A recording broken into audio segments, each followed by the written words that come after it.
So, as I said before, this is a adventure that's going to take place in my normal campaign's continuity, sometime around or after the fall of Anvilgard. Well, that'll kind of maybe reveal itself as it goes on. Your party is soul bonded. You are, like, you've been adventuring together for a while. You all know each other and have for a while. I'll allow you to kind of come up organically with like how you know it, and like maybe list off your 3 most famous adventures.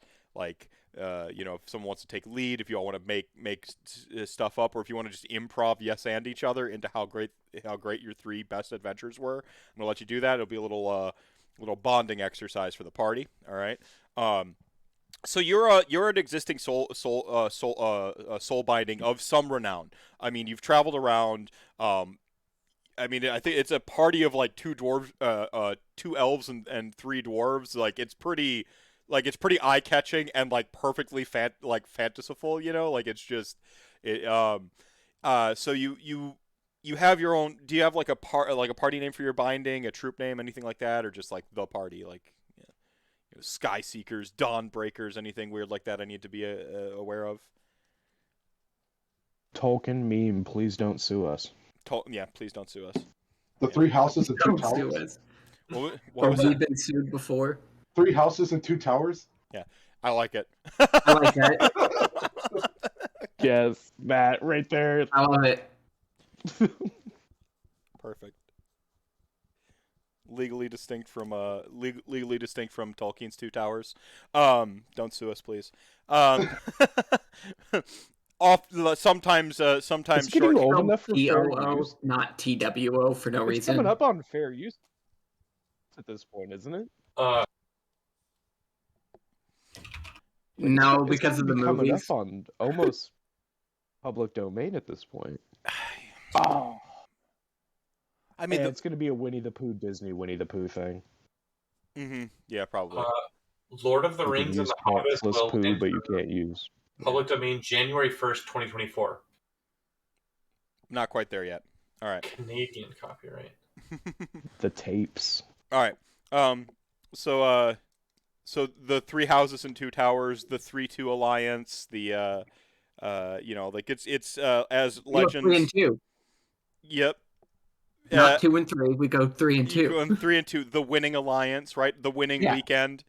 Like you have like as legends tend to, you sort of get mythologized and like the details and the stuff like kind of shift around. So there's a few a few permutations of the party's name, houses and towers, like house and tower, like the house tower, because they think it's like maybe some sort of like lineage name type thing. The winning weekend, a few people don't really understand where it came from, but like it has something to do with numbers, I guess. And the known in some very specific regions as not walking home. So like you've got this sort of like evolving nickname sort of thing. For those of you who don't play in the Midwest Warhammer, the slogan of the Detroit Warhammer Club is 3 wins or walk home.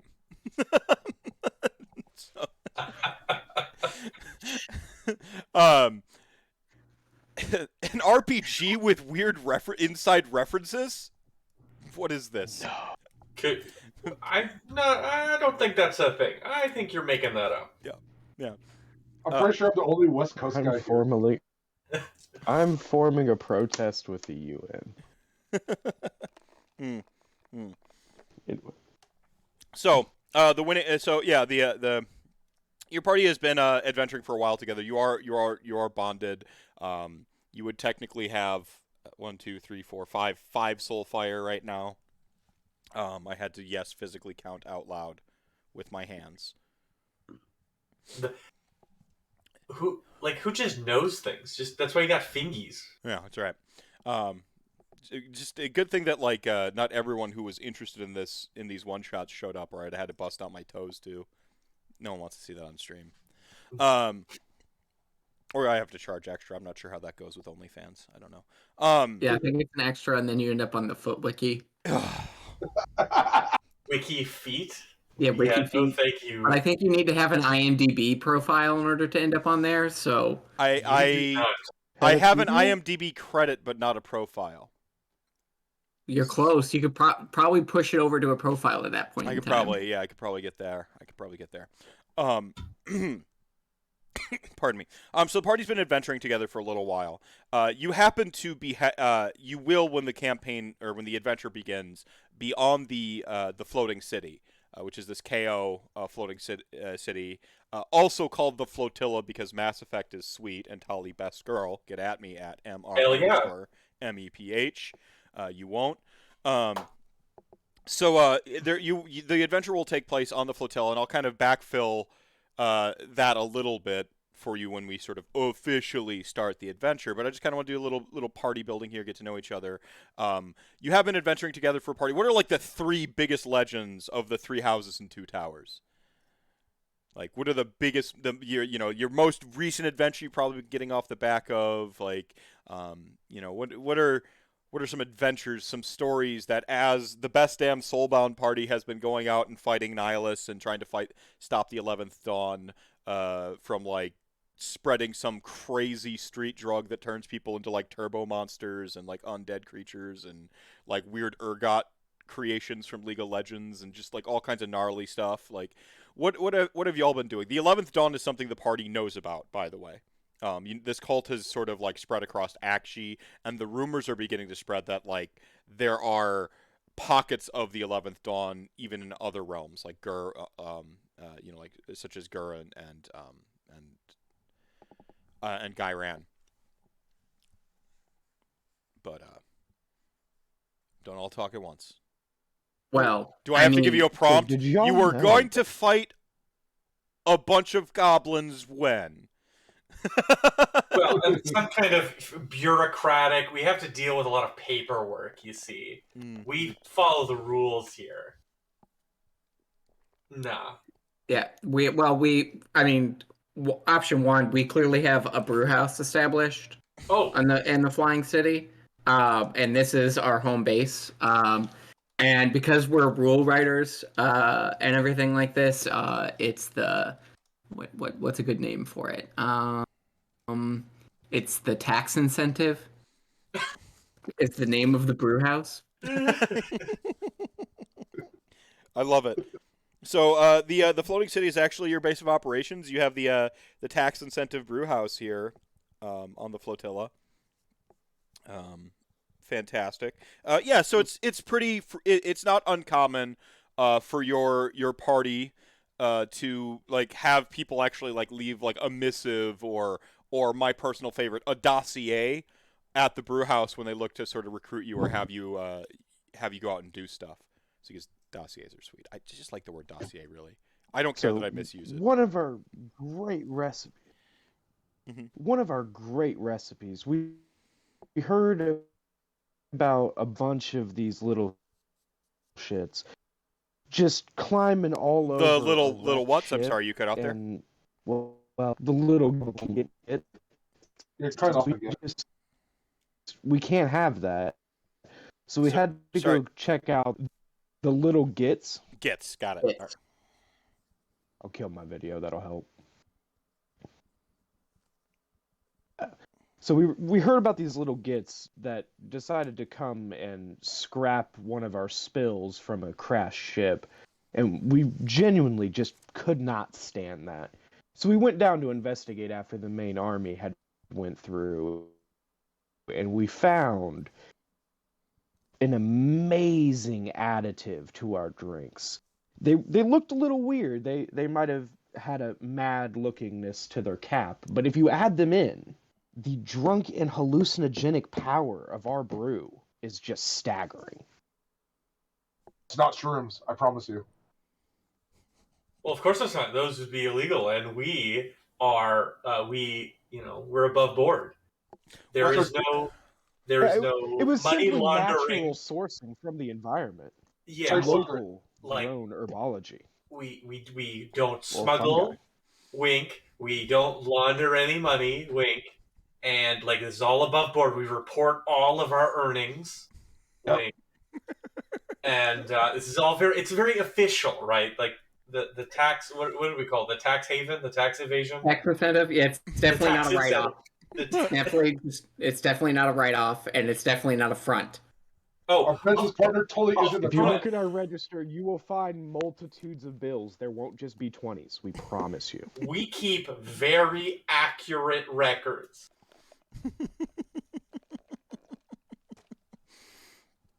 I love it because, of course, anyone playing the home game, maybe watching back on the VOD, Kharadron Overlords, which would be this city, the floating city is a Kharadron Overlord city. They're basically like fantasized turbo-capitalists.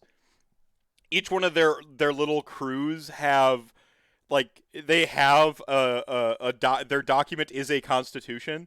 And in the old KO book, you would write your own constitution, and your constitution is what would give you your army bonuses and stuff.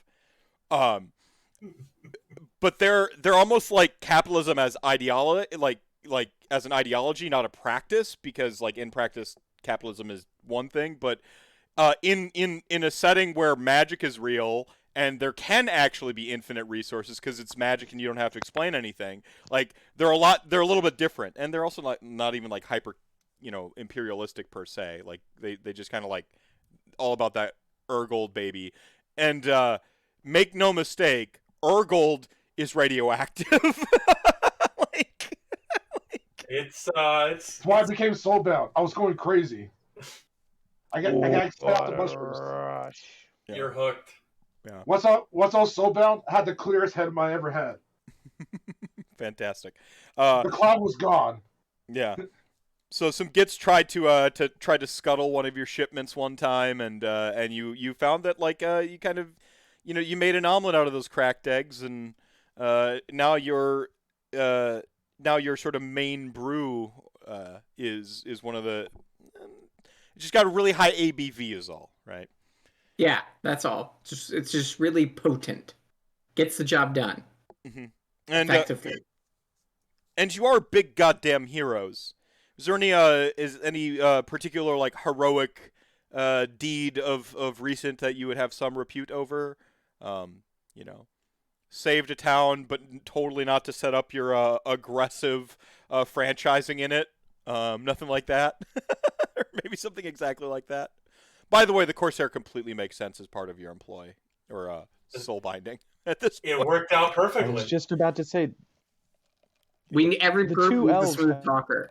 I've been Need that walking money. around, and it's honestly beautiful. We slayed this. I mean, flesh eaters, they get in weird places. You find them everywhere. They're, It's true. how you say, delusional. And we slayed one of their big dragons, and the elves, frankly, have been looking phenomenal in that dragon, in that wing capes. They've just been killing it, slaying it, absolutely. We The also drip is maybe immaculate. We blasted the smithereens. Oh yeah. But there was also like this other group that like surrendered, and we totally convinced them to sell our brews for us. So Oh, like Every that's the adventure only reason is that an expansion opportunity. yeah. Okay. And Trays, it is canon. You have a flesh eater like wing flesh eater court's dragon wing cape that looks phenomenal.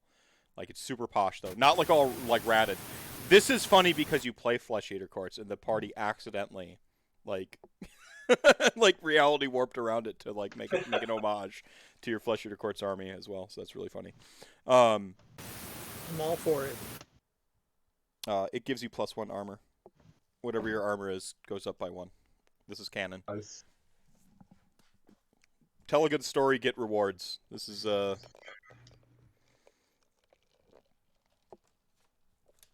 true.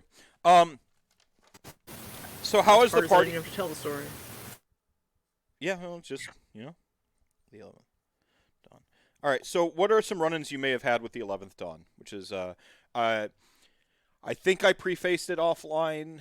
I might have said it a little bit at the beginning, but the 11th dawn is a cult that cropped up in the primary campaign that this is kind of taking place during a similar continuity of, sort of anachronistically taking place around the same time as the campaign.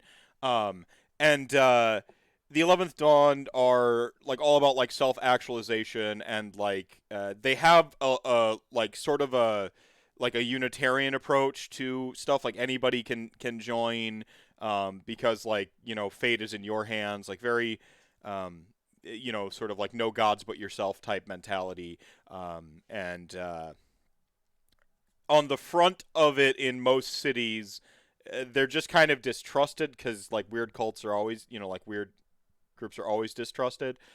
It's not necessarily commonly known that they have some like seedy underdealings, or that like these this like sort of street drug that's been going around in many of the cities of Sigmar. It has a direct link to them per se.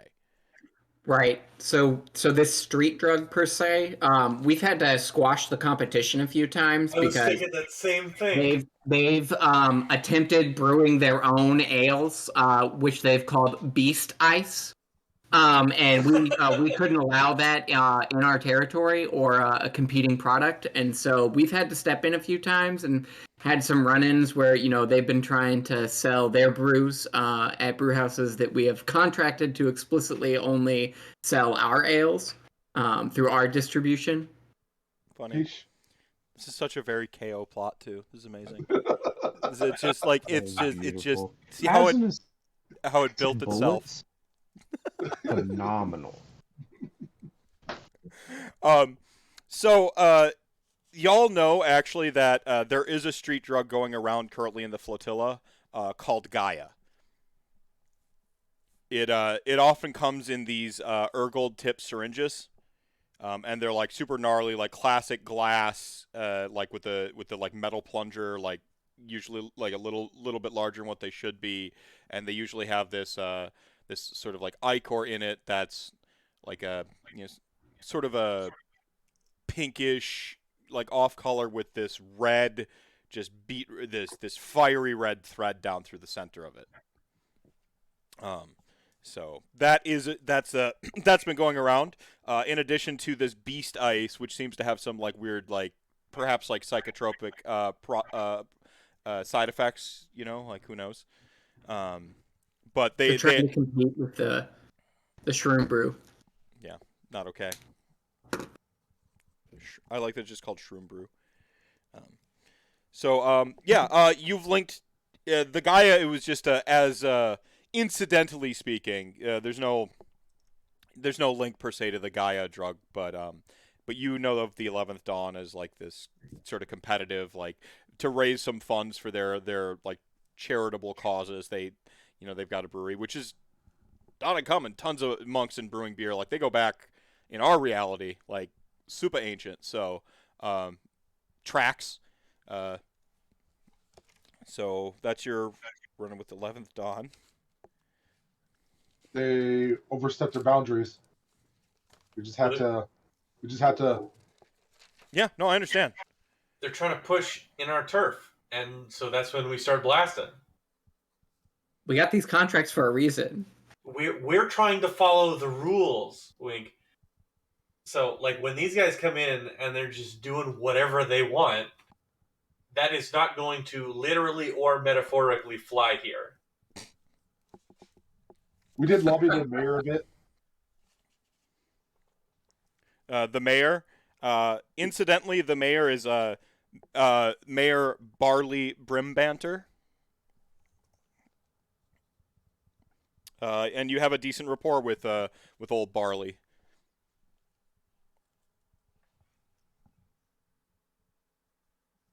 He's Barley what again? I'm sorry. Brim Banter. He's a rather portly, stout old dwarf with a fiery red, well-kempt and braided beard, where the flecks of white are beginning to show up around the edges. Rumor is he once upon a time was a renowned slayer of sorts, but saw the needs for a diplomat and sort of ended up retiring to the floating city at some point in time.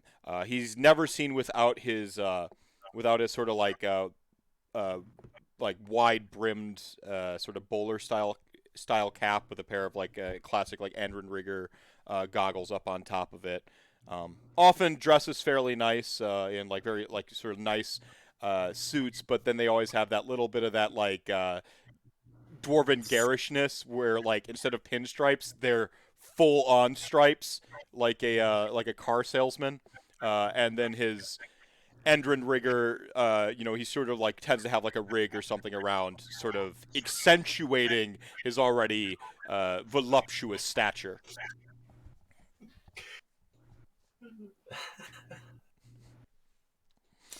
Big guy. Let it Pretty never, big guy. let it never not be said I weren't gifted with the gift of gab, right?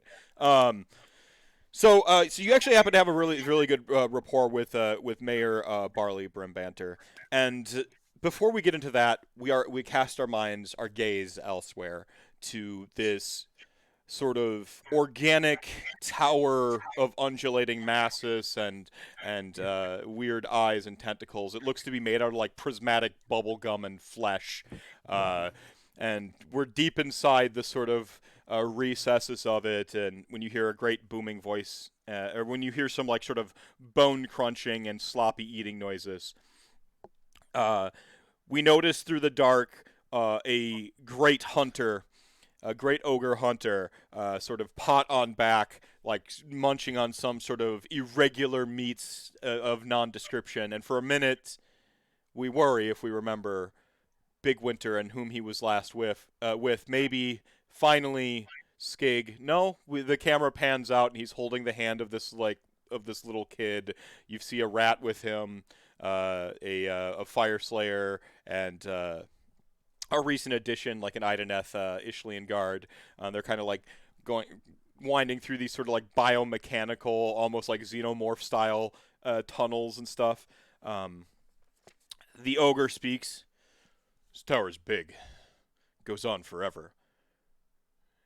And then we cut back to the flotilla, a network of various KO Kharadron ships, with a wide berth of many gunships and actual sort of war vessels, keeping a wide berth around it, and then the city proper itself, a series of the balloons that you would expect, the etheric balloons with scaffolding all around, little floating islands and structures. It's actually quite remarkable to behold. They even have little island parks and stuff floating with these interlocking bridges and like drawbridges and stuff like that that make this big mesh of ships interlinked together with sort of these permanent temporary structures that have been erected all around it, and this just massive city that sort of floats and drifts and kind of all sort of travels in the same rough trajectory with the patrolling ships around it. You can even kind of catch glimpses of, like,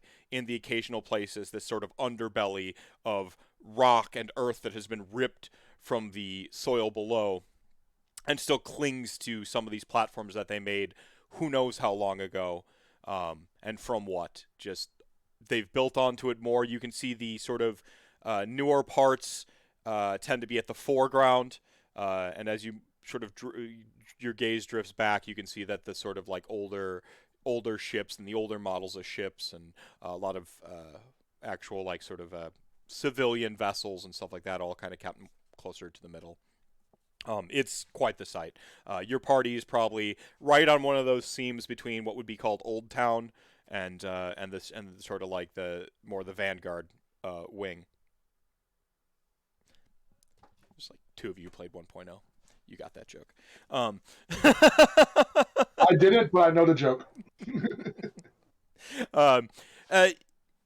As it turns out, the party is currently in the tax incentive. It is not exactly peak business hours, though a few regulars are sort of pockmarked throughout the tavern.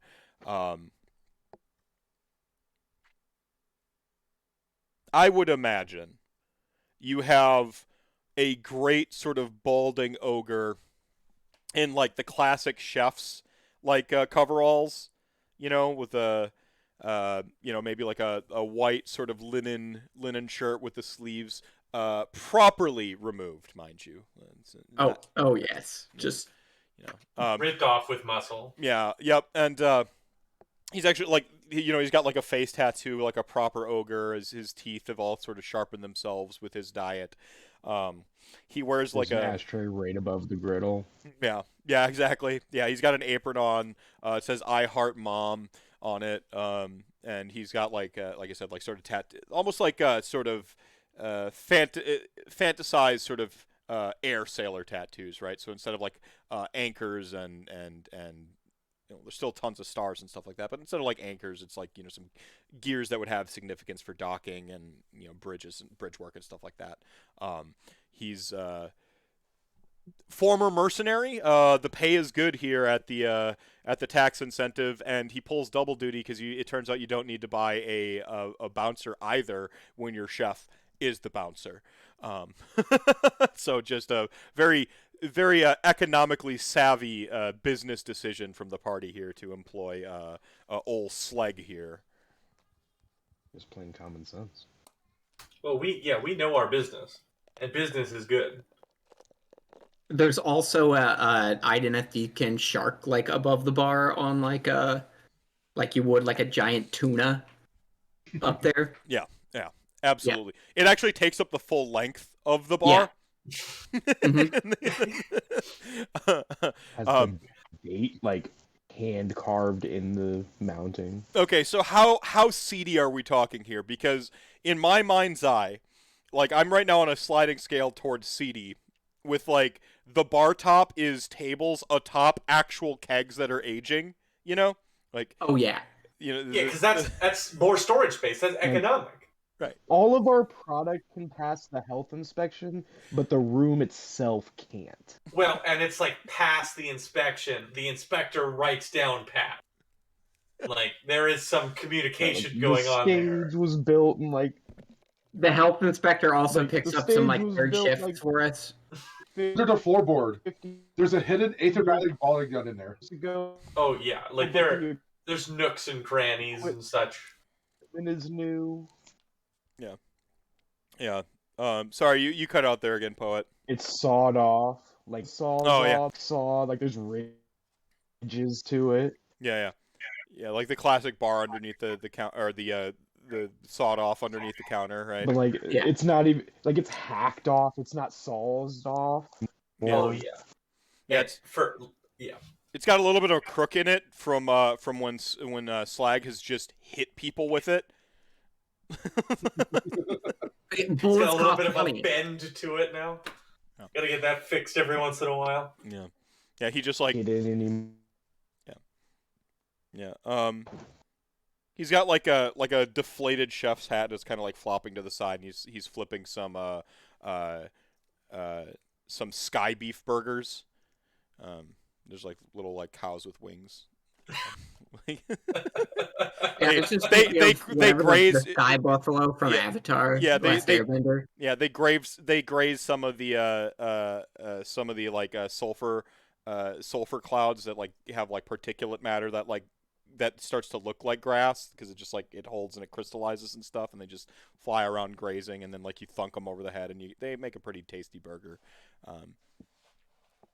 Another one of my weird idiosyncrasies in RPGs, especially like fantasy ones, is just making up random animals like out of nowhere. Oh, but it's the best part. One of the most famous ones is from my Palladium fantasy role-playing game, the Tri-Rex. And I didn't quite describe it. I just said what it was, and like everyone had different pictures in their heads. I'm like, yeah, that's it. Like three-headed T-Rex. Yep, that's what a Tri-Rex is. Like. Oh, there's also not a cash register at the bar. It's just a Noblar wearing like a tin suit and like numbers on the front of him for no reason. He's got an abacus. He's holding an abacus, but it's like this like beat up Noblar like that just has to like move the things over in order to keep track of all the money. He's got like the coin purse. He conveniently overcharges sometimes. Fast food people, they just dig it in. Oh my gosh! All right. We make sure that you ask for tips. Oh yeah, it's like tips are in the price, and we still ask for tips. Yeah, it's like delivery. Yeah, delivery fees. It's like there's a service fee for everything. Like this is a scam. you'll No, find it's him a to be very legitimate business. persuasive. Oh yeah, a legitimate business. Yeah. We're we pay legitimate more tax. business. All of us. Maybe we charge you a clean cup fee. Yeah. There's a clean cup fee, a clean table fee, right? Like you're taking up space in the restaurant, so it's like a space fee. A clean gratuity. It's 2 people. Like mandatory gratuity at 2 people. Toddy, you were saying something. I'm sorry. I was just saying you can, that we're very persuasive. God, your persuasion skills must be off the charts to keep this place like running. There's a cover fee all the time for a band that never plays. Yeah, like we're paying fees, but it's a tax write-off, so we keep putting money into this fund. Like we have learned the laws of the flotilla so well, we are exploiting every possible tax loophole, which is the only way we can stay afloat. Oh, so just like Actually, the capitalism, band is basically. sometimes the Bingo. cash register. Yeah. Noblar, whose name Yeah. is Jerry. His name's Jerry the Job. Sometimes he's the band, and it's just him with a harmonica. That's it. Well, See, I thought it was gonna be the has a spoons in mean on his own harmonica. chest, like. Well, he's got the harmonica Every other little night, rig so thing, you and he's got the break out the spoons. Yeah. plastic recorder. Plastic. Yeah. So, I mean, it's a good time on Wednesday. We have concert times with him, but the times aren't always accurate. He's always Well, late. and he's You not always early. you always just missed him, no matter when you show up. Oh, it's Yep. the best concert ever, though. Oh, you should have been there. Here, if you pay a little extra, we'll make sure we can keep him around a little longer. Yeah, perfect. All right. So you're the party is the party is inside the tax incentive. So go ahead and describe yourselves to each other. We're gonna kind of go around the room, starting with CJ's character, Shazrak Milan. Righto, yeah, Shazrak, big on the not physically big on the muscle, but big on getting things done and big on counting the coin. Sitting in the back, not at a desk per se. You couldn't call it a desk. It might have once been a desk. Just not even counting them really, just picking up coins and dropping them and thinking, man, if only we had more of these. Got the classic Corsair armor, the only real memory from a home long past. A sea dragon cloak riddled with rips and tears and holes from not only our mighty adventures, but a lifetime of adventure. 2 cutlasses leaning against the door frame, just in case something happens. Always hoping a little something happens. Just wondering, the tax man's coming soon, and we do not have enough cash for this. So sort of classically an elven corsair, dark elven corsair sword. Yeah, got the black top knot. Nice. That's about it. Nice, love it. Trace, why don't you describe yourself? So, Trey's Heartseeker, dressed as you might expect for a typical Darkling sorceress, something that would make a real-world Catholic nun very nervous, and apparently with a fleshier quartz cloak draped over me as well, providing me a little extra coverage for my otherwise It's not very so well stylish, covered body. mind you. It's very well it's not just like a ratty it's still made out of dragon stuffs, I would expect it to be very stylish. Yeah. She sits around, sometimes very very social with the crowd at the tax incentive. Working on her skills of persuasion and seduction. Sometimes that comes very easily with the crowd here, and then other times kind of studying in the corner, working on getting better at some of those spells.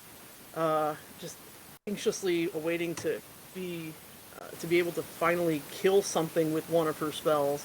It's just been haunting her this whole time, that every time we manage to take something out, it's not from her own hand, from her own staff, but rather the collective and the prowess in ranged attacks from a collection of of dwarven allies here. So the party keeps kill stealing you,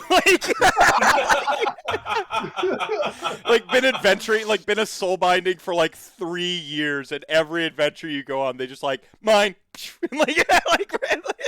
Yeah, I mean, every time, you get really close, you're like, okay, I'm gonna cast the spell, and right before you can do it, all of a sudden it falls over dead, and you're like, okay, well, I guess there's next time. Gotta study a little harder, get those skills up, get my spell casting. I can almost imagine like Trace like sitting over at her own like desk with like piles of books around her, and she's just like, and like she's like open like how to murder a dwarf in 16 ways, and then like one of the dwarves is like looking over at you in the party, like blow a little dust, how to murder with dwarves, 16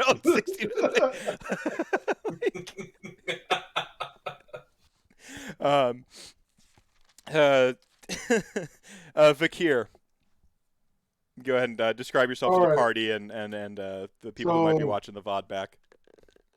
Vakir is really big for a dwarf, 5'5". He's pretty brawn, but a lot of you guys know that he became Soulbound because he was going mad, and you think some madness still stayed because he's a huge gun nut. Everything he knows where 90% of his guns are hidden inside the tavern at all times, and you currently see him cleaning his aethermatic pistol.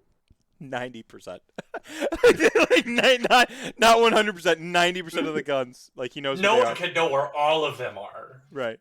Well, sometimes he'll just go inside something like, oh yeah, cool, I remember now, and then forgets about it. Fantastic. Some of them are misplaced outside the tavern in random places. Sometimes. And then his biggest feature is that he has a gash across his eye. Okay. Also being big. I just like this big dwarf with the big scar on the eye. Yeah. And just like with like a Punisher amount of guns, like drawn by Layfield, a Punisher drawn by Layfield amount of guns around it, like just him. Yes. like the Cable art when he's just it's just more, he's more gun than man now. Ortgra.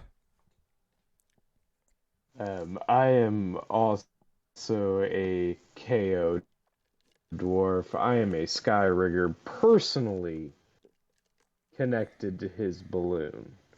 And while the guns are clearly taken care of, somebody has to fix everything else. And I personally have taken a vested interest in not only maintaining the best material deals with my savviness, but also combat repairs.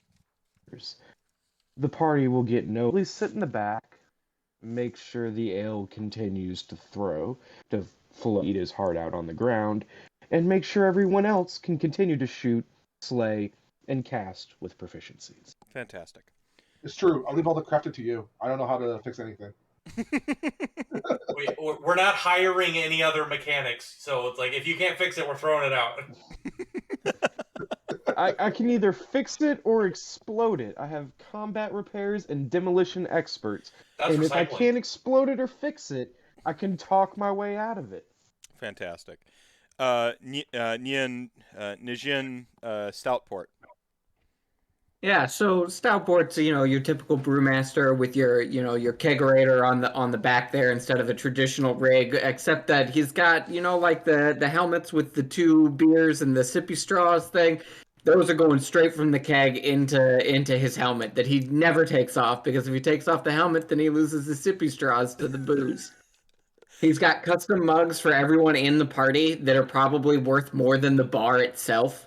Each one of the mugs are, like, personally engraved, each of them. But don't worry, all of these are tax write-offs and business expense, including the brew that he carries around with him all the time, because they're samples, and because they're samples, he's able to quickly, easily write them off on the books as a business expense, even if he drinks half of it himself. Mm-hmm. And he's got a nice old big battle axe with him that he's swings around in a circle. Even the dizzier he gets, the better it swings. Like, is there also a tube from like the bottom of the like the kegerator into the axe, so like it could get fuel power like powered up with a boost? Oh too? yeah, oh yeah, because the alcohol content is so high that it might actually just be gasoline. It's like the axe head has like a piston in it, so like you like swing the axe and the axe head like fires a piston and swings itself. Like on more than one occasion, their flying craft has run out of fuel, and they have just regrettably so had to use the ale as fuel until they could get to the next stop. I have just now figured out why I personally was rejected by Black Library for my fiction. I know that like Warhammer goes to like 11 kind of, and that's its thing. Like I think I found a gear past 11, and they're just like I've gone too far. Like I can't taking this to 12th gear. Yeah. Oh man, what if there was a piston on the X and it was like alcohol powered? Welcome to a Mephisto game. And he goes by Stoutport. He barely even remembers his first name, so he only introduces himself as Stoutport. Which is his special brew also, because he's that fixated with himself that he named the brew after himself. And that's the ale that he carries on him at all times, even though it's called Stoutport. It's an ale. Don't ask why. All right. Yeah. And he's always looking for business ventures and new places to sell the brews. Yeah. All right. Fantastic. We came up with a great device, though. The barley, the second time through, can make an ale. The stout, the first time, that's the premium, so we have 2 shelves now in our bar. Oh, that ale would be so rank. Like, because all the, like, the good stuff's, like, extracted in the, it'd be so rank. It would basically be I mean, it wouldn't be much worse than Miller Lite, though. Sure. And that's the stuff we sell as premium product. It's not my fault. Yeah. All right. So you're all sort of like lounging about the tax incentive when the door sort of creaks open, allowing in a beam of not unfiltered light, filtered light from all the like sort of smog and like the various like etheric energies that would like kind of kick off from the balloons. And it's actually like the light has almost like a blue hue to it, an unnatural blue hue to it as it like kind of comes in from all the like the tin and the glistening and off of all the etheric devices. But still, it's very bright, and it is sunlight. So it pierces into the bar. I'm sure that you have like maybe like 1 or 2 like aether lamps lit, to keep it to you want light, but you got to keep a minimum of them on, spare some expense, right? The opposite of Hammond. You don't want all of the lights on in this place, because God knows what you would see on the floor. Right. Your feet kind of stick a little bit as you walk through, but you just don't ask questions. So it's part of the charm. So the etheric filtered sunlight assaults everybody as the door sort of cracks open, and a familiar face of the familiar sort of portly face of Mayor Barley Brimbanter he swaggers in. The only way this man walks is with swagger. He too understands the use of a fine axe, and so he's got like an axe slung across his back, though it's very, I want to say ornamental in the sense that like you don't think it works, but it is exaggerated. The details of it is, We can relate. It's functional, sure, but the longer he's held office, the more and more ornate the axe has become. It's actually got like it's actually at this point is like wearing like necklaces and stuff, of its own.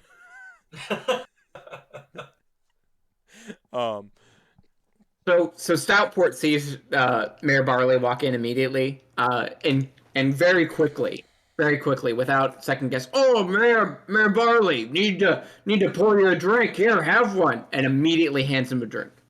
He immediately accepts, I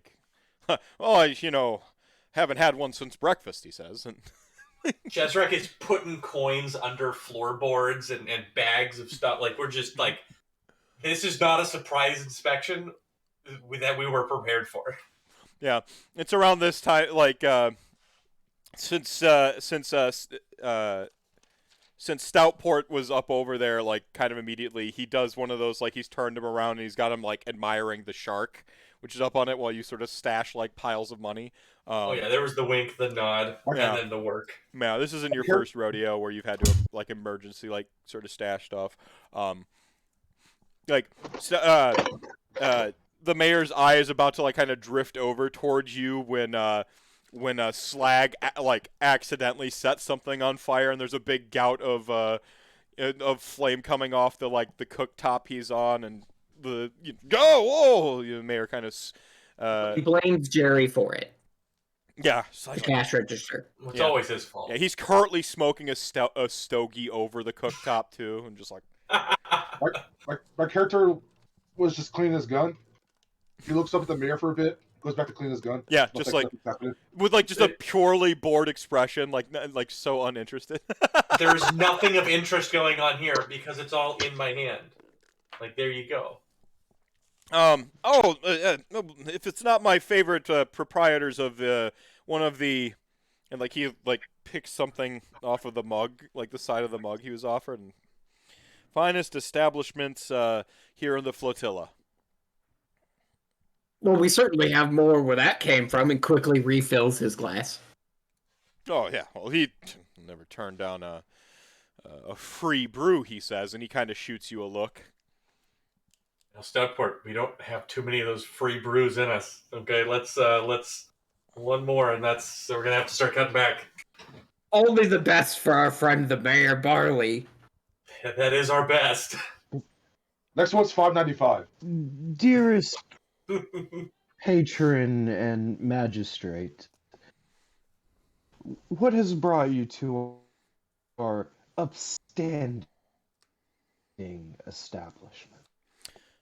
Oh yes, you see, there's a bit of a.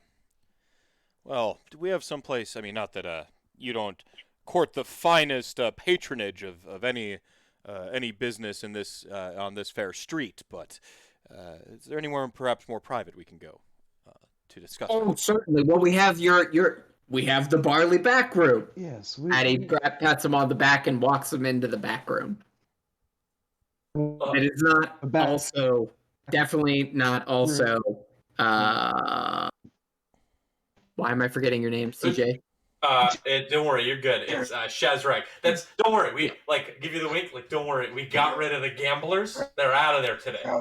Yeah, it's definitely not also his office.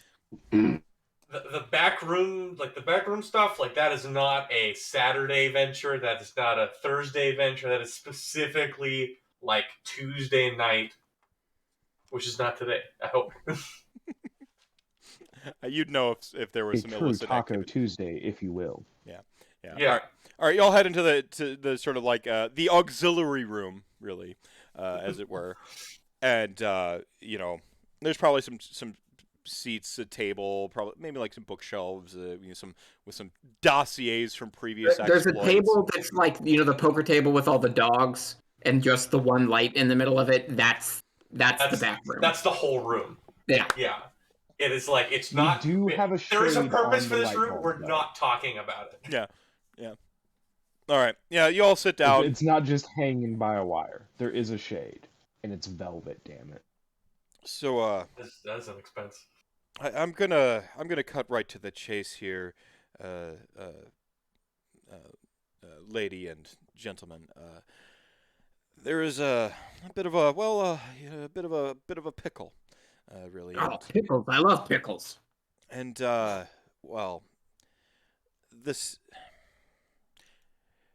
my discretion, I think, has been of note to all of you in the past. Certainly. Which is why I understand that you would perhaps maybe extend that discretion my way. Of course. Good. There is a man fit to be executed on this flotilla. dawn in 3 days. Classic pageantry. Everyone loves a good spectacle, and he'll be walked off the edge of the flotilla at dawn. I would like for him to not. Not executed. You said 3 days? 3 days time. I figure that gives you enough to plan, and should he escape perhaps from his cell, or should there be some sort of disruption to the event, that would not be without my gratitude, and certainly not without a donation to your what are you a new roof, perhaps upgrades to the cellar. Oh, we can discuss how many new things you're gonna get us as soon as this job is over. He's like, so we. I'm wondering what the initial donation. You have quite a few factors here. Or are we running a cost-benefit analysis here? Are we getting the... Stoutport quickly pours the mayor another brew because he knows that everybody thinks better after they've had 3 drinks in them. I guess initial question, Mr. Mayor. Who is this man who is being executed? Not being nosy, of course. This is professional. Like, if something comes up on the job. His name is Singh.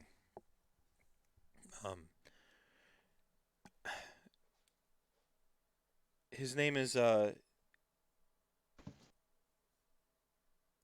Bellator Singh. He has ties to a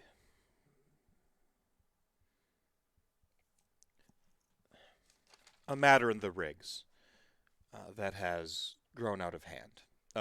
Hand on head. You understand that the rigs are short for like the riggings. There is essentially a undercity to the floating city, kind of where like a lot of like the exhaust and machine works and stuff like that are.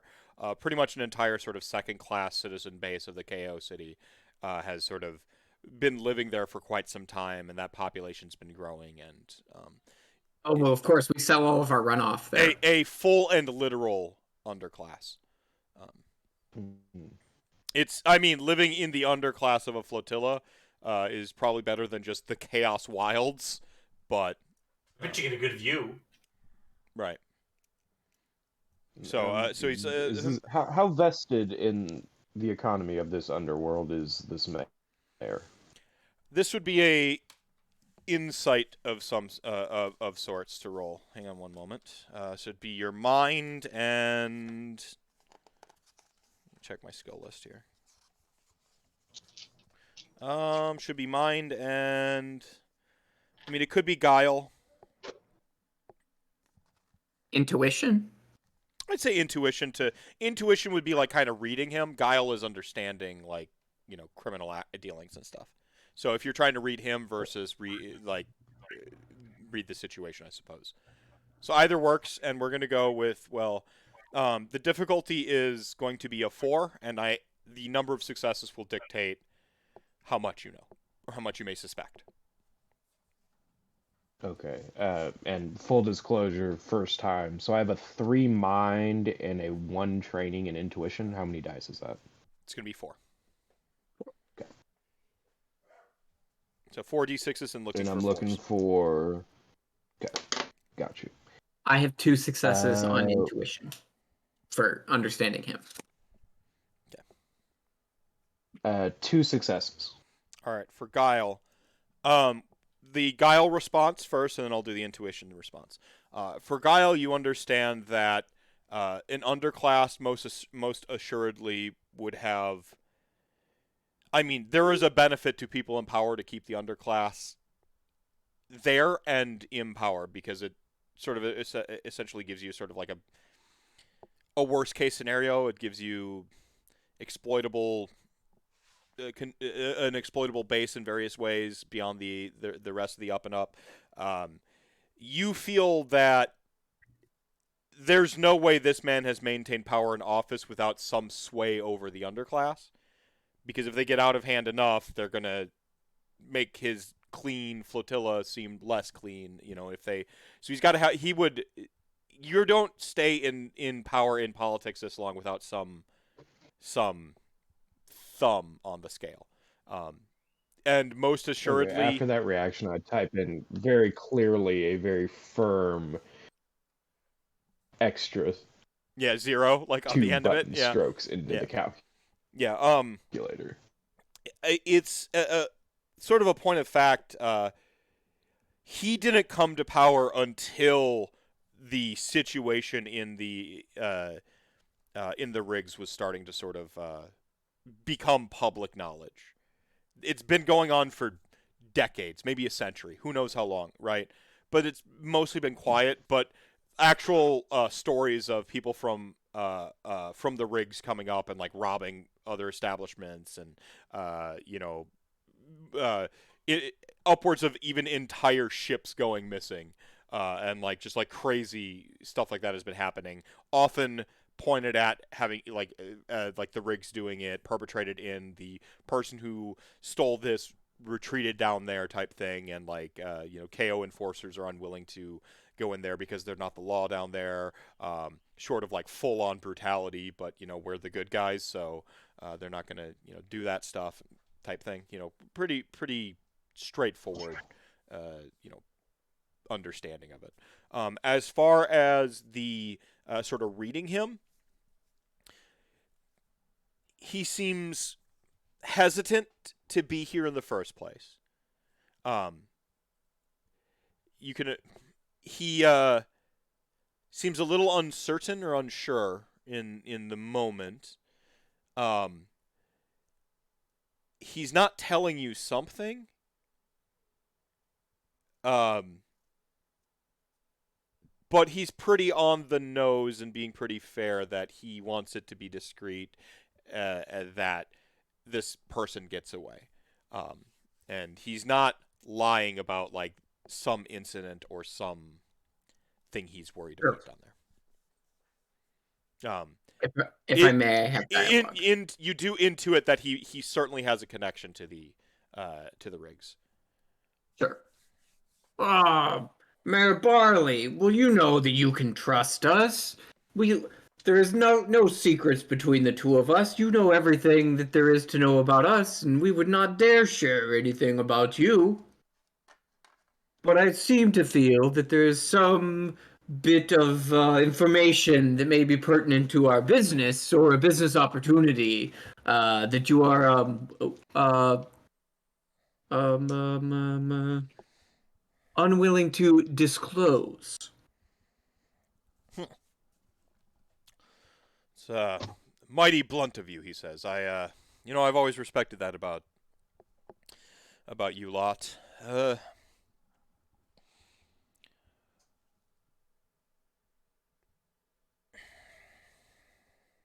How do I put this? There used to be a pretty pronounced pecking order. Those lines seem to be getting muddled, and I suspect that there might be a reason for it. It is in my and the best interests of everyone in this fair flotilla that any undesirables making home in the rigs be taught that order again. Well, if it's good for you, then it must be good for business. He nods, and I suspect that that Singh knows exactly.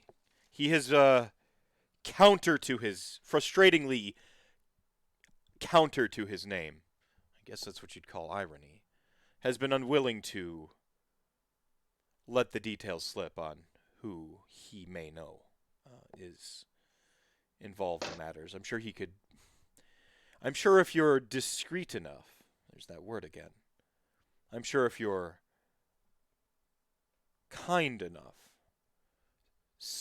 Bellator might be willing to maybe let you know more than any of our enforcers have gotten from him. Well, you know what they say. It's not what you know, but who you know. Right, right. And as importantly, what you know, he says. For instance, I don't know about the Tuesday extra business affairs, after Oh, hours. of course. For I don't know what instance, those are either. for instance, I don't know about any illegally developed technologies underneath the fifth floorboard, 3/4 steps to the left of your entryway.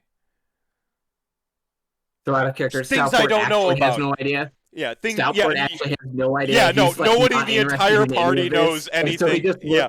he looks to the One rest of the party like, well, of course very that's not happening. distinct Like, completely oblivious. We all act completely- backspace on the calculator.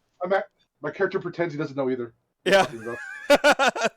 He's just clean his gun like usual. Shazrak is very aware of the threat. And he does one of those things where he puts his hands like behind his head and like leans back. It's a good brew though, and he taps on the rim of the glass, and holds it up. Yeah, holds it up. Yeah, of course you refill it. He just drinks it. Still, I am quite honest. You'll find you don't hold this office unless people see that in you. You know, they really. And he kind of like. Whoever's like nearest to him on the side, like probably Ortgra, like just kind of like punches him on the chest a little bit, like lightly. You can feel that mass of him. You feel there's some muscle to him, and he just kind of like, without understanding that you've got that honest core, and he kind of like punches you a little bit. After letting the mask slip a little bit, he beams again with this big sort of like oafish like swagger that he kind of keeps. He's like, but anyway, those donations would be quite fair and reasonable. He says, like kind of like trying to look at your calculator.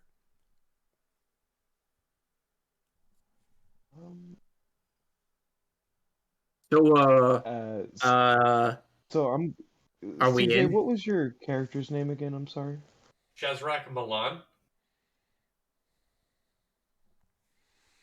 So, Orgra's gonna slide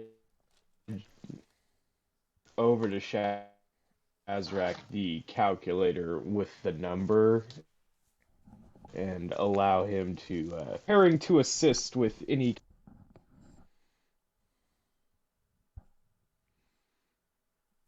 I heard assist and then you cut out. I'm sorry. Luckily, I have a profile picture, so the art shouldn't be horrible. But I slide the calculator over to Shazrak and allow him to guile his way into this, preparing to assist, of course, with, and I quote, brokered contracts. Stoutport is eager to agree to whatever, and is just really hoping that the rest of the party says yes. Let's give this number a little check. Let's run it through our. Yes, Mr. Mayor. I don't see. I'm sure the donation specifics can be figured out. We'll take care of this for you. No need to get more involved with each other than we need to be, right? Like, we'll do this for you. You give us the donation, and then like that could be it. Oh, yeah. I like that. I like the good faith here. Good faith. That's what makes the world go around. You see, mutual trust, and that edge is back in his voice and in his eye. Yeah, mutual trust. Yeah. Or puts both of his arms around the two people on the other side of him. He's like Takes a big sip through his curly Q tankard. His he like pulls the this gaudy like just ostentatious suit like breast pocket open. It's got you've even got like the double breast pockets, He like pulls it open and reaches inside and pulls out a couple sort of these like discrete sort of stacks of like Urgold that are in like a compressed form, and then sealed in. You know that they'd be sealed in like a sort of lead, essentially casing. Looks not unlike a pair of like gun clips or something like that, but a little bit more like nondescript. Sets them down. He's like that should be worth our time and the fair brew here. I am, after all, a man of the people.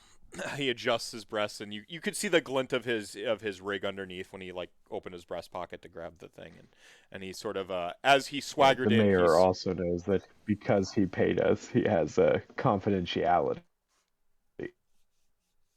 He had confidentiality the second he walked in here and threatened all of our business. Can't speak about it now. Oh, he didn't start with the threats. The threats they were didn't start, but once those came out, that's put a this dollar is in my never pocket getting then. talked about. It's a non-disclosure agreement. Yeah, the ultimate non-disclosure agreement. If you do tell anybody, I'm busting your chops. All right. So he he exits, and again, just the swagger. This man, like the man, like he walks out of here. The Earth doesn't revolve like on its axis, like it moves when he steps. That is, that is the amount of swagger this man walks with, and he might, in the case of the flotilla, be correct. Like the sort of thing where like if he fell, it would adjust to catch him. That's the kind of confidence and swagger this dude walks with. So few people. Right, not just the ether gold coins, but the high relief ones, the special from the mint ones. Mm-hmm. They gotta look extra good. Yeah. These are. So these could be a power source first and foremost. Anyone in the KO in the party understands that one of these jacked into their suit would function as one of like the power ingots. Like it would give you an extra slot on your suit, or it would fetch you like, a decent like black market price. Well, black market, but I mean like fair market value is the term that we prefer. I shouldn't say black market because it's the KO. Just market. Yes. Fair market value is a good one. Yeah, it's not illicit trading. It is just dealings. It's just good business. Yeah, no, and if you can get away with it, then it is good business. Yeah, no, free market. The free market decided. Yeah. I mean, people might think I'm being flippant here now, but no, I would imagine KO are probably like hyper market decides, so they wouldn't even necessarily. They might have like an under market, in terms of. Just culturally speaking, unadvertised products, right? But they probably wouldn't necessarily have like a black market, right? Like a full on like sort of alternate economy, and there'd just be more taxes on those things. It's a market that you won't see on billboards because it'll make us look bad. Right. Yeah. So he leaves you with again. Either of these could you could jury rig it into your suits, and it would artificially inflate their power because again, like Urgold is freaking plutonium basically. It's radioactive shards of a god. Right, Pretty sweet deal. Age of Sigmar is so sweet. Is the same thing. What was that? Or sorry, I'm sorry, Aether Gold, not Urgold. Aether Gold. These are condensed Aether. Aether Gold, not Urgold. Urgold is a little different. Sorry. Aether Gold is like is condensed radioactive petroleum. Sorry, I crossed my wires for a minute there. Pardon me. That was several minutes. If I accidentally said Urgold this whole time, I've meant Aether Gold. Sorry. We'll just fix PCP tattoos. We'll fix it in post.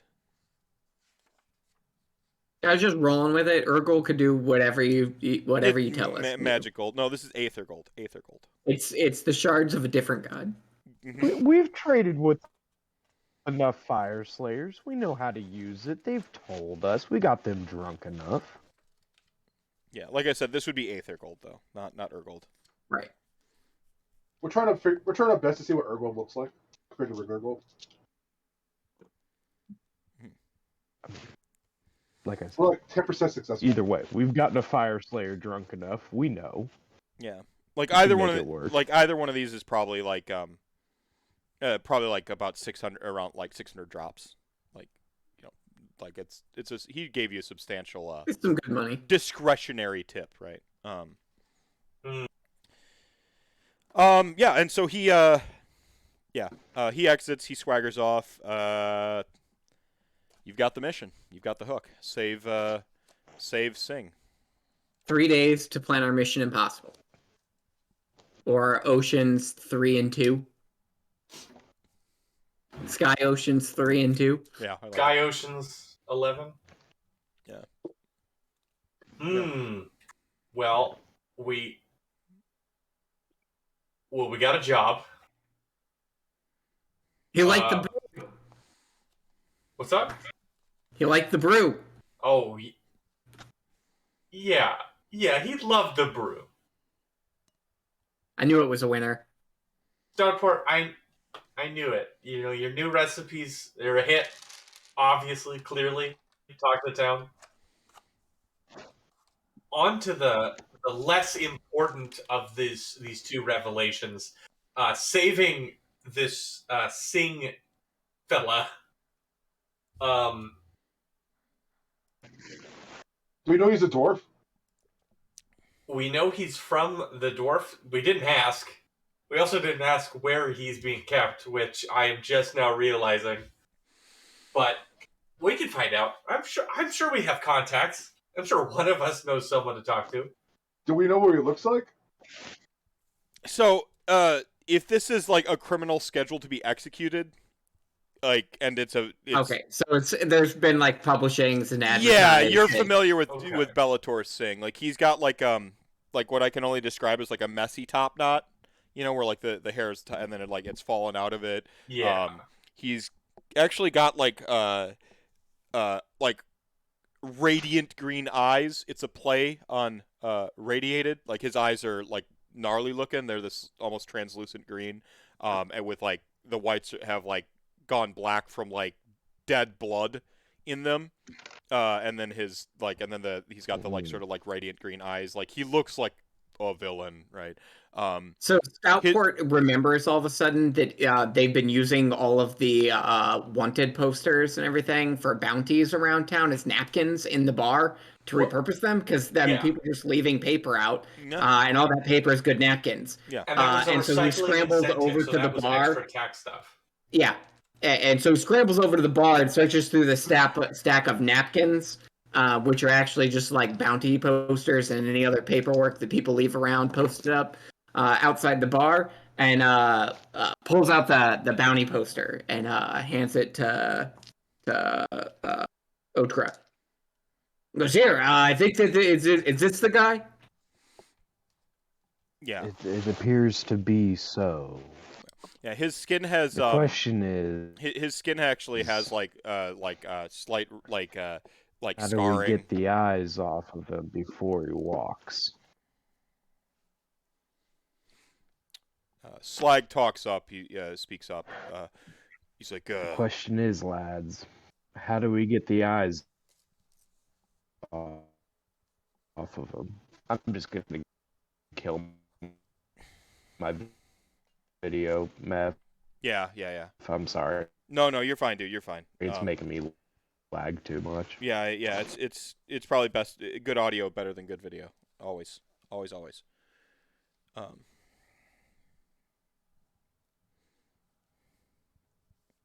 So the way I see it, we have two general options here with what we know. We can try and free him from wherever he's being held, which is likely a safer route. Or we can try and deal with it a little more directly the morning of the execution. We get a lot of attention, especially if we do it close to the set time. I Can't help but realize our contractor said discreet 4 times. Yeah, discreet was the name of the game, I believe. So I think you've got your head on the right place. I think we've got to get thing out I have an idea. before 0 hour. So Slag speaks up. He's like, it didn't seem important, but the fancy hat man left this, and he like pushes a thing across the table, and it's this sort of like gnarly. Looks like a pair of brass knuckles with like a weird sort of like geometric series of of shapes off the edge of it. You recognize it as some sort of heavy duty key. Hmm? You I'll can go. you can see the Maybe faint glow of this some etheric energy in the crevices of like where the little like teeth and grids would be of this thing. So we said he had to walk off a plank, right? What if we had a flying contraption and we caught him? You know how much flying contraption costs? You think we can afford a flying vehicle? It costs nothing if we just So take it, I'm a and if you member take it of and can the get away with it, it's just good Engineers. business. So I'm a member of the Engineers Guild. Would I recognize what this key is for? Oh, this is like certainly a prison key, like for some heavy duty security cell block or something. Just write it off as a tax exemption. We'll be good.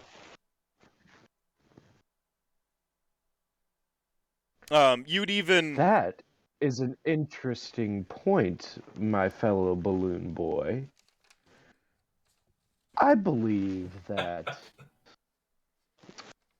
the bureaucracy and oligarchy of this city may be getting a bit greedy. Maybe a instruction of code to the guards may clear our path.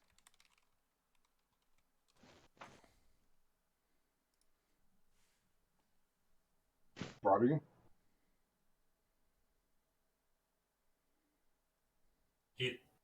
Are you gonna shoot the guards? No, nothing like that. More of a explanation on April savings.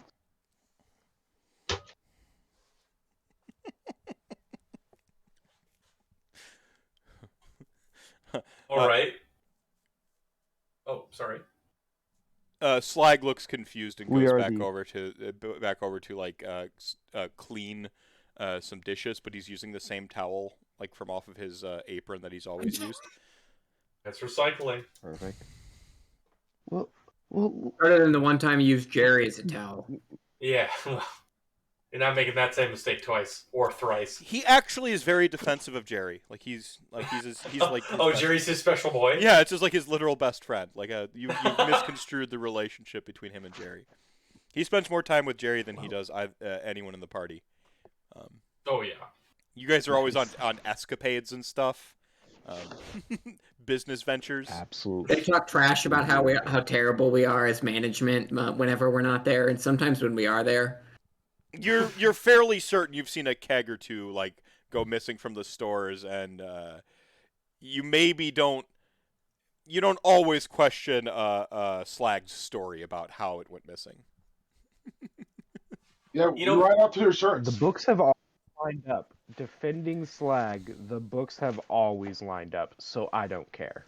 We Yeah, just but that's write those because we off as have spoiled 15 product. books that are all, like, completely contradictory for tax purposes. I didn't say they made sense. I said they all were the same size, so if I put them on the table, they lined up. Oh, well, there you go, yeah. It's because we bought them in bulk. But yeah, so if we can get past the interior discreetly, but wouldn't the exterior, standing in the rain, the sleet, the hail, be interested in knowing how they could save some money on their returns? i.e., returning home and having a pile of gold in their pockets, lads. You think we're Wonderfully wait. dressed lass. You think we're bribing people? You think we are gonna be spending money to bribe people? Are you insane? This is already Making it home. This venture is already that looking to be a gold is different deficit. story. Making it home with that gold is a different story. They just started with it. You gotta They spend think money to they make are money. making it home. You gotta spend money. Well, we are. Have you seen all of these books? We are spending so much money. We must be making a fortune. I mean, What's our dog boy's name again? think about it, lads. What if Jerry. we ran a special for twice the amount of gold in their pockets? You They see, would think it was half off. we brought him with gold. We have Jerry pickpocket them. That's a good idea. Now hold on. And still bring them into the bar 3 times the profit. Now we have a scheme going. I can smell the gas from which you are cooking. What if we give them coupons for discounts on the cover to the bar? What if we? Okay, so here's They get 10% off. here's an insane plot. All right, so we spend the rest. Meph, what time is it today? Like at this point, is it like early I mean, it's a morning? little later on in midday. Like it's the day is young, but you did spend some Okay. time talking, and there's movement and affect. So, I mean, it probably was about 11 when the mayor strolled in and kind of hashing it out at the table and stuff like that. You're probably a little past noon. Interesting. All right. So here's the skinny, fellas. Let's write up some pamphlets for 90% off as an appreciation event tonight for guardsmen. All right. And then we spend the rest of the day. We spend the rest of the day trying to figure out exactly where thing is being held. Right. So we get all these guards coming in. They're not guarding the prisons. So we sneak off. There's less folk in there. That's step 1. Step 2. This is a group endeavor. We have the key. We have a key. We assume, possibly, that it goes to Sing's Cell Cube or of cell block imprisonment. or wherever. Yeah, something. It's going to get you access to something important. Mm-hmm. Prison. We just have to enter and then get them out. This is easy. This is easy. We got to figure it out. So I love it. I love the 90% off to the guardsmen tonight. 85% off. Let's not get crazy. 85%. I got a special brew that's been brewing. We can launch that tonight too. And that'll bring the people in. And maybe we can have an actual band tonight. This Absolutely. is starting to cut into our profits. No. But Jerry has been Flag, you begging. mentioned He said that his cousin's looking for a debut night. We give him the opportunity. We can say that they played at Anvil Guard. Nobody's been there in a little while. And that they were a big hit there. Too soon. You have a dark elf in the party. And they opened. They opened for Marathi and the Boat Snakes. Marathi and the Boat Snakes? Yes. Boat snakes. Oh, Boat They Snakes. opened for Marathi and the Boat Snakes, guys. We tell I- everybody that they opened for Marathi and the Bow Snakes, and that they're here for their debut standalone performance. Yeah, I'll vouch for him. I'm from Anvil Guard. Perfect. I'm sure everything's fine there. I gotta visit home sometime. You're the most trustworthy person I know.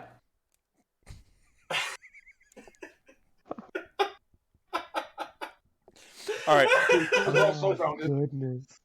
What a And vote of does confidence. does our Corsair have any opinions? We have to take in their abilities. They genuinely pulled us out of multiple situations. Do y'all remember the jockstrap incident? We do not want Remember. another one of them. Vividly I remember. never forget it. You can't do one of those again. I physically do not have the strength in me to deal with another one of those. Dear Corsair. Yeah. Howdy. Oh, You mean I'm the sorceress? sorry. The sorceress. Yes, I'm sorry. I tried. Sorceress. Our dear sorceress.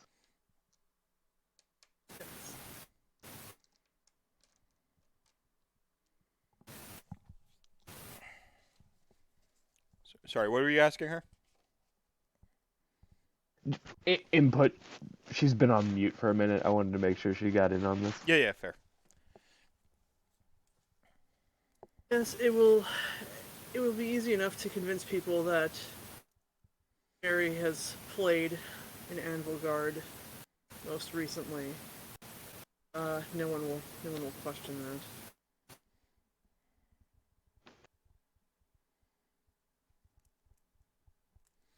Yeah. I mean, we're basically primary sources. Like, who's going to question us? Yeah, I mean, you're both. Precisely. Yeah, exactly. Wrath herself. I would Yeah. like. Who do you think are the most sort of business savvy in the party? Like most business focused in the party? Like top 2 or 3?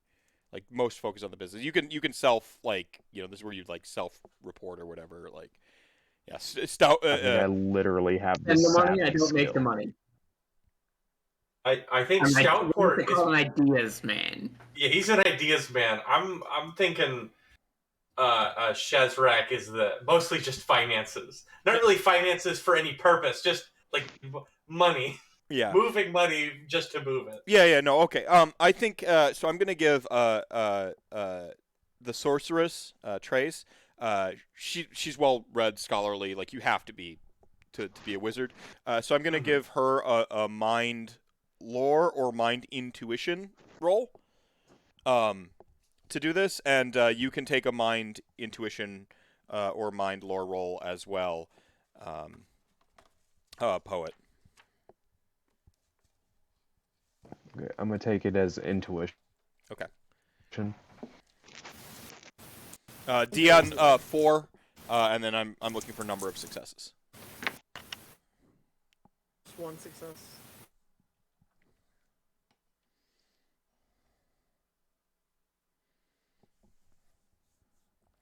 All right. With 1 success, you have an inkling that if the goal is to pull all the guards, Let me flip this. I don't. What? no, we don't need the camera, dude. Just talk. It's all right. Any. Uh-oh. I He tried to use his camera, and it's just like the gremlins attack the lines. Me. Yeah. Poet, you there? Go ahead. Sorry. No, all right, you're good now. How many successes did you get? Yeah. I had all 4. That's why I tried to show you. I didn't want you to. No, I don't. Dude, I told you. I trust my party. If I didn't, we'd have different problems. So with one Trays, it occurs to you that if the intent is to pull all the guards or as many guards as possible, this might be a multi business venture. It might be like a block, maybe like a block party, or maybe getting a couple other pubs involved. If the intent is to do that, that's where your head goes. You're just like, we need to think a little bigger. Is in a sentence, you're just like, we probably need to think a little bit bigger. With 4 successes, with 4 successes, like it occurs to you, like, yeah, we need to think a little bit bigger. Probably involve like some other breweries, perhaps. Maybe that one we like squashed a little while ago. Like we've been leaning on them a little bit. Maybe instead of maybe they'd be open to franchising and helping us, type thing. Being the sort of savvy business decision. Like some little aggressive vulture capitalism might be in order. See how I deliberately minced venture capitalism Good party. with vulture? Yeah, I like that. That was good. Nice touch. Nice touch. Definitely. Excellent. Clever. But good party. Do you remember that amateurish operation we crushed? How about, because they did have good clientele, we bring them back and have a taste test across the block? Obviously, we put in 50 ballots in our box beforehand to guarantee it. But perhaps spread that ability and convince them to license their product to us for a reasonable fee after we trounce them in such a public manner this time.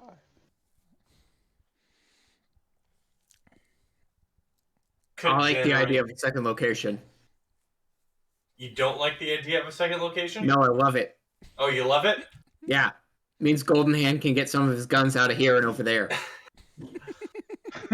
Stoutport, if you want it, I'm going to make it happen. Oh, We're going to do anything we can. It also occurs to Trace this might be more than a tonight thing. This might be it might take a day, maybe even two, to pull this together.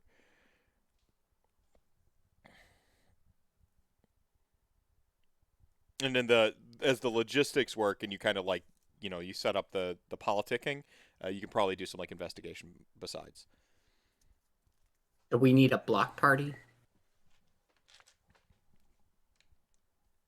That is a possibility. What about a pub crawl? Well, then we'd have to Organized talk to other pub crawl. pubs. We'll get We don't all have- of the pubs in the area to host weird little funny games that they gotta go to, and they gotta do the weird little game to get a ticket at that bar, and that gets them a free beer at the next one. 90% off to the guards. We have Jerry's cousins playing. I like this. I like it too. Stoutport, if you like it, I'm on it. I'm with it. We cap it off with a least straight line walk. Whoever gets Anti-sobriety check, the if you will. most trashed wins a prize. What's the prize?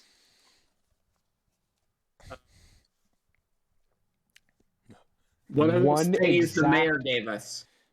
Fully punched out Oh, free drink card. you punch out three. Normally it takes 20, but we'll give them a fully punched out card. Excellent. What if we took some of those loose floorboards from out back and we put them together in a table and made a VIP table for the winner? No, those boards are very important for the business. Let's leave the. If it's in the back, that stays in the back. I'm Jerry's, sorry. Jerry's like, hey, I'm what a- about they get the shark up there? The shark, Jerry, as always, you have the perfect ideas. The shark as a prize. Also, have a gun under those boards. Yeah, we are technically not licensed for the square footage to firearm density. Like, that is not something we have paperwork for. So let's not go moving things around and finding things. But I like Jerry's idea. The shark is the prize. All right, so Where will we get another one? We'll have to make one. Fine. That's an adventure for it's a side quest, Another like idea. side quest unlocked. You have to get a Yeah. new shark. Like optional objective, get a new shark. yeah.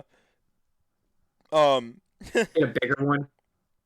Oh, much bigger. Get a bigger Alopex side quest. Yeah. So we're gonna pull up my absolute favorite, my favorite rule that from 4th edition D&D is something called a skill challenge. So we're gonna pull out one of those. So there are party tests and stuff like that. You're going to do what I aptly and affectionately call the Cowboy Bebop thing, where like we just get a montage of shots of the party walking around the city, passing out flyers, talking to like old people playing chess, like super classic. And we're gonna handing out samples. Yeah. So the party is gonna choose either mind or soul, like each individual person. Okay. We're gonna have essentially like 3 rounds, and that's sort of like 3 hours of progressively going through the motions of this. All right. I'm gonna give you sort of options of like what sort of skills that you think would apply, and then you're gonna roll them, and we're gonna have sort of a collective bonus and a target number. For each one of the hours is going to get a little bit harder because like you're going to get people interested, got to hold their interest, and you got to sell people, right? Like you gotta get this to take root. And rather than ROLL play, the vulture capitalism will talk to somebody, but to do the sort of like the legwork, we're just gonna roll dice. All right.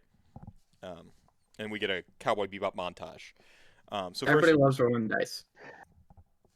I'm trash at soul, so like I would like to be in the mind. I have 3 mind and 1 soul. I think only one person here has good soul. 3. Okay. Oh, you have 3? Okay, never mind. That's what I'm saying. I thought it was just the sorcerers that had 3. I think the first one has 1. You have 2? Nice.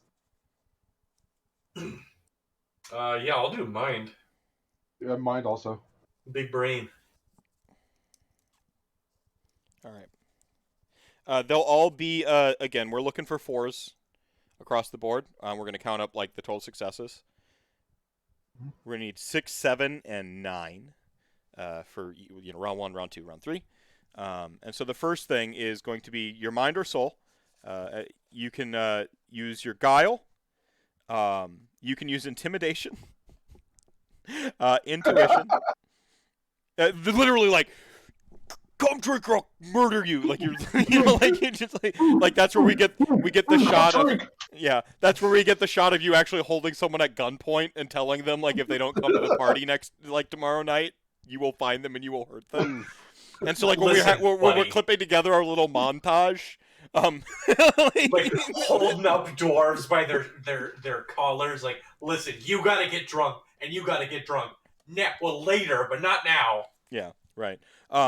So we can do I believe in y'all. All right. So for the first round, and you guys can't double up on skills is the only stipulation. So you can choose either soul, mind or soul, and no one can double up on skills. So you all have to like kind of.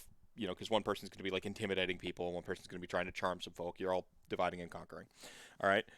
So you can actually do athletics because this would be the classic sort of like busking. You're out there trying to drum up some interest. So you can do athletics, determination, because you're literally just like anime main charactering your way through it, like just like like following your hopes and dreams and try to get people to come. Entertain. Guile, intimidation, intuition is kind of knowing where to go and who to ask type thing. So, those. What do y'all want? I can do athletics. I can only do athletics. Oh, okay. Then you do athletics. I'll do intimidation then. All right. I'll entertain. Listen. You're gonna be there. I don't see you. What is Race doing? Or sorry, what are you doing? Trace is gonna do guile. Guile, right on. And then what do we have? Poet doing. Whatever's left. Your intimidation. I think you're done with intuition and determination. I'll take intuition. Let's see if we can improve that. All right, all y'all roll. We're looking for 4s. Now, if you do have focus, you can use your focus on this skill too. This is all relevant. So we're gonna do the montage now. I'm gonna need a montage. I got 1. Okay. 2. 2. Perfect. 1. 0. Oh my gosh. But you get Exaxes this time, everybody. We scraped by. That's a success. Success is a success. All right, so we get the montage of like the party like sort of like scattering out through the streets of the flotilla, like just because the mental picture of Gold Hand like holding someone holding someone at gunpoint to get them to come see the show is hilarious. Um, was it Shazrak is busking? Like he's doing like an acrobatics display and like handing out flyers when the crowd shows up type thing, right? You had the No, entertainment. I was doing intimidation. Oh, oh no, you. Yeah. Okay, so like we have people in the alley with like a sword halfway in them, telling them they have to show up tomorrow. No, we have Vakir holding up a gun to somebody, and then down the alleyway we show Shazrak pointing at the person, pointing at him, pointing the gun at him, and like holding him up. Listen, that's gonna be you. Like being more convincing. Who did the entertainment? Someone did entertainment, right? Stoutport. Okay. Stoutport has his literally just challenging people to drinking contests. Yeah. And like drinking everyone under the table and just arm wrestling people and like, are you not entertained? Like, stands up, and a surprising amount of dwarves are in fact entertained by this display of fortitude drinking, like for them, you know. So and then you get your classic like sort of Cowboy Bebop clips of Trey's and Ortgra like sort of walking through and like talking to people and handing out flyers and stuff. And all right, so same sort of skills, but it gets a little bit harder now because you're getting deeper in the town. There's going through there, so it's a little bit harder now. Same skills, just needs more successes.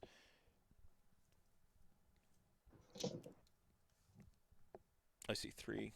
Who? Three. You're at a fat 0. Oh, that's a fat 2. 0. Sorry, yeah. This is not a 1. Oh no. That would have been good for the final round. All right, so you're like still intimidated, pointing over at the person who's being intimidated, and then just like a huge ogre stands behind you, and you run off and like jump over a fence. Like... did not think this event 100% through. Yeah, I had business to go to. But the rest of the party tends to like have like just like bodies are starting to pile. Like we get like you hear like the clanking and clashing of steel as we cut away from the montage of you possibly getting into a violent fight. Like we cut the scene a little bit early before you get beat up. And like you still hear the fighting in the background. And then we just see bodies piling around and like being flung backwards. And it's just people at the drinking table as like as Stoutport like slams down the mug and people just like like they like fly backwards like they've been in a fight. All right, final round, everybody. I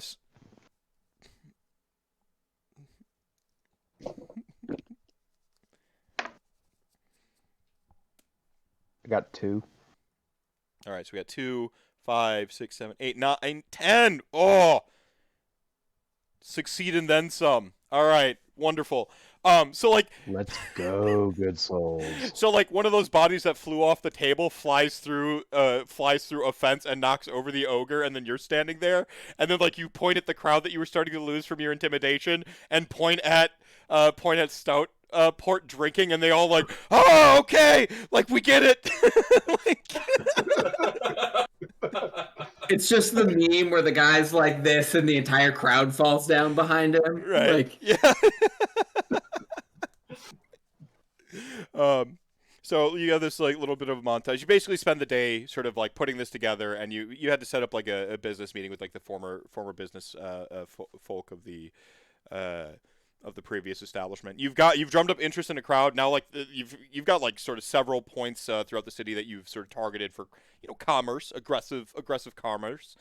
You've got the word out. People know that there's going to be a block party. Like they know your establishment roughly. Like they have the rough details, like enough to like word of mouth is going to spread it and make it interesting. You know that it's focused on guards get a discount, right? And so it's just you've pushed this snowball down the hill. It's you've done that's handled, and now it's just kind of like going to secure like the sort of franchise, I suppose.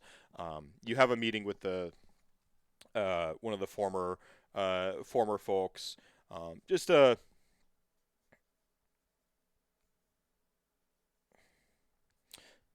just a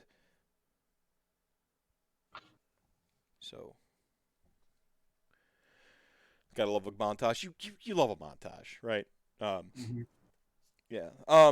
So just a sort of a human named Armand, dressed in like sort of like what can only be described as like battle robes, sort of battle robes and a breastplate. Uses like uses a staff in combat type stuff. But he took an arrow to the knee and had to retire. You know, like normally he could have healed it, but it was just at that like perfect angle, and the ability the healing didn't set in, and then like the arrow set, and had some magical property, so it basically like bonded inside of his knee, and he's just his knee's never been the same since, so he had to retire. And he thought it'd be good to open up an establishment. Thought, hey, I was an adventurer once. One of my favorite things in the world was receiving quests from bartenders, and I'm going to use my immense traveling knowledge to hand out quests from all the rumors and stuff like that. So he's sort of like formed a rumor mill with the side hustle of selling beer. His tavern should just be called the Rumor Mill. That's what it's called, yeah. And they That's used a to have a good one. The special. rumor engine. Oh, the rumor Endrin. Yeah. Oh, Yeah. yeah. So the rumor That's even Endrin. better. Yeah. They have Kinda a jealous special of your right bot now name, called but- the Bloody Valkyrie. Well, Bloody Valkia. yeah. So the rumor Valkia. the rumor Thank Endrin you. used to run a special on a beer called Beast Ice, but then y'all intervened, and their business hasn't quite recovered since, because adventurers really do love to get like drink, a meal, and side quests. They need them. Mhm. We're well beyond me like fucking with the fourth wall, aren't we? Like I'm so tongue in yeah. cheek. Like all right.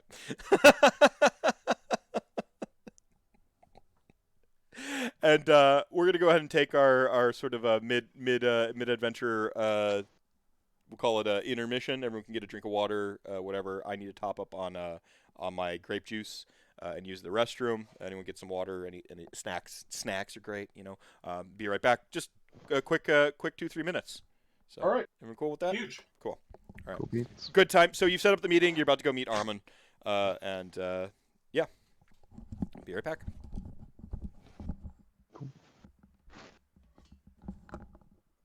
This is where, if I were prepared, I would actually have an intermission screen with a little countdown timer. But I'm the worst streamer in the world, so I don't do that shit. But like you're aware of it, so you can make fun of it. It's the double whammy. Right. Well, I actually used to have AFK Yeah. screens, but the new computer, like I all my art imploded, and I just haven't made it again. So, whatever. I know, when you made the fourth wall joke, I was like, this isn't filmed in front of a live studio audience. It is, though. Not studio audience, but a live audience. True. Shout out to Chat Gang if y'all are with us. I can't see it, so. But I assume y'all are, because you're wonderful souls.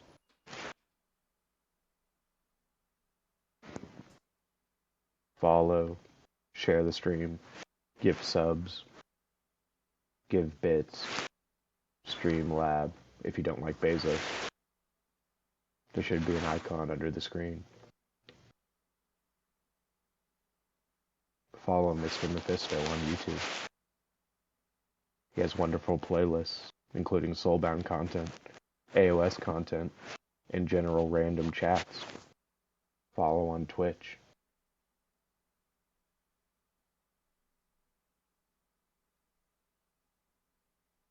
You get wonderful emotes if you sub. Lots of death stuff. Funny Bone Man faces.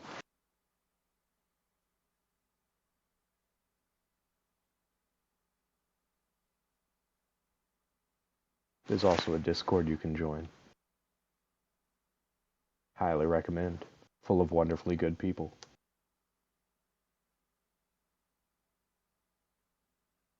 What's up, Dark Elf Sorceress? I've just been selling out for Mephisto for the last couple minutes. So I heard. Good stuff. definitely jump in on the Discord. There's all kinds of chat, Age of Sigmar, and otherwise, mostly otherwise. Which is the best part of this hobby. Like, I had nothing planned tonight. Wife's been watching Pretty Little Liars. We got her the full box set, so she's been going back through it. And yeah, I was just gonna be out here in my work office anyway, just doing a whole lot of nothing. And join the Discord. You can hop on Soulbound randomly, learn a whole new game with great souls that'll teach you too. Because like all I knew was lore about this game. I had no idea how to play it. And now look at me, rolling dice with some great people. It's a new game for me. I jumped in. It was one of Meph's stretch goals from his rantathon last year, doing these one shots. So I was excited about jumping in on this and getting just kind of a different side of Age of Sigmar stuff. To go with the sorceress because, well, let's be honest, there's really no other choice for me. I am in fact Dark Elf Sorceress. Right. And you said you had a lot of Dark Elf stuff before we started. Like, did you play back in Fantasy? Yeah. Yeah, so I played Dark Elves. I played in 7th and 8th edition Warhammer Fantasy. Nice. I have a lot of Dark Elves, and I stick to the Darkling Coven stuff when I do my cities. So, trying to make lists and have friends get apart to try and make it more competitive. And they're always like, oh, throw this in there, throw this high elf thing in there, throw these dwarves in there, and I'm just like, you don't get it. You don't get it, Dark Elves. Dark Elves. We may have some good stuff and some weak stuff, but Dark Elves.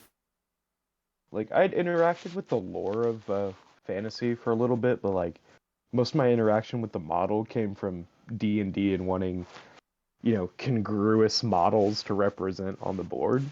Because getting multiple units that actually matched for D&D models was a very large pain.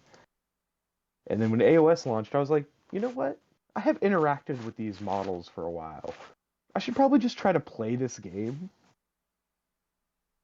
So, like, I respect the lore and everything like that from the old world, and never really played the game. Like, I'd seen it playing at game stores, but, like, it looked really cool. I just never was, like, at the age that I was like, I do not have the amount of money it takes to commit to this game. I started playing kind of right out of high school and college, so most of my early stuff that I acquired and painted was stuff I got from friends who, they were selling off stuff or getting rid of stuff for a lot of generous donations. A lot of deep discounts and generous donations. And yeah, got a pretty good collection out of that without having to spend tons of money, but you can easily add up as now I sit here with several armies, and one of the armies I've been actively working on this year getting a new book coming out, which means I'll probably be putting more effort into that. Though I doubt that I'll have it ready for anything tournament this season, despite my goals. I have a lot of Stormcast, and to be fair, a good chunk of it's painted. I have 6,500 points of Stormcast, and about 4 of it's painted. So, like, to be fair. And then the wife has about the same amount in Slaves to Darkness / Khorne, and about half of that's painted. She likes playing the game, but it's like not real big on the detail painting. But she makes cool terrain. That's her, like, instead of painting, she makes terrain thing. And she's really getting into it. She's been she's gonna get into painting like Christmas houses, like, Christmas town houses. But she's gonna do them up all dirty and stuff and use them as terrain. It's gonna be a really cool project. That's cool. That's cool. Is everyone back? You can continue your thing. I just checking. I'm here. Yeah, right on. CJ. D6. Just wake it out D6 and Travis. That's all right. So this adventure was designed to be run like twice, right? And I pulled the veteran move, which is I got the sort of player's agency involved early by having you essentially set my sort of background for me to figure out like where my hook was, because I've got my hook, right? Like I know what the premise is, jailbreak, right? Like I understand like who and the why and the what. But to get you there was so many ways I could have approached that. And when you gave me the seedy tavern owner like as a sort of background to the like seedy tavern owners, I'm like, oh god, like this is one of those examples of why I love RPGs as a storyteller. Like I write stories. You know, one day I hope to have like a TV show that I've worked on with a friendo. Like I would love to have an episode on like a Twilight Zone-esque show one day. Like I love anthologies. You know, I have all these big ambitions, these huge dreams. But even recognizing like story and all that stuff, any of that shit I do, if I ever do it at all, will never compare to how excellent RPGs as a storytelling medium are. Because that like sort of organic nature, the back and forth, the y'all inverted the trope of the quest giver by making yourselves a seedy bar owner. Normally it's the seedy bar owner, like it all starts in a tavern, right? Is like one of the most classic fantasy tropes. If I had made this adventure where I started you guys in a tavern and I tried to like invert the trope, it wouldn't have been as hilarious as what you came up with. And because you fed me this, then I had to take that joke one step further with the arrow to the knee quest giver bartender, like the adventurer who retires and like and opens a bar, right? Like I had to take it one step further and make them your competition. So you have like the active adventurers who own a seedy bar as like a side venture maybe, and then you have this like person who retired, all because you had this one idea. And like, and I have my ABC like plot, you know, like I have my, but it's so like it doesn't matter. Like that's what's beautiful about RPGs is like this, the party will tell you where the story is. This story wasn't about it has a jailbreak in it, but the story isn't about a jailbreak. It's become this like weird meta takedown of capitalism and like and RPGs and starting your quests in a bar. And we're going to edit that out of post because no one should know how hilarious and awesome this adventure has become. They don't need to know how the sausage is made. But I just want you to know, this is why I love RPGs. It's this right here. There's nothing like it. No matter like if I wrote my ABC plot points, it would have been a good adventure. You know, it would have been really good. But these GMs out there who lament the party always does something they don't expect, they're amateurs. The best part is when your party does something you don't expect. Yeah, exactly. Well, clearly it means that you're a professional. The DM's job is to be the narrator and referee. It is the party's story, and you have absolutely succeeded. This has been genuinely a blast. Like yeah, go ahead. I got the meme. The wife came in, like, opened the door when, you know, heard break. I was like, "You doing okay?" I got the "Are you winning?" meme in real life, and I was like, "Yes, actually, this has been so much fun." Man, just I love the meta commentary that naturally develops. I love that all those little relationships.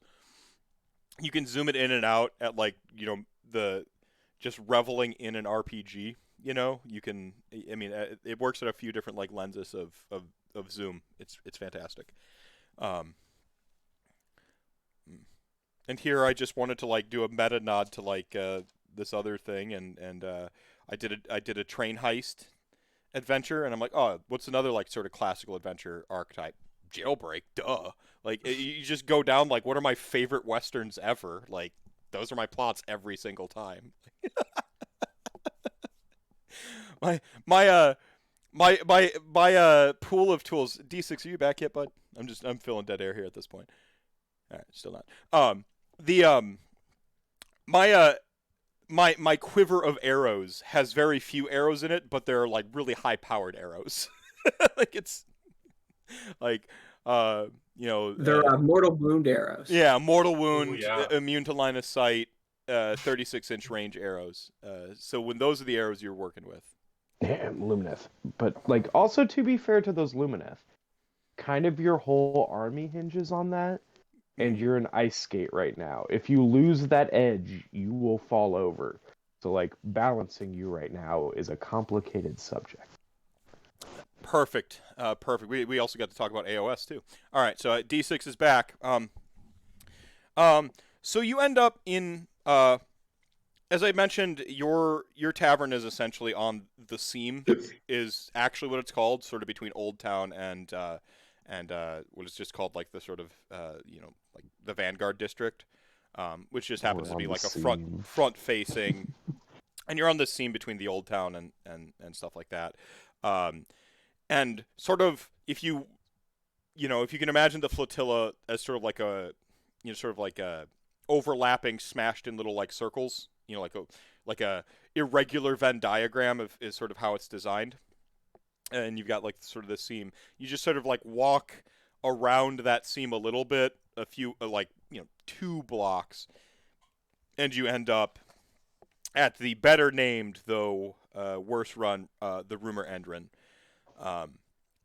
The Rumor Endrin immediately stands apart from your tavern in that your tavern has this like quality to it where there's a lot hidden, but it doesn't try to hide itself, if that makes sense. Like it's a real bar.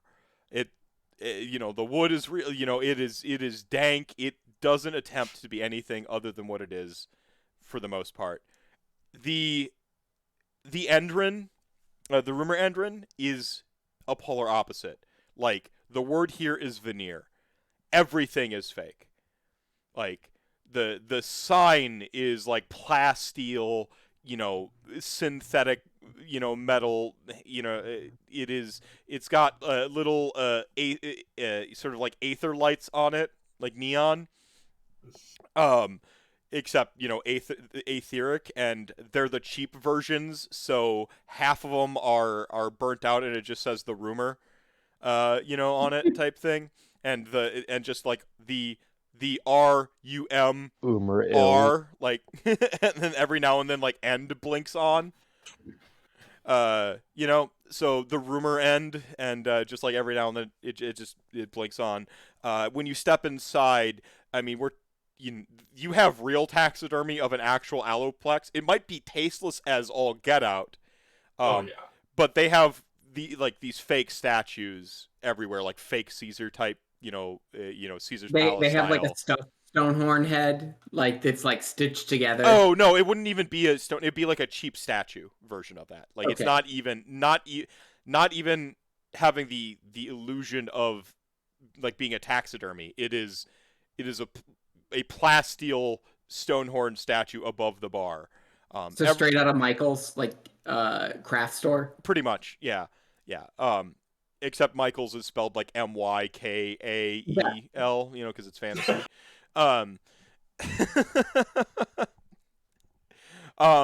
And instead of like the casks that are currently aging ale and stout, and I assume somewhere in there your beer is actually good, even though you sort of try to you might take liberties with the finances, but the craft of the actual beer that you put forth as your sort of like flagship is good, right? Yeah. And the other one is a type of good which is efficient at getting you fucked up. The mushroom stout, right? And that's its own type of good, because some people who just want to get messed up, they don't care what it tastes like. So they're two axioms of a type of quality. And then the stuff in between is just like various nickel and diming for like the sheer profit of it all, like, right? So whatever. But at the very least, I think you take that aspect of it seriously. So when you do try and you make a good beer, it's your actual class. This place has the stuff that they have accepted as like the imports that they say are the best type thing. So they're in the sort of more the running side of things, and they have all the little bottles on display, and even the display of the bottles and the labels feels pretentious to you, with how sort of cheap and shoddy everything else is and fake. So they have like Griffhound Island. What was that? They have like Griffhound Island. Yeah, sort of Goose Island. Yeah. So they've got all these like various imported Weiser. And rather than having the casks and stuff, they just have a little display of a single bottle of each thing, and then they go into the back and they have this whole pageantry with bringing it out, and it's artisanal, So it's just the total opposite. It's fake in an opposite way, right? This is a dichotomy, and It has no behind soul. yeah, soul stat 0. Soul stats 0. Not good. Yeah, so this is the place, but like the Ours is booths. body 1, mind 1, soul like. but the actual like seating is clean. It's almost sterile. It's it's so clean. And the layout is decent. It has some sensibilities of design. It's just missing that soul. Exactly. Perfect way to say it. And propped up behind the bar, sort of there's there's sort of a cavalcade of like of handsome men, women, and NBs, like sort of all around, like just carrying around the single bottles of some import to try to sell it to people, right? And this is why their business has been allowed to stick around, is because they've pretty much stepped out of the ale, beer, stout markets and into like the liquors, and that's why you didn't fully run them out, because you're like, as long as you're out of the beer game, we won't burn it down type thing. Like, so they're kind of like parading about the things and trying to sell it, and then sort of propped up off to the side of the bar where like these sort of like super well dressed cocktail artists mix various like drinks with interesting names like battery acid and Enderin runoff, and well, they'd probably have one like Magmadroth's eye, and just really weird. This one, they have like the different naming conventions where like this is the name of something that's going to get you messed up, and this is the name of something classy, and it just kind of goes down. Stormcast tears.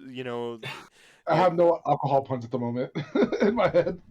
So Stoutport's totally walking into this place like it's an episode of like Restaurant Impossible.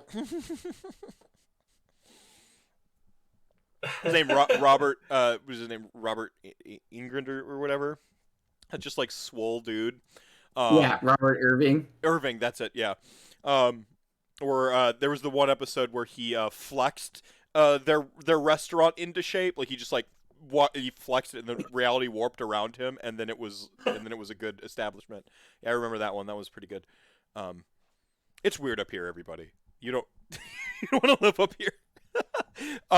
No. So off to the side, sort of surveying, even on little like upraised sort of like pseudo VIP booth platform.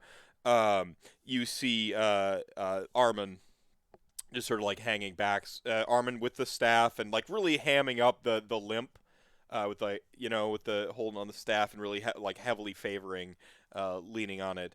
And you walk in. So, go ahead. You sure that Armin isn't holding a hammer?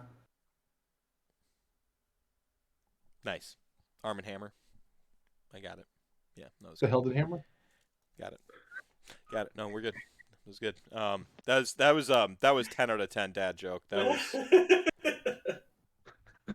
yeah. Like, in fact, I feel like I have to give you one of my children now. That's how dad joke that dad was. That dad joke was. That was. You've outdadded him. Yeah. No. I think it's like the Highlander. Your dad joke has reigned supreme. Right, like we went from harder daddy to firmer father. Yeah. I just I hang my head in shame. That was a pun I should have made, like earlier. It was right there. Yeah, I should have played it cool and been like, well, yeah, his staff was supposed to be a hammer, and like winked at like as if it was the joke I was going for the whole time. Really, I was just thinking like taking names of various characters and like lopping off syllables to them, and that's how I came up with his name. Yeah. You're the GM now. Actually, I think that also is how it works. I'm retiring from the GM game. How's it going, Grim, man? It's been a while. So yeah, you walk in there, you see him. He's kind of really sort of leaning on the staff, hamming it up a little bit. You see the place. Unlike your establishment, it's kind of got a bit of a buzz to it, but of course it would, because the current clientele wouldn't be the sort of like day labor, right? Like where everyone's like working and keeping the flotilla going. This would be like people with an afternoon to kill are in here and some money to spend. And Yeah, like, they're not open at third shift time. We are open at after third right, shift yeah. time. You guys wake up like, or you guys open We close at 7 a.m. mark? Yeah. Sure. Fair. It's your tavern. Yeah. So, like you'd be the kind of place that closed at noon, because that's when the last stragglers from the third shift like meander out, right? And then you open back up at like 4 or 5. That's the kind of joint y'all run. This is the kind of place that like opens like at brunch and runs to dinner, you know. So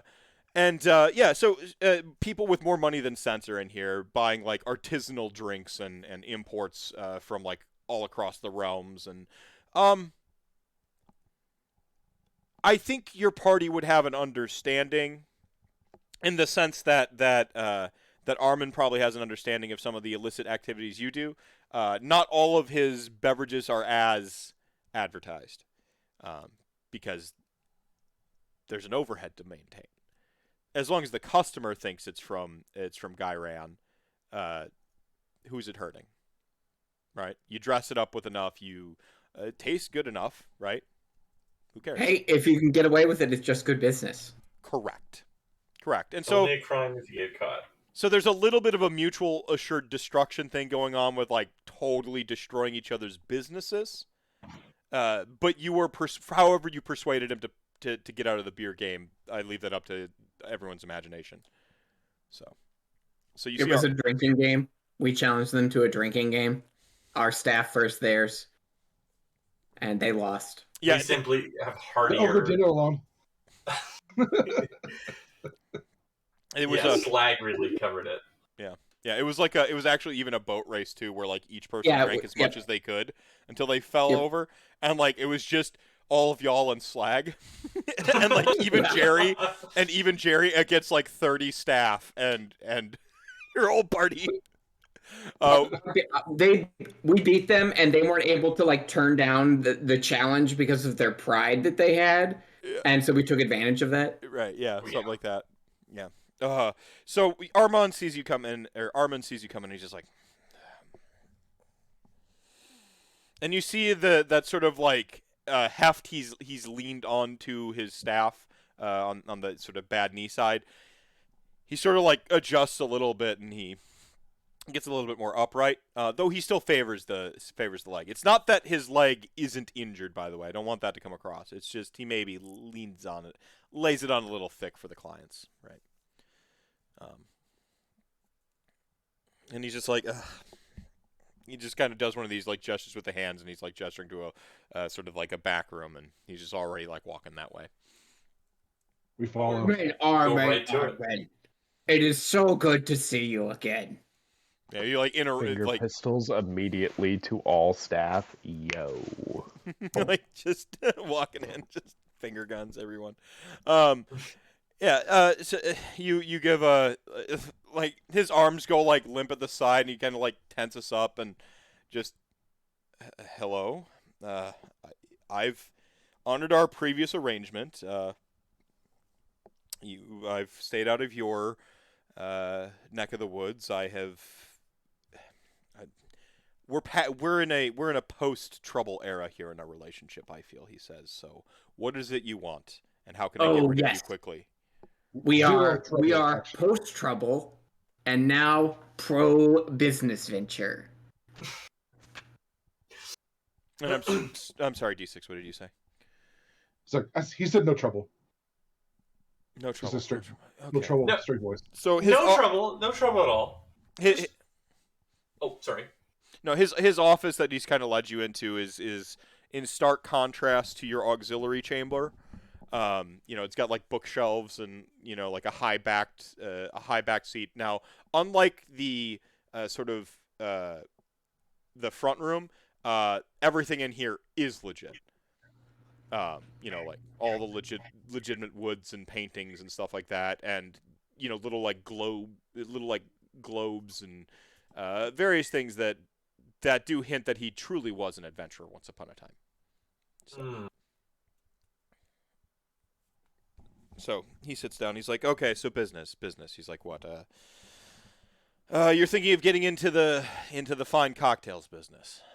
You have some goblin snot mixed drink, some I don't know, ogre tears on the rock, something you're gonna. No, you're not. Nope. I'll do you one better. Nothing so droll, Armin. Nothing so droll, Armin. All right. You're going to think about getting back into the ale business. He looks at trays. He's like, "Are they serious? You seem to be the only one with a real head on you. Are they?" Absolutely serious. We have an interesting offer for you. What is it? We have an offer. No, for you. I'm talking to her now.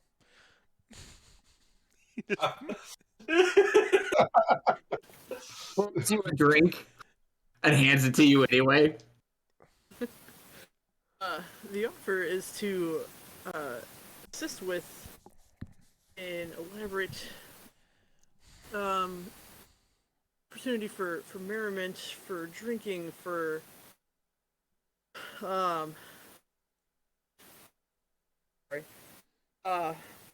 to just really bring the entire flotilla together. You're talking about a party. She's talking about a party. He overlooks the rest of the. Yes, you love parties. You're a party guy, Armin. I can tell. On the menu. We had a great time at the last party. I don't. The jockstrap. A brunity fest, if you will.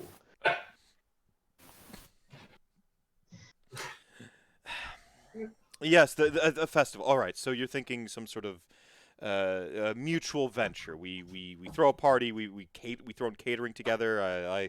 I the cocktails and imports. You whatever slurry it is you're peddling these days. Yeah, but Shazrak can tell you the cost benefit analysis. Yeah, well, we'll run through it.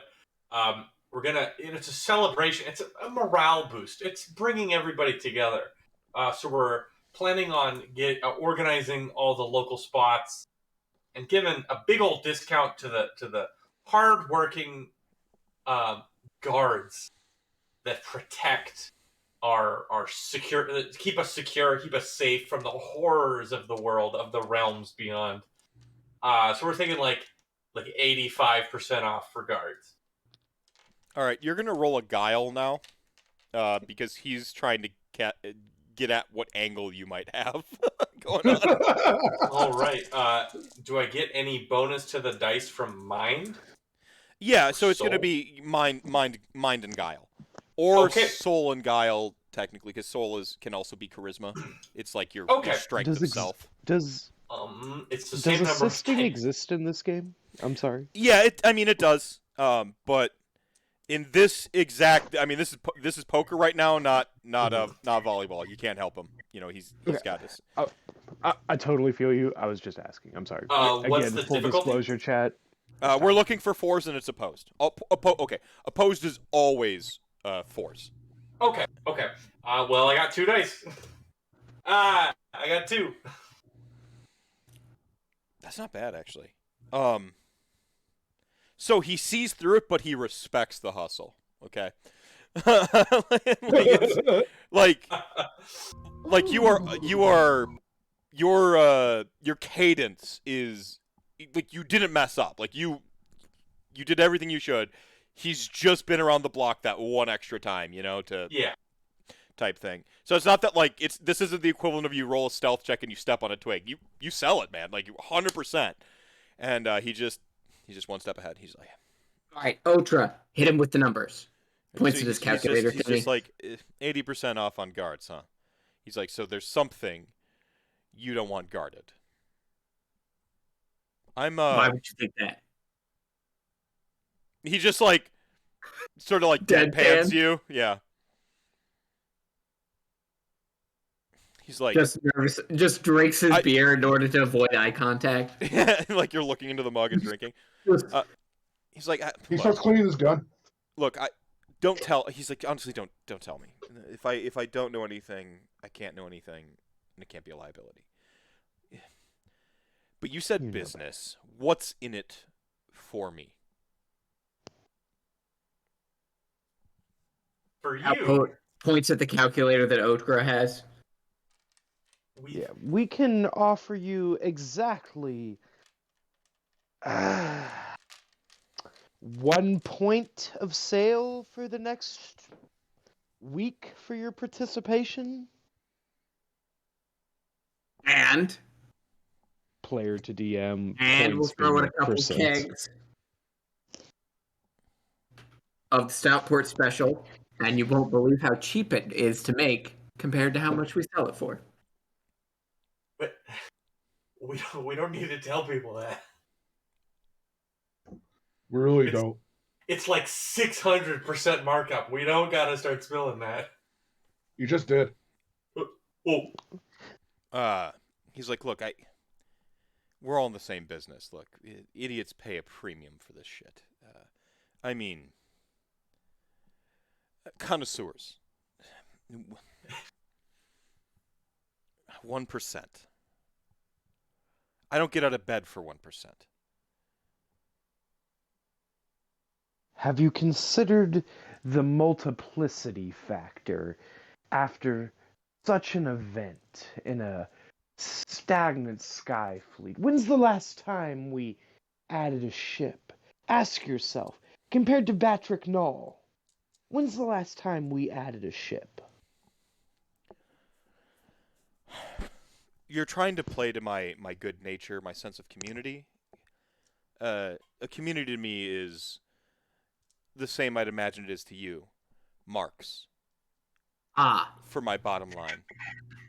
But have you considered the increase in drinking that will take place the week after an execution? You're thinking of throwing an execution party? He's just now put the two and two together here. What better time to party? That's so deliciously Ain't no macabre. party like an execution party. He's like, that's so deliciously macabre. No. Look, I still don't see player to players here. How aggressive are we feeling like being here? Like, how much are we willing to push the effort? We have crushed this guy once already. You established the stakes were like a weird pride drink-off thing. You don't know how capable he is in terms of other things, and he does outstaff you in terms of like all-out turf wars. yeah. I don't know that we crushed him. We happened to win. You swindled him. You conned him. You got you did. We shamed him into not selling beer. Yeah. So real quick, Haywa with a raiding party at 21, a big raider showing up, dropping a tier 1 sub for 53 years. 53 years of support. That sub is almost ordering off of the seniors menu at Waffle House. So literally, our establishment is 5 bosses and 2 employees. A really high management to employee ratio. You ever see that picture and it's all the guys standing? It's at like a construction site. And it's all the people standing around the hole and the one guy with the shovel. That is our tavern. A lot of micromanaging from a lot of different sources, a lot of conflicting arrows getting crossed, and that's fine. That's business. So look, I mean, that just sounds like capitalism to me. So, just as business as usual. Look, I do like the. I mean, I do like the idea of selling fine artisanal liqueurs off the backs of depression and people's recent reaffirmation of their own mortality. It really doesn't get honestly more lucrative in our business, but still 1%. Don't insult me. You got one over on me. Well, 1.5 times if we count the undergarments fiasco. Look, but I think that hurt us all equally, that last one. Make it worth it for me. I want to make money, but not... I really don't care for the indignance I often suffer whenever you five are involved. Okay. Southport kind of like friendly elbows Heartseeker, and it's like an up air, like pointing up, like maybe we go up. You're a shrewd businessman. I won't bullshit you. 35% of all proceeds from the evening of the party, and 15% from our tavern for one full business week. All we ask is your unconditional participation in this event and minimum questions post-event. So Rising winds raises all skyforts. He finally, like, this is the like he sort of like sits up in his chair, like nestles in pretty decently, you know, into the back of it, and you seem to have his interest like thoroughly now.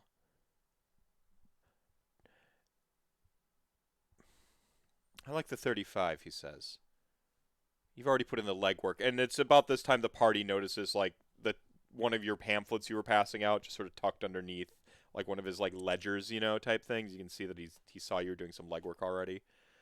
He's like, but to me, 15% of your weekly business, that's a gamble. 50. Stoutport looks at Golden Hand and goes, "Well, we'll remove the illegal firearms we have stored here." His face completely surprised. Like you see, like the total shock, like just like brow sort of like he loses his composure for a minute, like just like like you see for a minute, like the eyes. You can actually hear his thoughts, and he's like, "They wouldn't stash illegal. Of course they would. Like you can see that moment where like it's something so ridiculous." And then, like, he recognizes who's saying it to him, and he's just, like, at the immediate concession, like, in his eyes, as he knows that anybody else, it's just and he's just like... And for the first time, Goldfinger, my good man, remind me. The current caliber capacity is 308, and you've stored how many 45 calibers here? I'm just wondering if we can inform the good soul of his current fine amount. 20%, and we will remove most, if not all, of firearms that can be recalled in a day. 25. You remove It's a them big all. feat for me, but I'll do it. You remove them all today. Okay. 25. He's like, he looks at them like all he today. he like flips open a page of his ledger, you know, just kind of like casually like opens it up. We close it, you know, he gives the pseudo plain speak for, you know, we close at 5 p.m. type thing. He's like, we close at 5 bells. He's like, I want you in here at 5:05, removing them. Stoutport walks over to the bookshelf, pulls a book off, and goes, "Golden Hand, you have one stored in here, right?" And hands him the book. He pulls off like a dwarven Bible, opens up, there's a gun in it. Yeah, it like it unfolds like a pop-up book, and just like a derringer with like an exhaust pipe coming off of it. You know, like just and it's just like and like like Armin just like, I swear I was reading that last week. 25. And you were. Remove them today. Final offer. And we're square. Square. Previous transgressions forgotten. We're amicable businessmen and women going forward. Okay. Sounds like a deal. I don't know if... I say we drink on it. Sure, but he reaches into his, like, with robe sleeves and like produces a flask. He's like, this one is from Ulgu Shadow Water, nothing like it. 300-year vintage. And he like gives it a nice little like clank to your tankard. And... Stoutbert quickly pours everybody else a glass and hands them one. Or like cheers. Cheers. Oh, and you won't mind if I get this in writing, will you?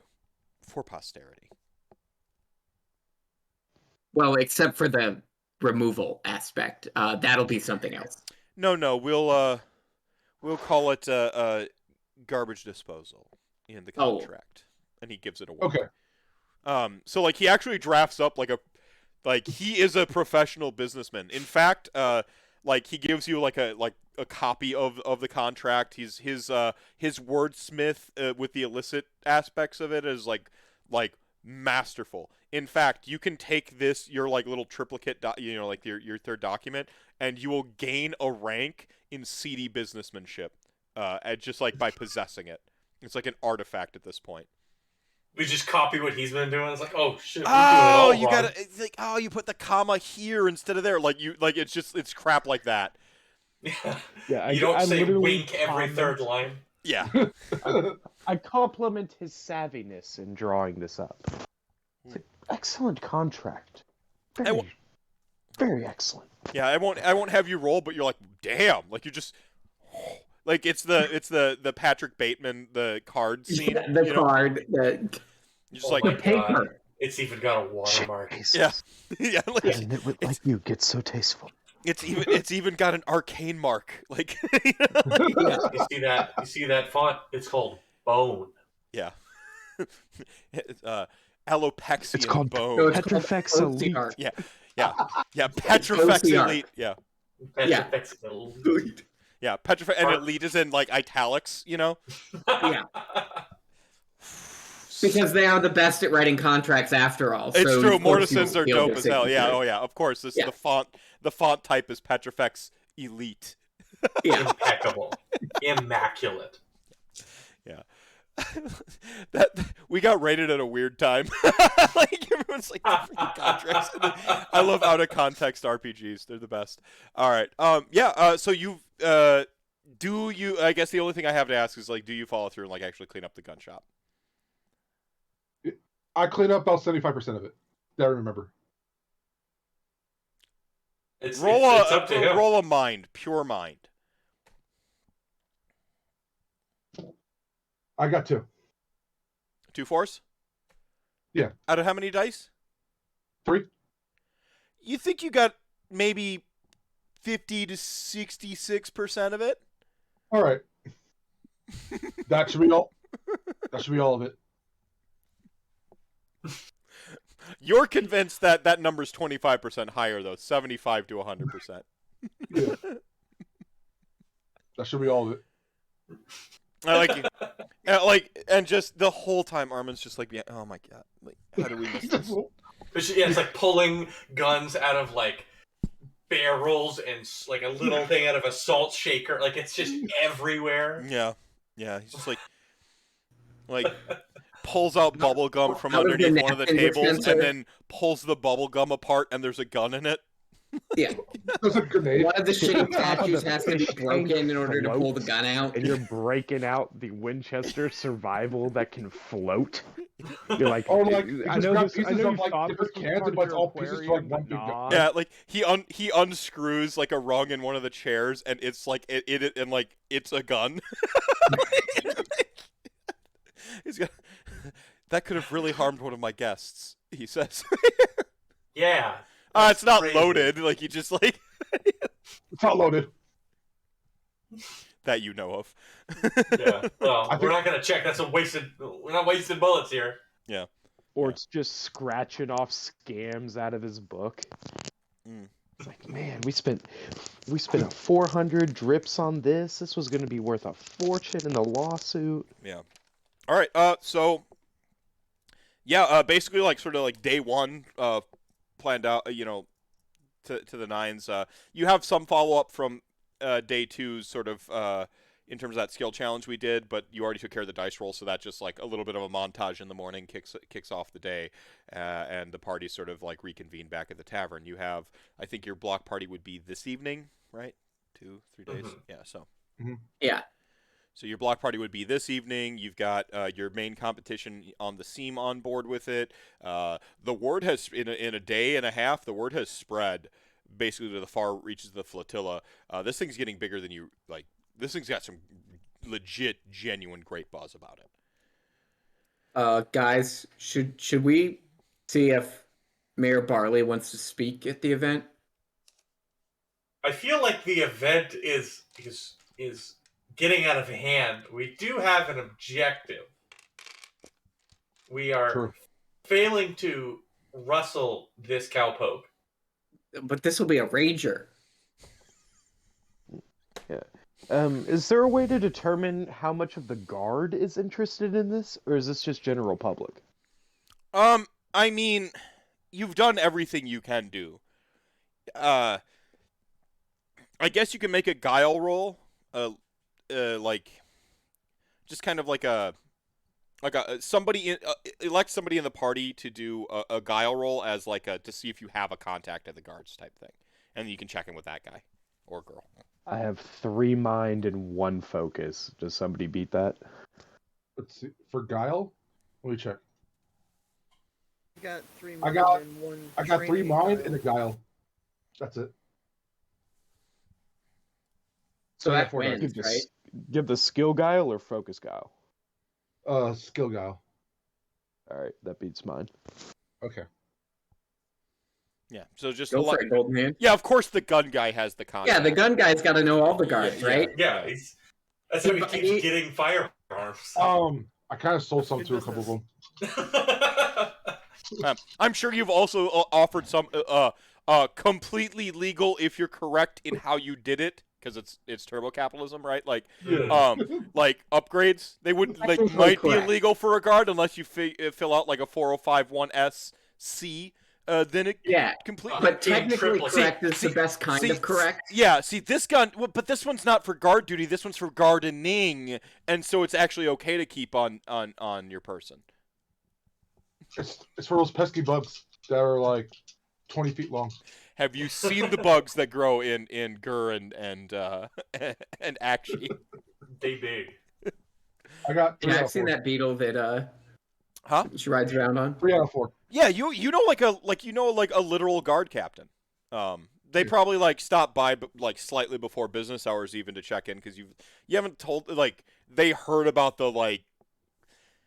He knows enough about your business to not ask too much ever. You probably this is the guy you've hooked up with the gardening club. The gardening club is just a really huge gun. Like he's got it strapped on his back and everything.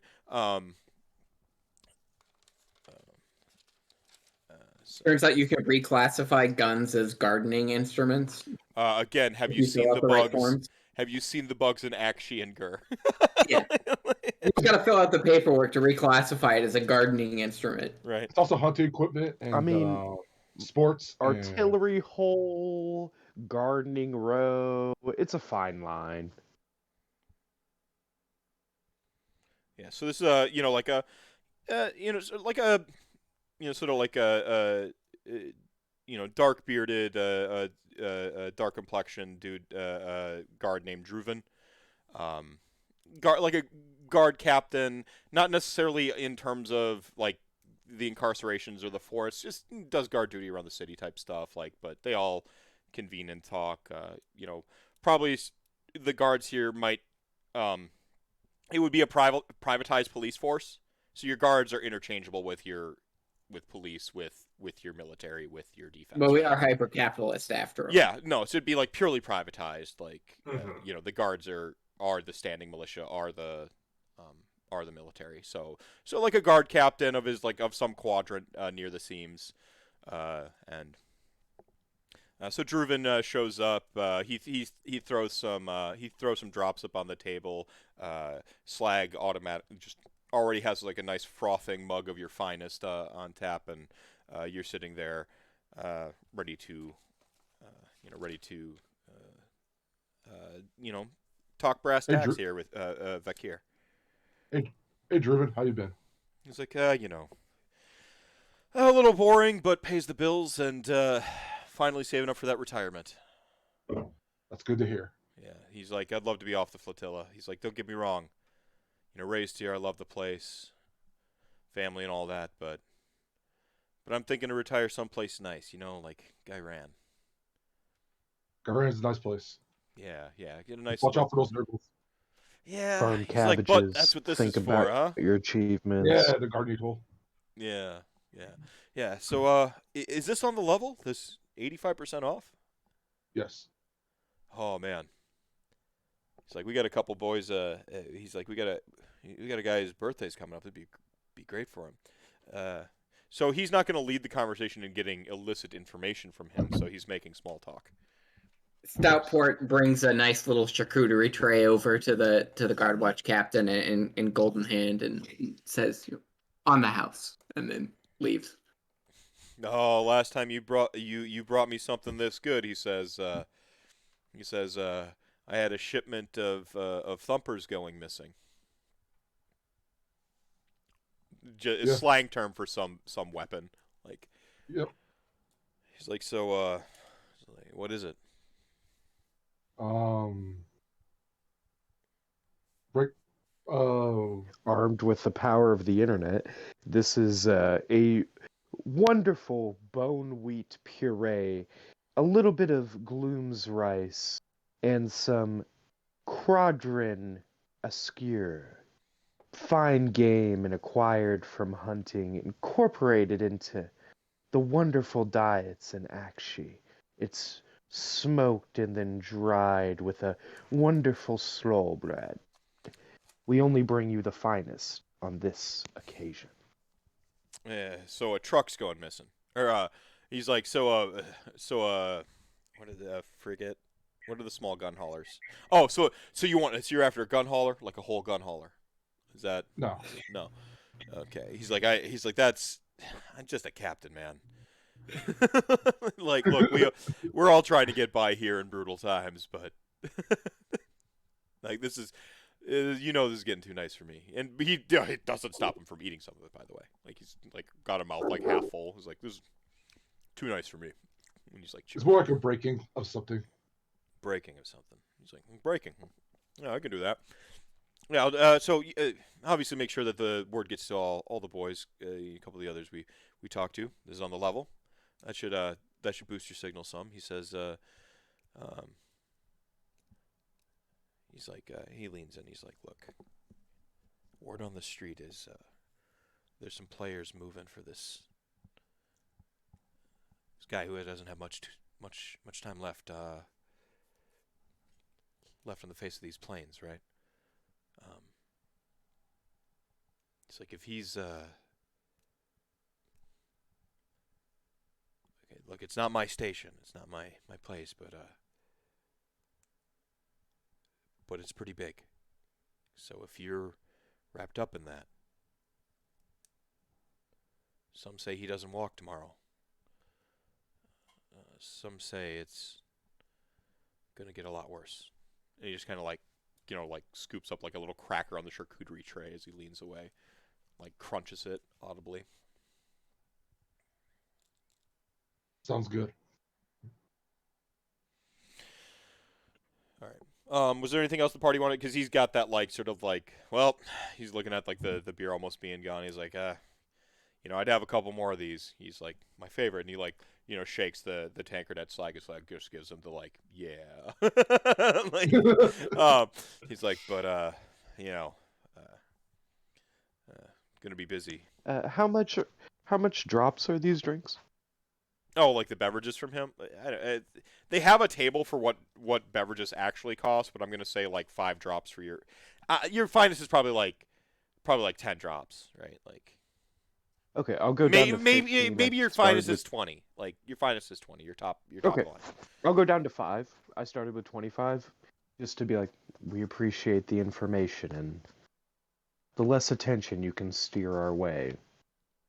Hey, You know where our establishment is. hey, I have advantage with bribes if I need to roll. absolutely. Like, you took advantage with bribery? Like, Yeah, I have savvy, and I quote, "You are adept at striking deals, haggling, and navigating the cutthroat world of business. You have advantaged on opposed tests when bargaining with merchants, brokering contracts. Additionally, if you attempt to bribe someone, they are less likely to take it poorly or report you if you fail." yeah, you're totally rolling.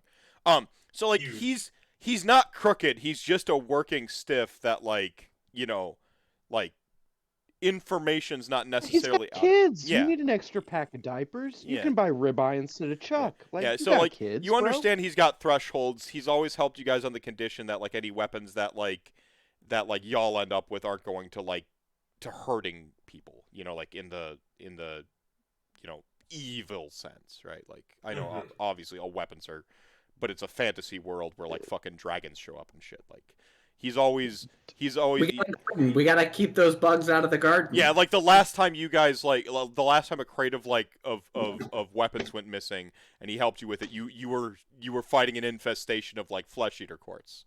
That's the sort of thing he's helped you with. So Shot a zombie dragon to smithereens. yeah. Yeah. So what am I rolling here, good soul? So bribe is soul is often your force of personality, but you can do mind if you're being more cagey, in your vernacular and stuff. And then I believe guile is where bribes and stuff come in as well. So a lot of guile this session, by the way. Okay. Yeah. We're a guy full So- group. And then advantage, I believe it gives you an extra die. Is how advantage works. It gives me an extra. Okay. Yeah. And what am I looking for to succeed? So it's opposed, so it's always force. And it's not that like he's Okay. like resisting you per se, but you've got to get him to like, You gotta get him to like not want Okay. to. you can, Not 3 out of bully 4. he's got 2. So you beat him in the opposed. And he's like he kind of like takes it. He's like, look, what are you? He's like, what? He's like, again, no innocents get hurt, right? Like, what do you need? Absolutely not. We never want collateral damage that lessens our discreetness. We merely mean to accomplish things and keep this city running as smoothly and as profitably as possible. You know that. We've Yeah. never interfered with that. Right. That's why we're on the same page. We keep our goals in front of us and in the same parallel lanes. Right. That's why I'm willing to treat you to 80% of my coin purse that I'm currently carrying on me, good soul. Oh, we both know that could be empty. I mean, that's an actual calculation. He's like, just what do you need? Like enough. Don't. Just the less members that you can have in the way of us turning one door, the better. He looks. He kind of looks past you, to Vekir. He's like, you guys really ought to stay away from that guy. What's that? He says you guys really ought to stay away from that guy. He said, why is that? Not that I think you're the sort, or or whatever implicate y'all. But there might be other forces at play here. Like maybe you understand supply and demand. Yeah. Low supply, high demand. Multiple buyers. All right. So, look, ain't none of us heroes here, he says, but some people are better than others, and I consider you, besides all the effects, to be better than some others in this city. So, I want to sleep easy knowing that if I could have prevented something bad from happening, look, a lot of the boys already know to kind of clear out that area before, he says, before, the, whatever the vernacular is for midnight, before midnight, he says, He says most of us know to clear out the D-wing before midnight. Already. Okay. He says, but I'm telling you. And he's already turned around and is holding your coin purse, by the way. And he's like, "How much did you have in it?" Like he's kind of like, like bobbing it in his hands. Like, Legitimately, 25. Like, I have 25 drops in there, and I was offering to buy him a 20 drop drink. Like, legitimately, 80% of my coin purse. he pours out five of them, like little marbles, basically, like, and like hands them to you and like keeps the rest, and like walks out like. We'll keep your advice in mind. So D-wing is where you're looking. You understand roughly where like the sort of holding cells of your district would be. So you kind of like you've also gleaned the information of where now, and a win of midnight tonight. So.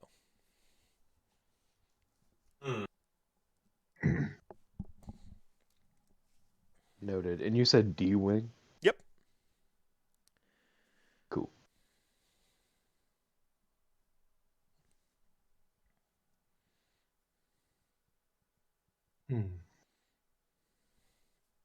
Just because I don't know, Good Soul, what does your magic do? Like, is it offensive, illusionary, conjuring? I just don't know. I think that's directed at you, Tanya. I've got a mostly some kind of light damage spells. And then I can make some light and I can make a horse appear, but a little bit of light damage outside of that. Free horse. That's what I'm saying, though. Free Like, magical, think about free where we magical are. horse Like, that how can go through crazy of a walls distraction would a without rider. random horse be? It's definitely a random horse. I mean, some people have probably never left this flotilla. Imagine the distraction seeing a horse up here would be. Didn't we just spend a full day setting up a distraction? Yeah. We don't need the horse as the distraction. Not in the immediate sense. I'm saying you once might. we're like in, No, that's fair. That's like fair. once we're in the jail, like have any of those dudes ever seen a horse before? We could drop a stone horn. Don't those things that's do like thinking. crazy damage too? Stone horn? Yeah. The party, the event, the drinking competition, if you will, is getting the whole town together and getting them focused on that. Summoning a horse would only draw a few people's attention to the location. Fair. Just Absolutely be contingency useful thinking. could absolutely be useful if we're headed into that D-wing and it's not quite as cleared out as we were hoping. I think you were led to believe that there'll be minimal staff, like kind of on purpose. And you've essentially, what your distraction will do, you're about to see in kind of practical effect, is pull the guards away from it entirely and kind of concentrate them into one area. So running back to your own tavern as like a fallback point might be the worst idea on the planet, but you've by all measure you seem to have succeeded in your agenda, and it's sort of Drew Van just like sort of like.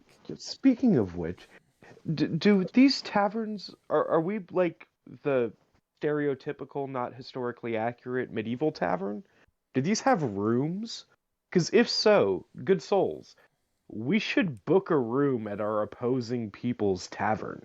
Oh yes, like if we were gonna like run somewhere, we're definitely running to the rumor Endrid, and that's where we're hiding out. Yeah. Yeah, so I mean, it's historically inaccurate when you're playing a made-up fantasy game in like space planes, Doctor Who, TARDIS land, like, it's, yeah, no, I mean, it's function and fantasy and stuff like that. Yeah, like there's. It didn't strike me that either of your bars had rooms, per se. Like it's up to you if your bar would have them or not. Like I didn't. I had been operating that it didn't, but that was just like my mind's eye.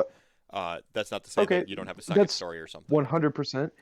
Okay, then let's book a room like tonight before the next day at like a hotel or something. So like we have a reason to be there the next night after this shit. No, So no, it's no. already booked. Better idea. So we're the one that has organized the entire party, right? No one will believe that we disappeared. Yeah, that would Like, be insane. What kind of insane business establishment would disappear in the middle of their own party? We just have to pay our staff bonuses to sell the story. Well, now we're starting to get a little Wait a fantasy minute. paying Wait a minute. bonuses. The mayor is on our It's side. only two guys. The mayor is on our side. Mm. We threw this whole party. We should stay at his house. Well, technically Lords would three, often. because We have a jump. We have a accompany jump cut. people. Like his door just slams in your face. like, like, But we've got to just let us in. No. like just like a quick. We should stay at the mayor. Just like a jump cut to him slamming the door in your face, and then like, and you're back in the bar like like an hour later. Well, that plan didn't work Okay, out. F it. F it. No Slog. No glasses clean tonight. Okay. We're gonna be here. We'll be putting in the labor, the sweat, the tears. Don't wash that bucket of spare rags either. Leave that out. So it shows that we've been Better here. idea. No, he's like, got it, boss. Just like the last time you were here. I remember. He's Yeah. like, I remember the thumpers. Also, let's up the octane on all of our brews for tonight, so that people's memory of what happens tonight is a little less accurate. You're in charge of ratios here. All right, I don't know what the brewing skills are, but like we have a montage set to like butt rock of you brewing beer. Like twisting knob levers, like everything. We just assume you do it. I'm not gonna have you roll, but this is your job. Like you're a brew master. Like gonna need a montage. Bow to no, and he's just like twisting knobs and like he's decanting for some reason. Like Yeah. Oh yeah, It's it's like, like whatever, and all the ABV is just like 2% lower than it.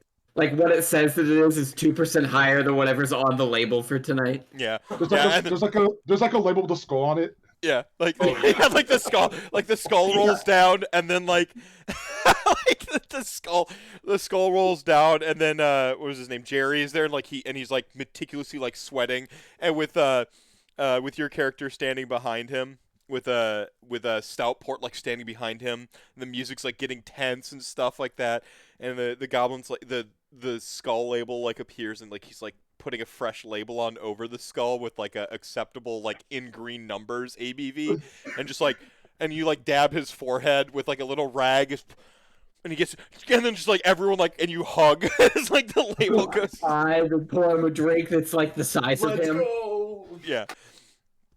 Yeah. Jerry did it. Yeah. He's like so like the montage. He's just like, so I get to. I'm actually playing for real tonight. I'm playing for real tonight, right, up, boss? Yes. Sure, Jerry. Yeah. You gotta sell it. Plastic recorder night, Jerry. Big night. No. I want a No, full no. spoon solo. No. Tonight is special. Tonight's a special, bosses. He's like, I got it in my soul. You'll know. You'll hear me, no matter where you are. You'll hear me. And he's just like looking up. I Don't know forget, you've got it Jerry. in your soul, Don't forget to Jerry. remind him I'll that you feel bad opened for for you. Marathi and the Bow Snakes. He's like, I really did open for them, right? Yeah, Yeah. Jerry. We all know. Yeah. No, that's why you hired me. It was on my resume. Like I've seen the poster, That's- y'all. It Did was you, a did you good. guys read a resume? I mean, he showed me a poster. It looked photocopied, Yeah, my resume. but like, Stoutport starts panicking that he actually forgot this event. yes. Oh, I guess now we prepare for the event that we have to sneak out of. All right. We got to get streamers, and we got to get tinsel. How do you Gotta set up decorate? some keg stands. Cake stands. Like, how are we doing this, y'all? Like, do we start out at the event? Are we gonna try to like slip away? Yeah, we gotta make a presence, right? And then we gotta just like disappear. Yeah. It's called having an alibi. So we gotta make everyone know we're there, and then sneak out, and then we'll figure it out as we go. Be a smoke show, but engine thrusters. Love it. Yes. Yes, Absolutely. that, and everybody talk to at least one in like we don't have to actually have the encounter Meph, but like everybody talk to like one important person that can verify that you talk to them. Mhm. You know, meet your Girl Scout troop leader, your PTA organizer. I think y'all are thorough and your heads in the right direction. So you have the alibi pretty well secured. Your staff, the staff of two establishments of repute, willing to like swear by y'all being around, so on and so forth. You're gonna have the evidence that you were there. You're gonna have some material witnesses, so on and so forth. So that's covered. What's the plan with the actual prison itself?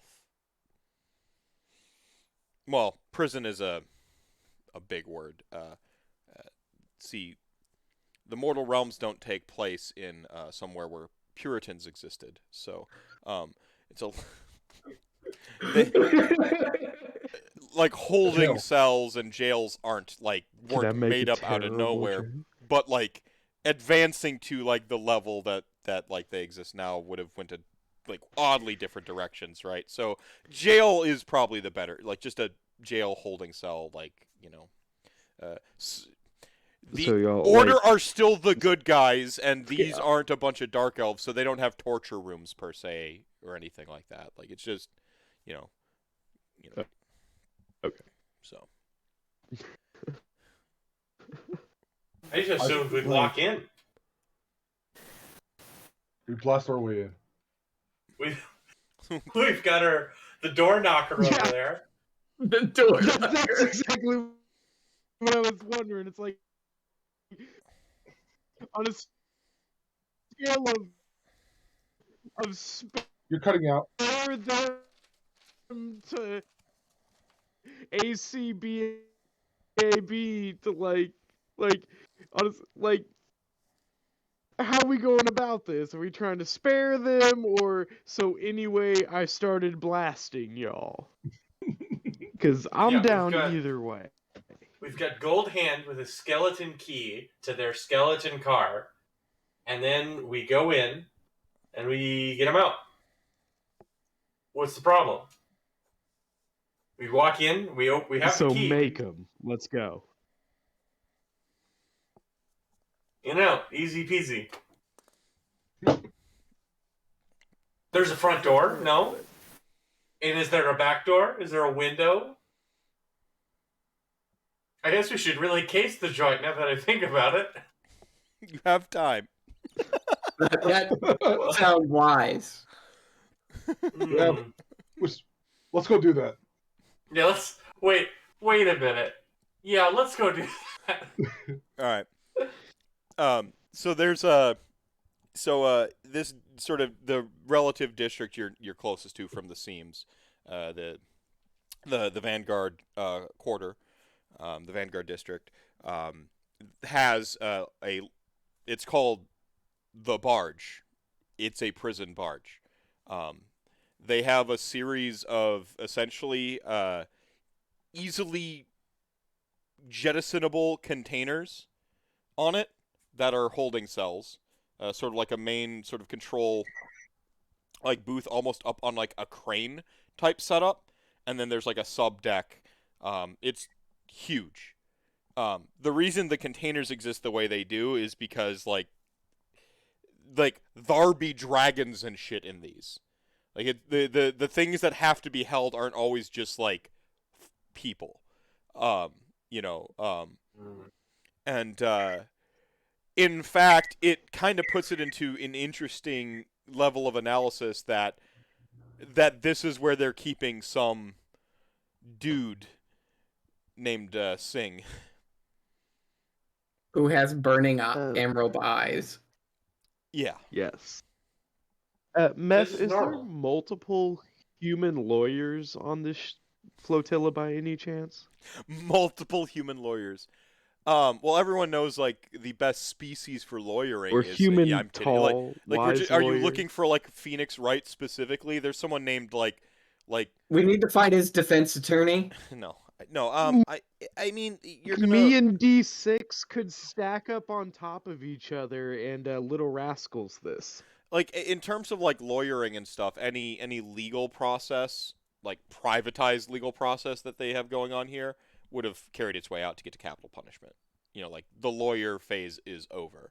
And like legally Fair speaking, enough. whatever, like they might have an appeals process. Who know, like I'm speculating on like fantasy governments here that I've read like 3 paragraphs on the city. Thought it was really cool because it was a bunch of spaceships floating, and I'm like, oh, floating spaceship hyper-capitalists.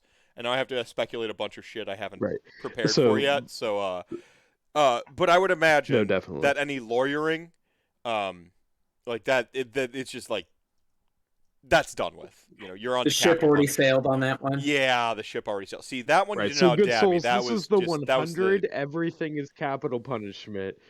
I thought we could Little Rascals this. I'm a mute. I mean, you could still talk to people. You can still bribe people. You can still convince people. You can still like whatever it is. I described the barge and that there's about like 3 dozen of these modular containers on the surface deck. There's sort of like a crane And he's guard in D-wing. outpost style thing like on deck. It's called a panopticon. That's the actual word, even though it sounds made up and super metal. There's a the panopticon is the crane. So it can survey these like crates and stuff like that down below. And then you have like a sub deck, which you can imagine is going to be like the guts that make the barge float. And maybe if there's like some supermax or higher security cell, or like the regular people wing might be sub deck. And the containers are all the, like they have to capture a beastie on the field. And they have these, disposable, well, not disposable. They have these like crates that they can like lock up a god beast spawn in and, secure it because it has some property that they care about for various reasons, right? Like whatever it is, like, there's like a turbo Cerberus deer is like a creature out there, and they're just like, oh well, we don't want to execute the turbo Cerberus deer, like we better keep it. It's turns out it has a penchant for finding aether gold veins, so they keep it. Like this, it's the same sort of thing. That's going on here. There's any number of reasons to keep kind of dangerous stuff contained, and how the flotilla works is you're going to have like sort of like really because it's hyper capitalism, they've privatized the containment. So in this case, the same people who like contain monsters are going to charge the military basically and the government to house people too. Like it's it's just an integrated business. So is the D-wing for like people, or is it all intermixed? See, the D-wing is the deck wing. Okay. And in this case, it doesn't mean the top of the ship. It means like the sub deck. So there's you're not going to be cracking any one of those millions of containers or getting into the Panopticon to like go through their binders and see what's contained in what container, because they all have like their serial numbers and whatever. D6, can you fly? Because I did not take that option. I took the saw. I could fly.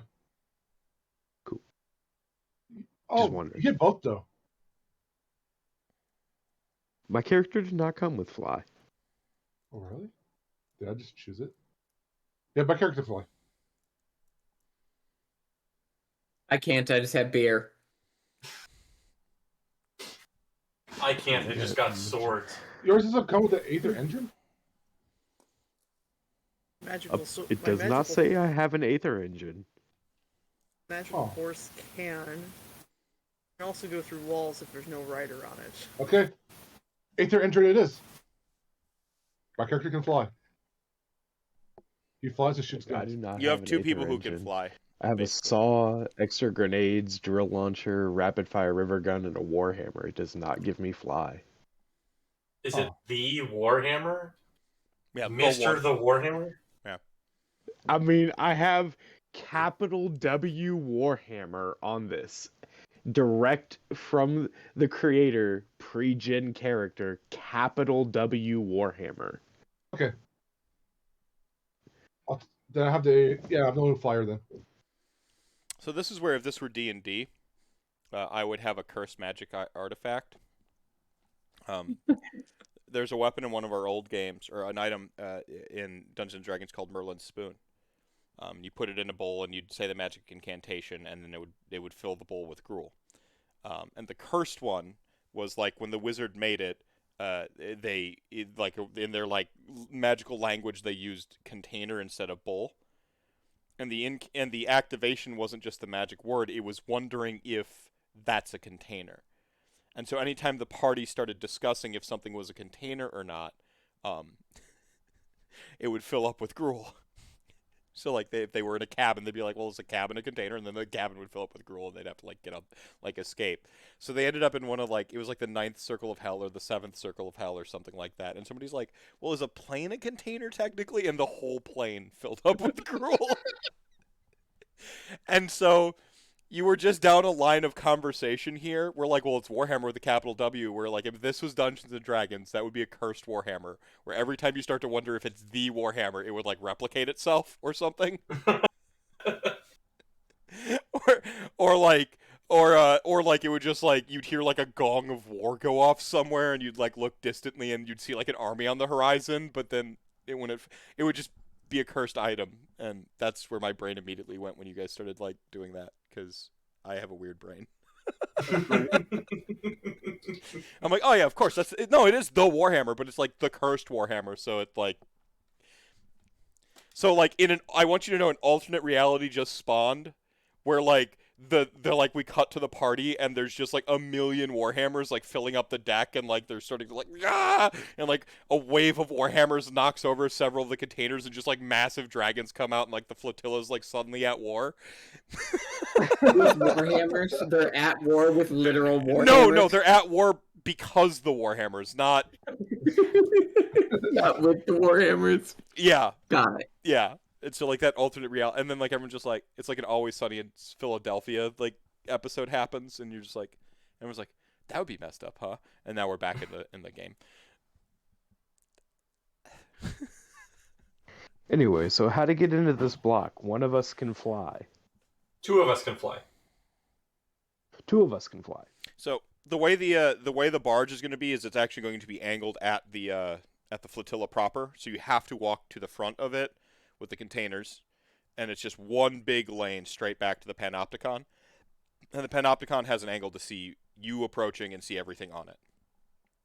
Okay. Technically, flying out and around has like your shortest path, and if there's a diversion or distraction on, the sort of main entry point to the Panopticon, like you could maybe flank it or get to the rear, but like it's a flotilla, so. But the Panopticon has a good vantage point.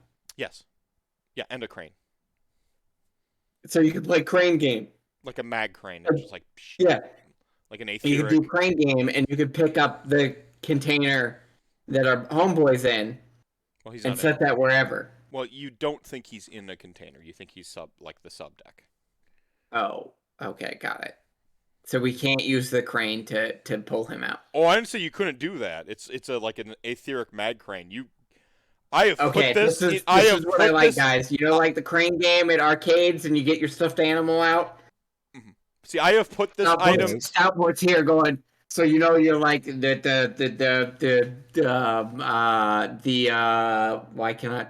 Skaven cheese thing that we went to as children. You're at like, instead of Chuck E. Cheeses, it's like Icky Cheeses or Icky Cheeses. It's like Icky Cheeses, something like that. Yeah, it's like it just looks like Chuck E. Cheese, except like this wicked mechanical arm, right? And like it's really just as creepy as Chuck E. Cheese too. Terrifying. Yeah. It's just actually the Five Nights at Freddy, but that's like the actual logo. But that's the thing, appeal. not- That's the appeal. Yeah. Like, you actually go there for that. That's what you go for. Like, You adventurers have to go sign there. a waiver. Yeah, that's what you go there for. Like, everyone remembers the claw machine at, like, Icket, at Icket Claw Cheeses or whatever, or Icket Yeah, Cheeses. Icket Claw Cheeses and the claw game, and it's just a giant one of the claw game. And we do that, and we just put it down, we just grab the guy and pull him out. So I put... That You guy get got sick claw. prizes from the Plague Claw at It Cheeses. Exactly. There we go. Yeah, so I put this in the sandbox for y'all. I don't know how you're going to utilize everything in this story, this word tower I've woven for y'all. But Sorcerers, you've been on mute for a bit. So it seems like there's probably guards up in the what's the tower thing called? Panopticon. Panopticon, sorry. I could probably try to make them leave the Panopticon by kind of creating a distraction by putting a horse that has no real reason to be on the top deck here, out there. Clearly, surely they'd have to come look at it. They'd have to come see what was going on. They'd have to remove this disturbance, and then perhaps someone with a little more mechanical inclination than myself could maybe operate this large crane. Isn't there a guy in like the subdeck? So like the crane wouldn't reach him unless we change the situation somewhat. Like we move him into a box and then use the crane to move the box. You just go straight through. Straight through the main deck, down to the sub deck, and grab him. Can we do that? Can one of you engineers make that happen? He fixes everything. He fixes everything. I mean, I can answer that question. Meph, how familiar with the material would you say I would be? Okay. That would be making up this claw. Okay, that's Would you say it was a common, rare, or unique material? I mean, it's rare to unique. So like this is this. So first off, you're good at making and fixing things. You're also sort of, by necessity, good at unmaking things. Like you'd kind of have to be, right? Like that's dialectic. Well, he explodes things. That was his other thing. Right. Well, that's recycling. You're fairly certain that if it can't natively be used to do that, you can make it do that. We got a Okay, plan. so I can duct tape and baling twine this. Yeah, or override some safety. Wait, no, this is supreme capitalism. There's no safety features. Safety So that he's costs just money. the red-green show over here. No, like there would have to be some sort of like board of safety or some crap. No, like Nonsense. Like you're twisting two keys. No, there's one button. Hit the button. Make go. yeah, like Safety features are extra cost, you know? Yeah. So any of you Extra seen the old features. PBS show, the red-green show, that Canadian? Yeah, that's him. He's just Red green show. He's just What, over the new here. Red green show? I was just Make it watching work. him cook a turkey if dinner. they can't find you driving his handsome, car. they better It was find you amazing. handy. Like, I mean, I feel like I'm basically a U.S. combat engineer. I can talk, like, I can bullshit and blow things up and maybe fix it. But whatever I'm doing, I'm strapping danger putty to this. So what is we blowing up?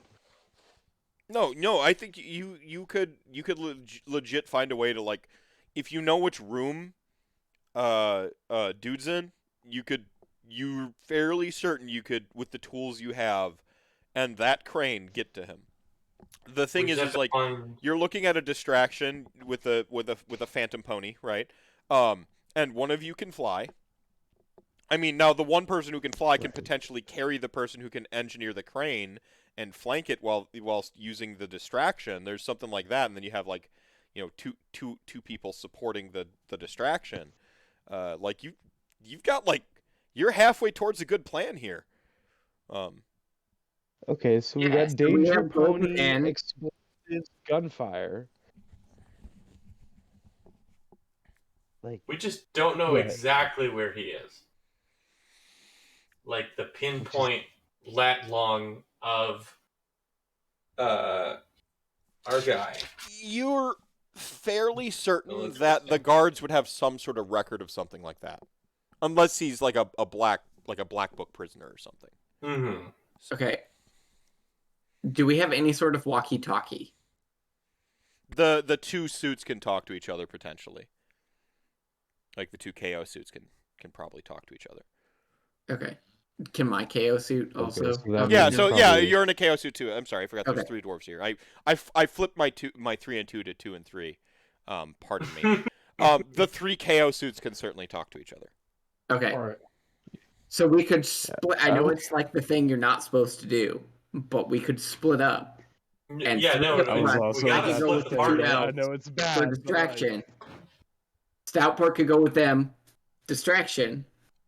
This is a little bit different. This isn't like Sure. we're going to go back to the party and do a bunch of shenanigans at the party while everyone invades. That's splitting the party. This is dividing and conquering the one encounter. Yeah, This is okay. a little different. So So if we divide and we do distraction, or we try and find out from guards where he's at first with the 2 smooth talkers to try and find out where he's at, then Stoutport can radio to the other guys while they fly to the crane.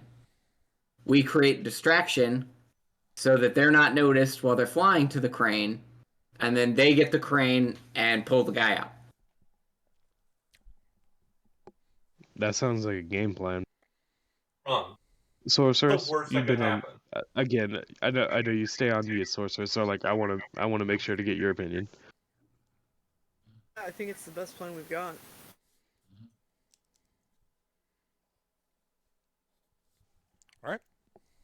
Right.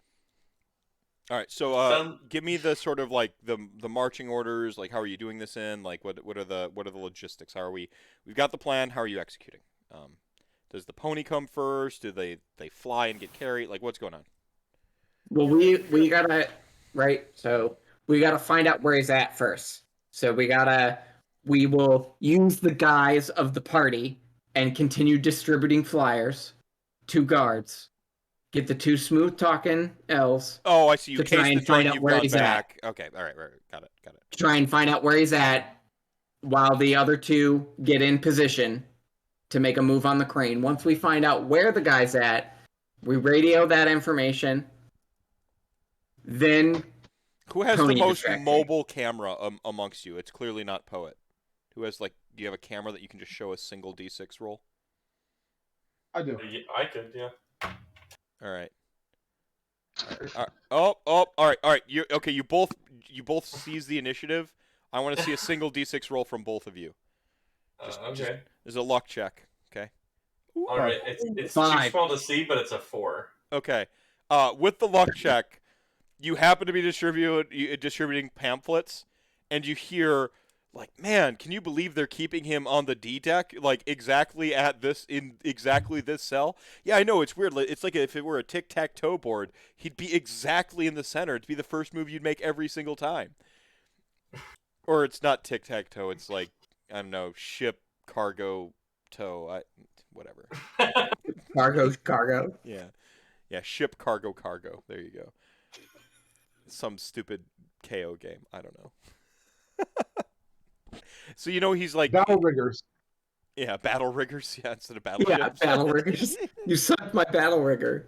Yeah, Oh, perfect. battle haulers. There we go. Yeah, battle There haulers. you go. Beautiful. Yeah, no, they give some like rough analogy, and you only have to prod them slightly with linguistics, and you understand that he's like sort of roughly center deck, because sort of the bulk of that sort of first deck below is all going to be holding cells.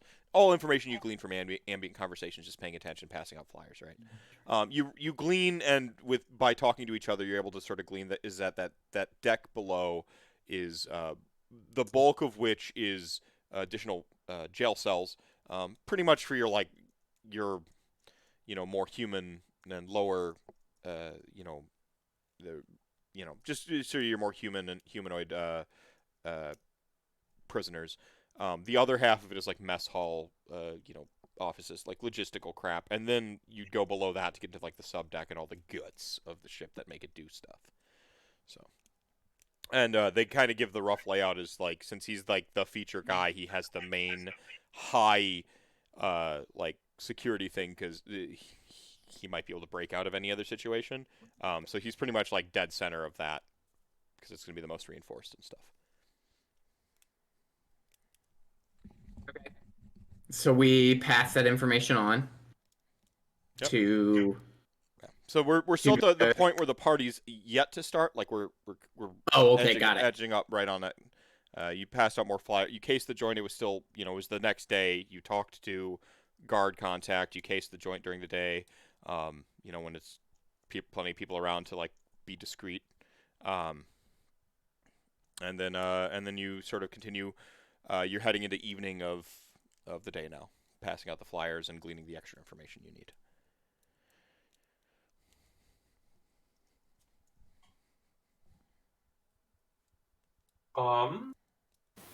Now that we know where he's located, what's the best timing for trying to get a magical horse to appear? Well, the guard captain told us when there'd be the least people on staff, right? Yeah, midnight, Yeah, or just midnight. before midnight. So I guess that's the golden hour. So we just gotta get everybody good and sloshed by that time, and then disappear Perfect. at that time. Yeah, I mean, we had more than enough events planned throughout the day to, you know, even if you only did one drink at each one of our plannings, you'd be pretty toasted. Yeah, I mean the festivities are well underway by the time the evening's kicking into gear, right? Like even midday in some areas, people are starting.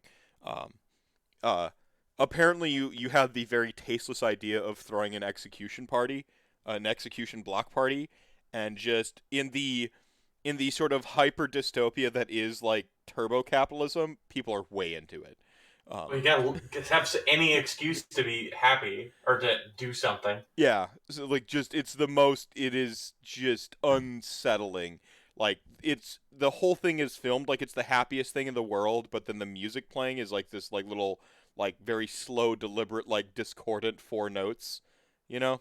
We're like, because it's just the weirdest. It's like full Jacob's Ladder, like just anyone who is the point of view is having the worst time in the party, and when you get the wide shots of the party, everyone's having a blast. It's the best thing ever. Yeah, so it's just Mad World from Donnie Darko playing. Yes. Yes, exactly. Like that version of the song. Yeah, exactly. Like, yeah. I didn't mean to make social commentary with my super tongue-in-cheek game. Achievement unlocked. Yeah. 3 dwarves. This Economy puns were about to happen. Oh, yeah. So, yeah. As I watched like 6 viewers exactly leave, making fun of like the inevitability of where capitalism leads. We miss you. Come back. You might learn something. No, it's all right. So, unless anyone else has an idea, I say we just wait till the meat of the party, and we slip on out. Yeah. Like 11:30, so we can get there at the golden time. All right, so you all are about to head out, and then like all the lights dim outside, like the street lights and stuff, and it's dusk, and you hear like diddle-dum, and then just like Jerry with his back to the crowd, and like you can see something strapped around his chest, but you can't make out what he's like holding. And he's got his one arm up, and then like you hear like a little like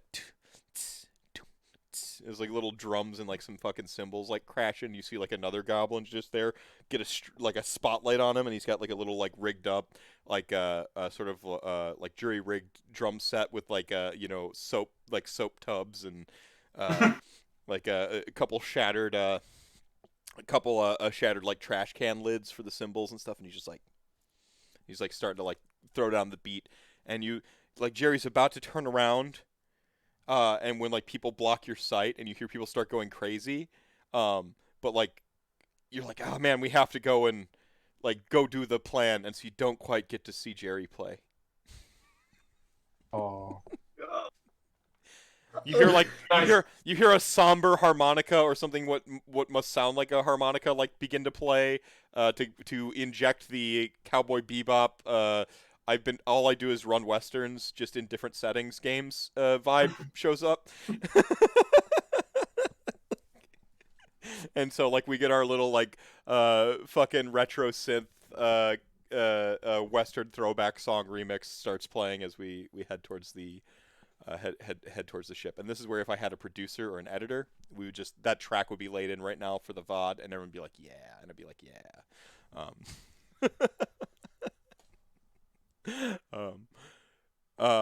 So we don't get to see what instrument Jerry plays. Suspense. And and the party heads on over to towards the barge, the prison barge.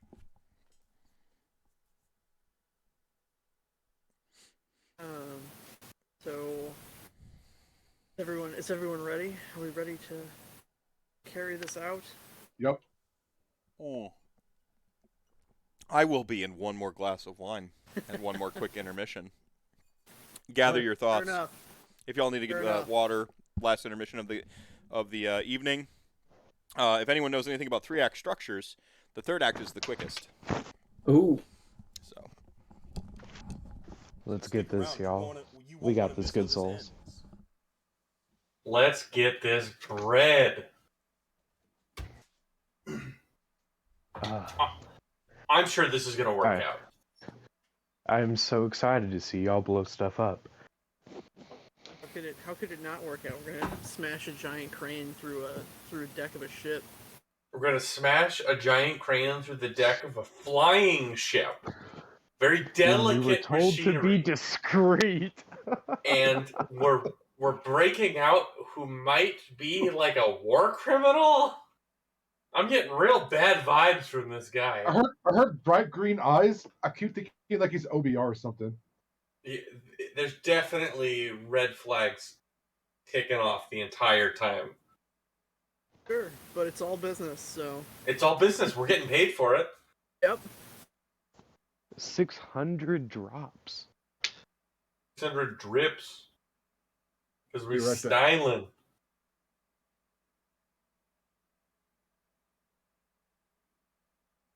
You taking a spell would be fun. Those are always fun.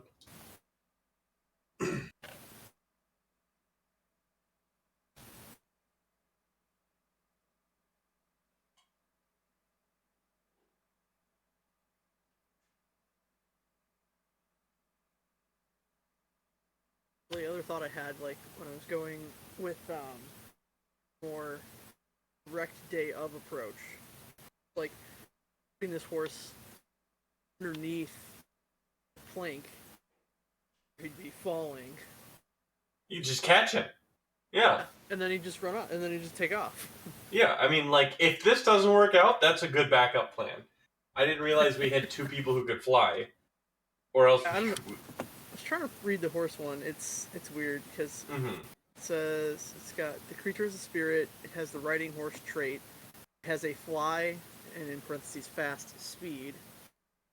I don't know if it actually flies or not, but it can go through walls and stuff. It's ethereal if there's no rider on it or it's not carrying equipment.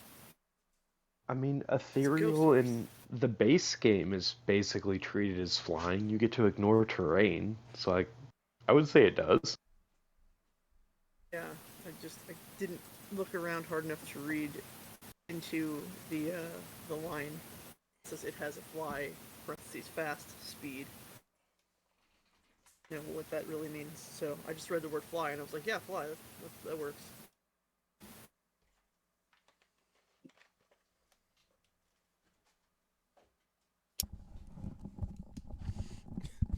All right. I'm back looking at D6 and Ortorius waiting on maybe. I know D6 had to go. Tears might still be here. He might have stepped out. No, I'm here. Oh, he's right there. Is that the one of a kind, only one printing of pink OBR sweatshirt? So it's not, because I don't fit into that one as much anymore. Oh no. No. Yeah. The stuff I got to switch my web store over because Teespring started supporting NFTs, and look, I don't impose, like, I might make fun of capitalism here because it's fun, tongue in cheek, like, hey, like, it would be all deregulated because you know, this is fun, you know. Obviously we're all complicit in some degree of this shit, and I'm not like here to like impose my morals on other people. Like, I'm not, everyone who uses Teespring right now sucks, you know, like, not that, but like, I can't personally do that, you know, so I have to, you know, I'm not the person who constantly preaches, you know, personal responsibility. That's a different type of person's take. I think it's a, you know, so I just so I gotta find a different shop to peddle my wares. But the Teespring, what I did notice is like the Hanes hoodies, they run a little short compared to the other stuff. So I'm like, ah. Oh, but I do have my best damsel chat game shirt on. That's what I do have. Yeah. So yeah. Show to the show. Nice. Yeah, that's a good one. I'll bring that design back with whatever the new show is, or the new place is. And I've got Hey GM Kenny working on a totally unique 100% unique, don't steal, please don't sue me idea, which is God, the art looks so good so far. It's the Castlevania What is a Man? A Miserable Pyro of Secrets. Like, oh yes, except with Nagash instead.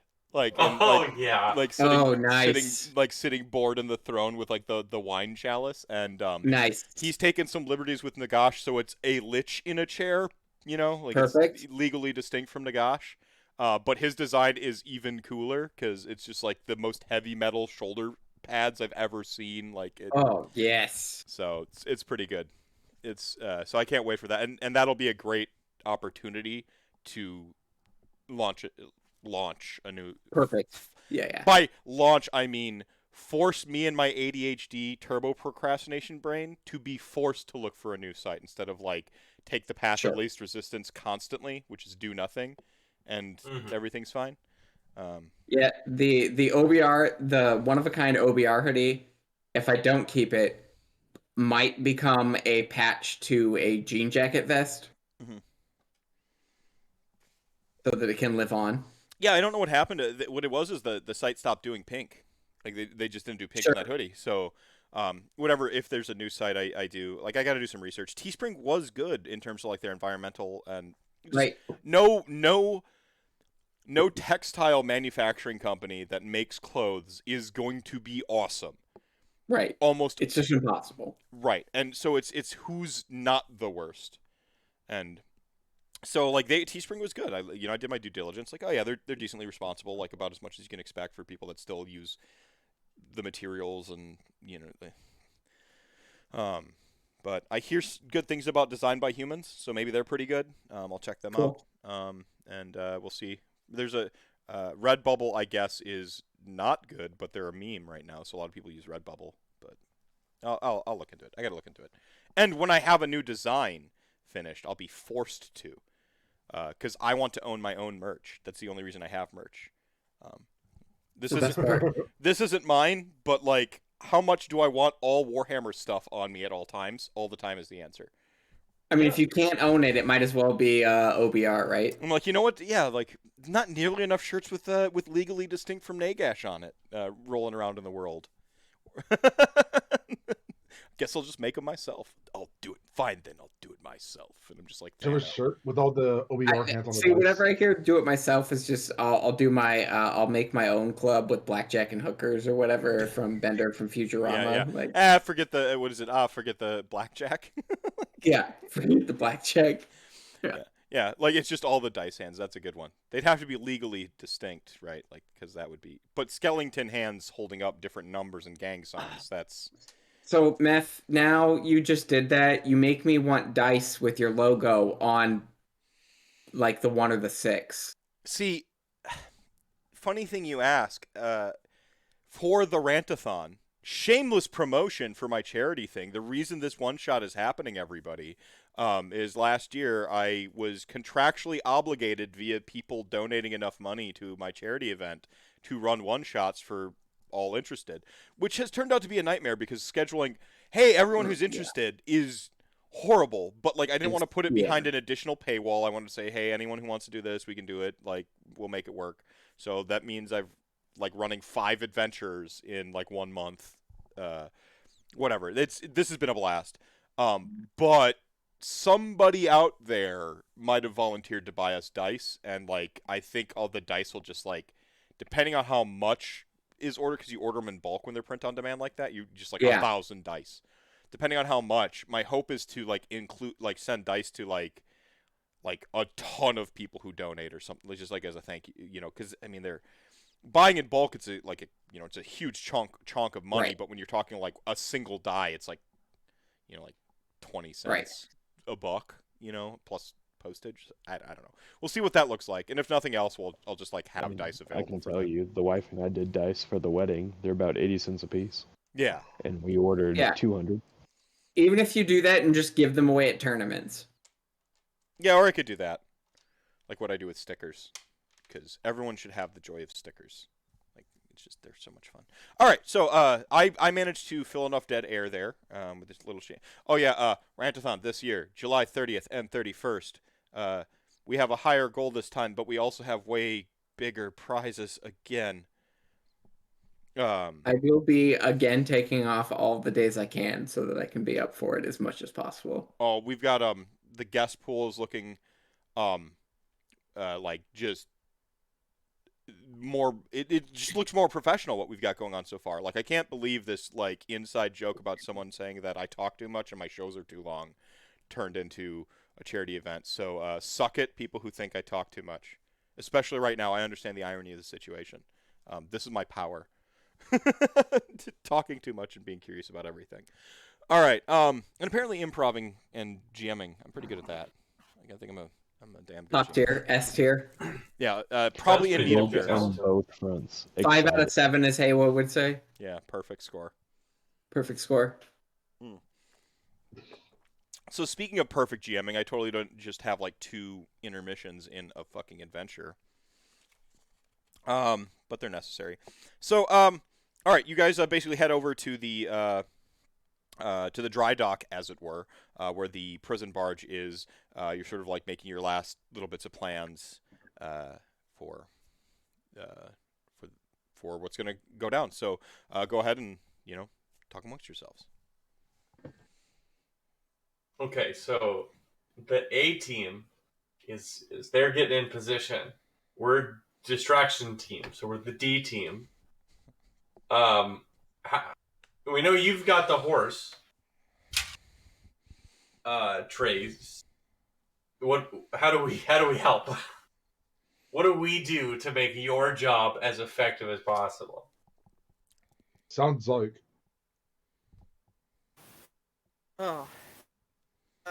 We want to make sure that the guards that are on a ship aren't going to see like the initial conjuration of the horse. So I'll definitely need you guys to help with keeping a lookout and just helping nail down that timing really well. Okay. Did you also need us to fly you down there?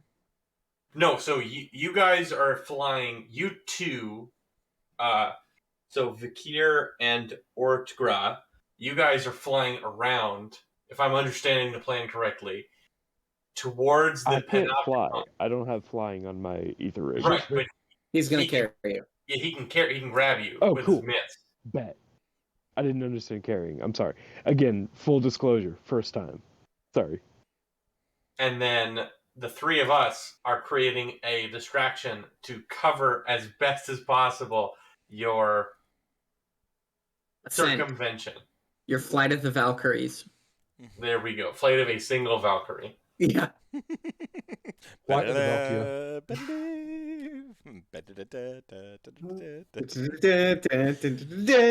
Quick, we're gonna get I'm gonna get copyright strike. Stop. No. Don't hum happy birthday. We're fucked. Shit, this one's going off the air.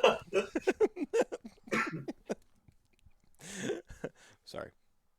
So let's make it so. All right. So do they get in flight first, or the distraction happen first? Distraction. We want distraction to be in place before they take flight, right? All right. So Before they fly to the bumblebees. Mhm. I'm just gonna use every song I can think of that has flight in it from now on. Yeah. Cool.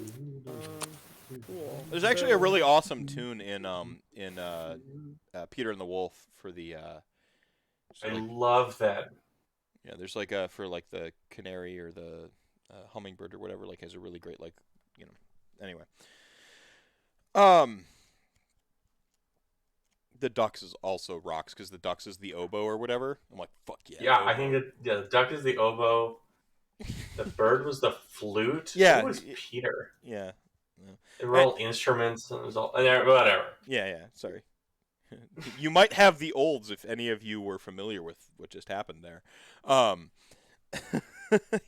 talk. That's everyone in this chat room right now. Yeah. I have so been personally attacked throughout this entire stream. I don't- My age. Go ahead. Yeah, I don't know how bad you want to feel, but we're internet old people, right? Like we're. Oh yeah. Like yeah. These youngins can have their tink talk and in Yumbers and whatever. Like they can, whatever. You're not a zoomer. You're a boomer. Yeah. What in the Sam Hell is a VTuber? You can Google it afterwards. Yeah. All right. So you to cast to essentially like cast your spell, you have your spell casting ability, which for wizardy spells is channeling, and then it should be your soul or mind. Is it mind? It might be mind for arcane casting. I think it's mind. Oh, it's mind. Yeah. So but it's the same value either way for me. Yeah. So you're going to be with your mind and your channeling. And don't miscast or bad things happen. Yeah, I don't remember how that happens, but. Before the other two go, he hands them a beer and tells them to drink it when they need it most. This will get you out of any problem. No, you're laughing at him, but these beers buff you. Yes. There's a special brew that he posted in chat. Oh shit. All right, so I did succeed at conjuring this this magical horse here. Just needed a single success of a 5+. Okay. So I have one. That's all I needed. I'll take it, and the horse appears. It's according to the description, a black shadowy horse. Metal. Some ethereal properties. Would be really out of place here. In the flotilla, hopefully getting the attention of any guards that are nearby, kind of watching and keeping an eye on the deck. So so you conjure this horse. It's illusory. I mean, you can ride it, but I'd imagine that you can make it a little bit bigger than it, like the average human size, like maybe the upward limit of like ogre size even. And you can, and so you like make it, you want it to be a distraction. So I think it's kind of like the proof's in the pudding. So you make it like about as big and interesting as you want it to. Do you add like, you had some like horns or maybe some like wings to it? Like just make it like look pretty gnarly and like Mortal Realmsy, right? Yeah. Of course, it's gonna have wings and horns and be very Dark Pegasus-like because it's the most Dark Elf way to do it. That's pretty metal. All right. And so you have this like thing like sort of like bounding about and actually have it like, because it can go through walls and stuff. So you have it actually like emerge from one of the containers so that they think it has busted from one of the containers. And you can immediately see there's about 6 people up in the Panopticon. Like you can just see their silhouettes. You can't quite make them out right. You see them start like scrambling and stuff, and all the big floodlights come on, and then like there's a sort of like you hear a lift churn as part the sort of central part of the Panopticon like starts to come down, and you can see uh, uh, two groups of two start running down the sort of like scaffolding itself on either side. So they start making their way down, and like a lift starts coming down. So distraction successful, and like the dark Pegasus is like just bounding about and making a ruckus, and you're kind of guiding it around and stuff. Where are you location wise? Are you in the dry docks, like behind some crates? Are you on the barge, like around the corner? Where's the party roughly? The D team, as it were. I mean, I gotta be pretty close to where I'm gonna make this horse appear, and I'd want to make it appear on the deck, but probably not quite as immediate to the dock, but not too far away from the dock. Yeah, so you're behind that like far one away little from knot the- of ropes. That's exactly right on the dry dock, like right next to the barge. You're just like right there, right? Okay. So in it may not come up, but it might. So I love Soulbound's use of space. It is the best mechanic I have seen for this. It codified how I already think of mind's eye combat anyway. I understand people want to paint their minis of their own character, so have at it. But what it is you have zones, and so you have sort of your like immediate melee vicinity, and then like we've got what I'm going to call Zone 1, which is the sort of bulk of the barge. Okay, if you can visualize it, it's just the sort of the main heft of the barge. Zone 2 is the area the Panopticon is on, which is sort of the center rear of it. And then Zone 3 is in the Panopticon itself. And Zone 4 is everything surrounding. Okay? Your party is exactly, Party D is exactly on sort of Zone 1, as like right on the line, so you can easily get into Zone 4 if you need to make a tactical withdrawal type thing, but you're pretty much on the line that separates 1 and 4.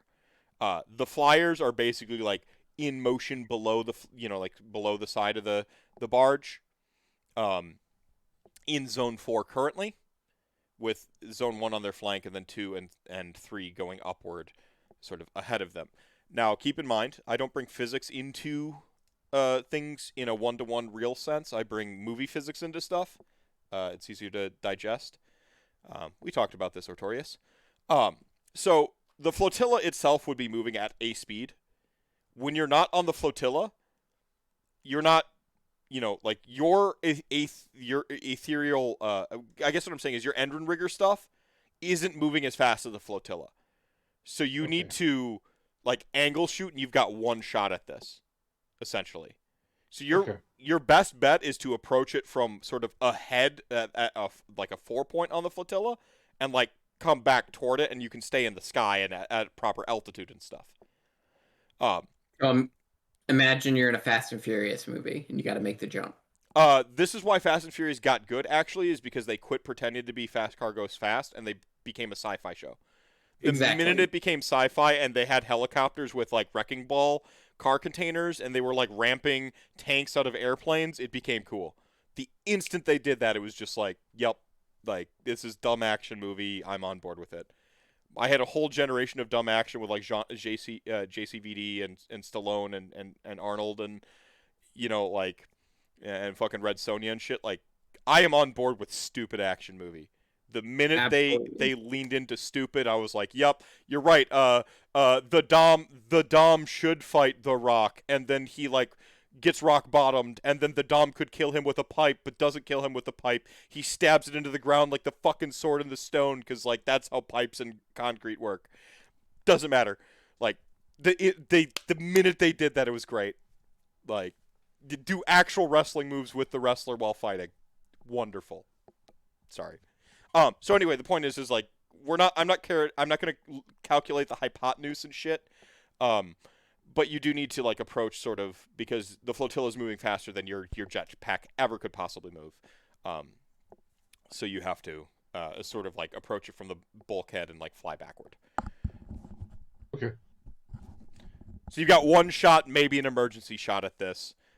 This is probably going to be There's not really like a pilot your jetpack skill, so it's probably going to be like an athletics body type maneuver.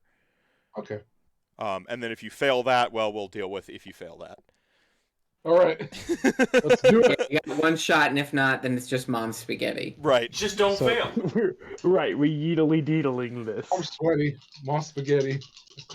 So so how is Artorius's character Baby Bjorn in here? Like I mean, so I'm like, strap me in, full Baby Bjorning, and I'm gonna pull out my rapid fire rivet gun as my main weapon here, just to prime myself. Quote. You have a like little like two like special carabiners where you can like rapid release them. You like maglocks, you know, where like it's a magnet. The more front-facing Disney World harnessed in I am, the better. I gotta ask, is there a point in this journey where you put your arms out like Jack in the Titanic? Absolutely, to the point where the roller coaster is trying to sell me that photo. All right, I will give you advantage on the body the body athletics check. That means you have one extra die. That's one extra die, D6. Alright, cool. One extra So, heavy D6. Athletics. Oh, I have 0 proficiency in this. I'm gonna So say this. body- I'm gonna say this is a 5-2. Okay, I'm gonna say this is a 5-2. This is tough. Okay, so Oh! Huge. All right, Let's go. all right. Or Ortgra, what do you get? so I have 3 body plus 1, and I'm looking for 5s. You're looking for 2 5s in your 4 dice, and then you did get advantage because like you leaned into the wind. You became more aerodynamic. So I rolled a 6, 2 2s, and a 1 with the advantage. Makes it. I still failed. Okay, all right. So what happens is D6. You have this trajectory, like you've calculated your math, and you're like, Trigonometry. you know, you did the trig functions, you know, sine, cosine, cosecant. You rocked it, man. And like you just the approach vectors are just like a little bit off, and you have this moment where you can bail on Ortgra and release him to the wind. He won't necessarily fall to his death because like you have reverse he's probably gonna whack into a container or something, right, and like miss. But then he throws out his arms and just leans into the wind, and you with your 1 extra success will compensate for his failure. And you just like stop with the stupid arms, and like you basically like bear hug him and like sort of go into like a sort of like a tuck and roll, and you basically bear roll. More of a tuck and roll. You basically like sort of like bear hug him and adjust and sort of contort, so like where you would have to either like release him and like he let gravity do its gravity and inertia do their thing. You're able to sort of like compensate, and you're not going to land exactly where you need to. You would have if you had bailed on him, but I'm not going to give you that option. Hilarious as it would be, because you have the 1 extra success. I don't need to. So rather than like land ideally on the scaffolding, you sort of like smack into the Panopticon, and like sort of like disconnect from each other and kind of like tumble onto the like you smack into like the Panopticon and then like kind of tumble around the scaffolding, and you're on this sort of landing scaffolding outside of it. You've got like stairs on either side, and then you have like 1 point of entry into the Panopticon itself, and the 1 guard left inside knows that you're there, so that's the sort of penalty for failing because you just bug on a windshield type thing. Like, so we're gonna have to go into an initiative now. All right. Okay. So that's the so initiative in this game is actually pretty awesome in that we can do it a couple ways. I like the D6 method, where we add a D6 to your number. That's a house rule. Otherwise, initiative in this game is usually just like your initiative number is where you go in the initiative. So I will give it up to the party. Do you want to do a D6 and initiative? Because keep in mind that this means that like You've got a chance of going higher in initiative, but it also means my NPCs who might be lower than you have a chance of going higher than you if they didn't necessarily before. So Rolling I wanna dice roll is for it. fun. I'd roll for it. roll. All right. So add a d6. Roll. Add a d6 to your thing, and I'm going to break up the enemies into 2 categories. There's going to be Panopticon person, and then you're going to have the sort of like hup squad that's like coming down. Okay. All right. 1 second, I'll ask people because I got to get a record as I decipher these hieroglyphics.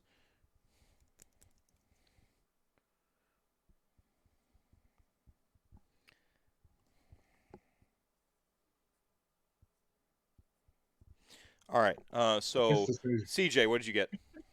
I rolled a 4, so I have an 8 total. All right. Ty goes. All right. I see it. Tanya. I have a 9. Ooh. All right. D6. 10. 10. I see 2 10s.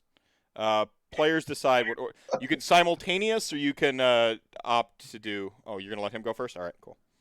10 to D6. Yeah, I got a 7, so I'm all the way down. It makes sense because you were the one who most failed the leap of faith. Honestly, The that's dice- what I the thought, dice and do. I'm happy about it because I deserve it. Yeah. And then you got a 7. All right. And then with the 7, we got Ortgra. All right, top of the line D6. You win initiative. So I want to. This is a the cinematics of it are like you basically have to like bail Ortgra out of like what would have been a terrible situation with your extra success, your extra 5. Like you had one extra one. Like that's how hardcore it was. Yeah. And you sort of tuck and roll, and like you kind of whack into the Panopticon itself and like land in the scaffolding. But you successfully like release him at the right moment. You roll up and you come up like gun in each hand or one huge gun, whatever your method is. Meanwhile, like Ortgra has like slid and is still on his belly like all the way down like at the other side of the scaffolding. So it's your go. You made something that could have been bad look good even. But you have a door sort of wrapped around. You're in zone 3. You have a door that's sort of like halfway around the Panopticon where you'd have to get it on the kind of backside of it. And then you've got like just it's a Panopticon, so it's just like basically like glass all the way around. All right. Is there holding actions in this? I'll allow it.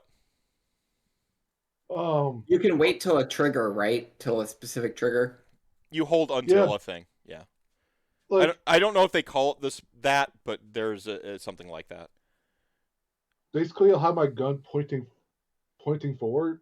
If the guy starts shooting or starts running towards Orc Run, So inside the Panopticon, you have like sort of like the one chief guard left inside.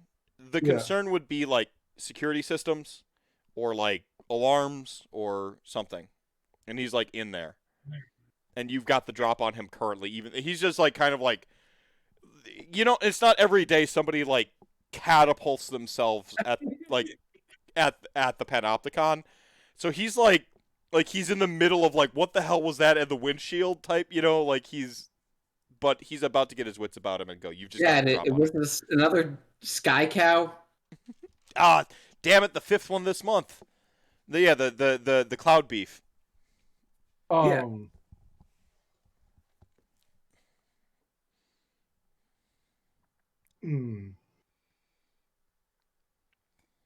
I don't want this guy setting an alarm, but at the same time, I don't want to hurt him either. So you're a KO and pretty advanced in Endrin rigging. You understand that there's probably like some sort of control panel you could shoot. I'll shoot that. All right. Yeah. So ballistic check basically. So it's going to be your what is it? Mind and ballistic skill. It is a inanimate object, so we're gonna go with 4s. We're gonna go. There is some like, well, we'll treat the glass as armor. So we'll call it a 4. We'll call it a 4-3. All right. All right. I got 3 mind, 2 on ballistic skill, and a focus. And and I pass forward them. Okay. And I can't turn. I turned a 2 to a 3, but still fail. Yeah. Well, I mean, turning a 5 into a 6 matters for Rend. I only have a 4 to a 5. The rest are 6s. Oh, how many 6s did you get in that? Your weapon's rending, isn't it? It's 3 6s. Okay. Because your gun is what's the gun you're using? Paint a word picture for me now. This is your character. I am the AI and the referee that's filling in this world, but this is you now.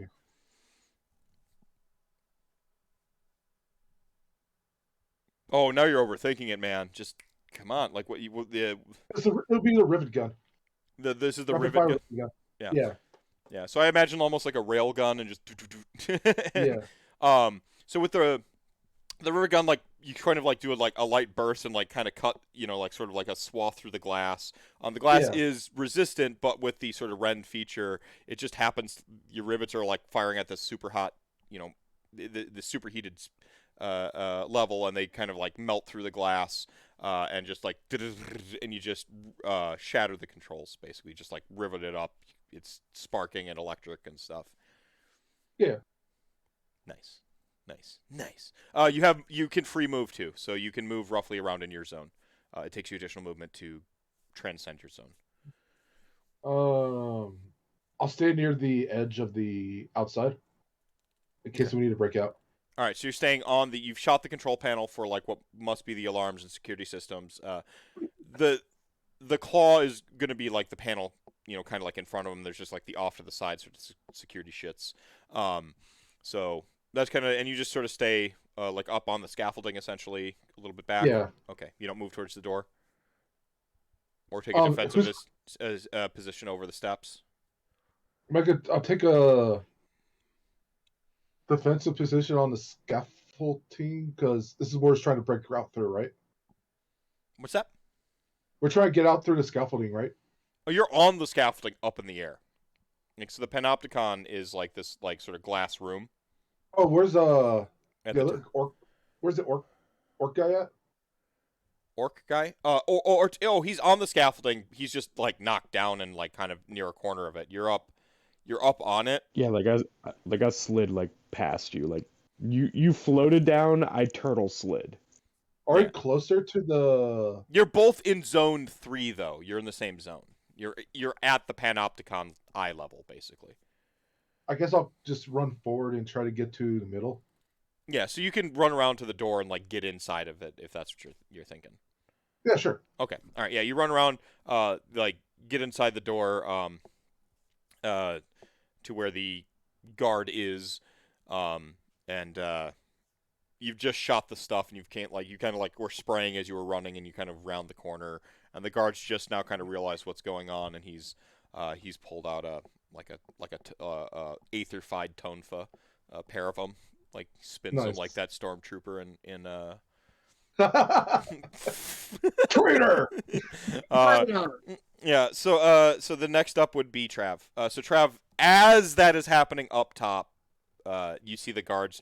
The lift is moving rather quickly, much faster, and then you see like guards kind of coming down the 2 sets of stairs. One set of guards pause because they hear the shots. The other set of guards continue down their trajectory, and you don't know what's on the lift. Is there anything on the lift to like cut or break the lift to stop it? No, so the lift is like internal. You have all the scaffolding out around it, and the lift has been coming down from the center of the Panopticon. Got it. Guys coming down the stairs, how far away? I mean, they're a zone away. Sure. You're in zone 1. Zone 2 is like the sort of the Panopticon below space, like on the z-axis, and then zone 3 is up. So that would be like a diagonal.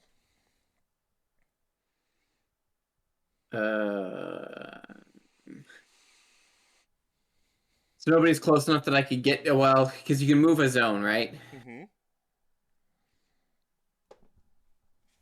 Yeah, so you could move into zone. You're in zone 1. You could move into zone 2 and hold your action, basically. So I'll move to zone 2 and I'll take a dodge action? Okay, so up your defense by. Yeah. All right. Yeah, so you move into zone 2. Cool. Next up is Trey's.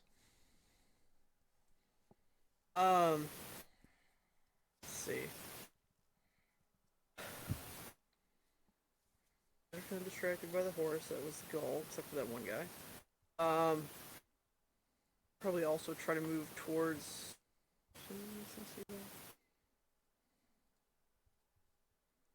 Yeah, go a little different route.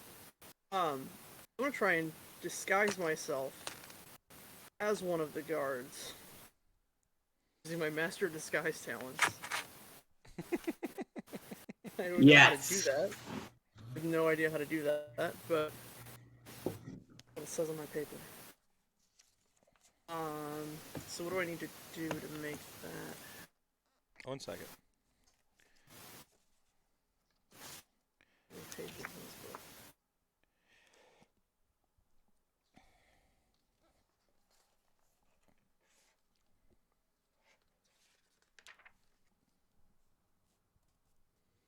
I'd assume you'd have a disguise kit.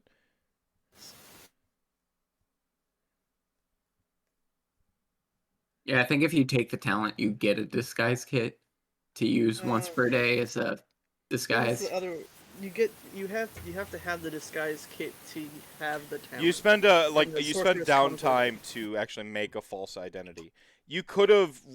We have a flashback to you having crafted your alternate identity in one of the montages, like a heist movie. We flash back to if it's something that you think you would have done preemptively, but this isn't something you can actively do. Unless you have illusion or like you might have an illusion spell that you can cast to disguise yourself. I don't. Okay. It's like an Ocean's 11 moment, putting on like the fake mustache and yeah, we could like in the suit. I'll allow you to do that, but it's going to cost you 2 soulfire. We have 5, right? You have 5. Deal. This is one shot. Burn him if you got him. Let's go. All right, so I'm allowing you to spend 2 soulfire to wreck the continuity. We get a flashback to your character having already dressed up as a guard before, and so like you've got that flesh eater quartz cloak we talked about earlier, and you like throw it off and like put on a helmet, and you look like a KO guard.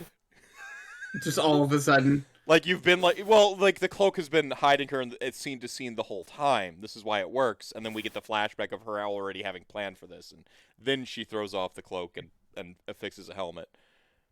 So you are now disguised. Fantastic. This is why other GMs hate me, by the way. To roll anything for that? They hate you because they ain't you. That's right. Yeah, so you'd have to roll an opposed check for the actual disguise, which is going to be like Guile and Soul. Or Guile and Body, but I think Soul is more applicable here because it's like force of personality and... Fair enough. So I just need 4s, right? Mm-hmm. So I got 2 successes there. Alright, so your disguise is 2 successes. Good. For someone to see that it's a disguise, they have to beat that. So you've essentially set their DN of 4-2. Does that make sense? Ties goes to players, so they need 4-3. On their insight, basically. So these KO need a 4-3 to see through your disguise. You're currently disguised. Your action was just sort of like do the dramatic reveal, and you have your move. Yeah, so I'm gonna. I'll just move. I'll start moving towards the Panopticon. I just move the one zone. Yeah, you have like a spare like whatever any one of the random hundreds of weapons that Vakir has hidden someplace. You have any one of them to make you look more authentically like a guard. Yeah. Of course I do. So you move towards the Panopticon. You are in zone 2 now. And then next up is Shazrak. All right. Well, I don't have a disguise, and I don't need it. Is there any it's pretty dark. It's the floodlights came on. It's So not really that's dark not- anymore. Well, I'm not gonna start making trouble until I know that there's been a point of no return. So I'm just gonna stay in the little corner behind the rope that we were before, Yep. and I'm gonna try and hide. Can I make some kind of stealth check? Yeah, you can absolutely stealth check that. Sweet. Is stealth body? Yeah, stealth is body. Okay. So I've got 3 body and 1 stealth, so... Oh, shit. It's gone forever, man. Yeah, these things happen. Is it just... it's contested, right? Yep. So, D4, so 2 successes. All right, so we're looking at a 4-3 for them to spot you. Huge. It's not bad, especially if they have to waste an action to do it. All right. Did we ever get Armin's last name? No. Okay. No, his last name is not Hammer. All right, so Armin, not Hammer. It's just baking soda, actually. Armin Bacon Soda. Yeah. So next up, it's the Puds. The Puds are the ones coming down the Panopticon and the elevator. All right. So the two that were descending down come back up into. They were in 2. They come back up into 3. Unfortunately, Ortgra, you're exposed. You're just the one, and then they So- see. Yeah. So Literally on my stomach. so they just like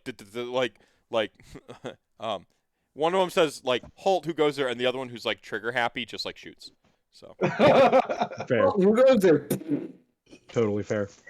so what I have a is 2 your armor. defense? I have 2 armor.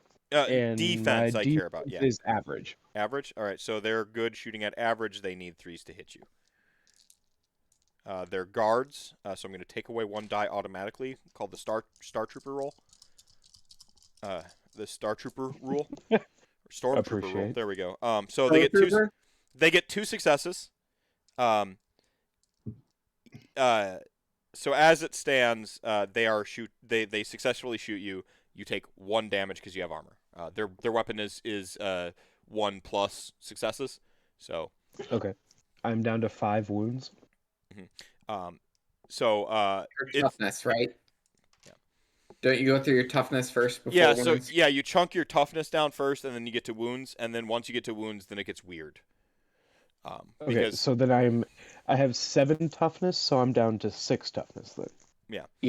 yeah, and once you get to Okay. wounds, it gets weird because it's not about like direct damage amount taken. It's the amount of damage you take is a severe wound or like a light wound, and then it looks different. So Okay, fair enough. I'm down to 6 toughness then. cool. And the other one's like, and just like combats like this. So the one is like, wait, halt, who goes there? And just did it, and he's just like in the middle of like turning his face and being like really scared that he got the trigger happy partner. The other 2 coming down to ground level see you serpentining your way up, and they like basically hands up or we shoot. So they do what they're supposed to. Meanwhile, the lift lands, and you see the doors begin to open. I'm not going to reveal what's in them until next turn. They're very slow doors. It's like the Evangelion doors, right? Like, Right. I love that I can tell who my anime nerds are in the audience in the party. And then Ortgra, you now go. You've just been shot. It was a flesh wound. Okay. So, how close is Goldhand to me? In the same zone, so functionally right there. Not melee distance, but close. The Is distance is anybody called else literally close enough to me? The party is like medium range. And Okay, then you have cool. these 2 guards that are also close. Okay, so Yeedly Dee, they're gonna die on the hill there with them. I'm gonna use my explosive expert to declare Goldhand immune to this with my demolition expert ability, Mm-hmm. and I'm going to toss a aethermatic grenade. Excuse me, an etheric grenade. Nice. All right. Nice. So it's 5d6, Oof. and I have a +1 focus against this. All right. So My what is your range is attack? good. Your ballistic. You're good.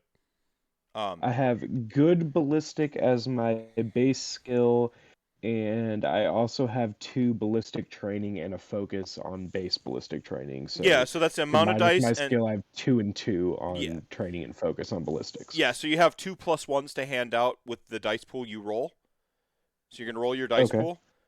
You're looking for 4s versus them, and remember that you have 2 bonuses to hand out independently or together to up something into a success. You're looking for 4s because they have good defense. So I rolled a 3, 2 4s, and 2 1s. So I can upgrade one of those to I can get one of those to a success. I can't get the rest of them, so I have 3 successes out of 5. Yep, and so the damage of this is going to be like S plus a number to a radius. Yeah, so it's just 2 damage flat. Oh, so it's a flat 2 damage. All right, yeah, you grenade 2 of them. Cue Wilhelm scream. You know what? With those bonus successes, you are on a scaffold.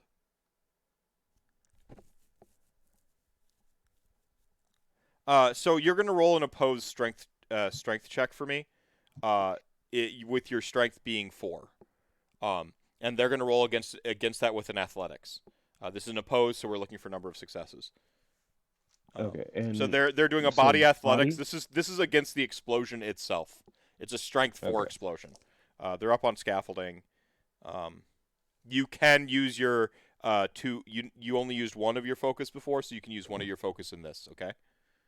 Okay. So and 1 focus, and I'm looking for what? 4s. Okay, so I rolled a 6, a 4, and a 2, so I can't get that other one. So 2 out of 3. All right. So this is where.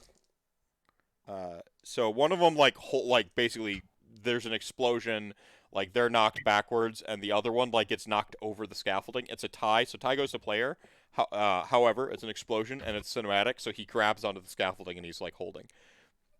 Like one of them's like the trigger happy one happens like because he would have been the most like not braced for the impact, right? Because he's shooting and stuff.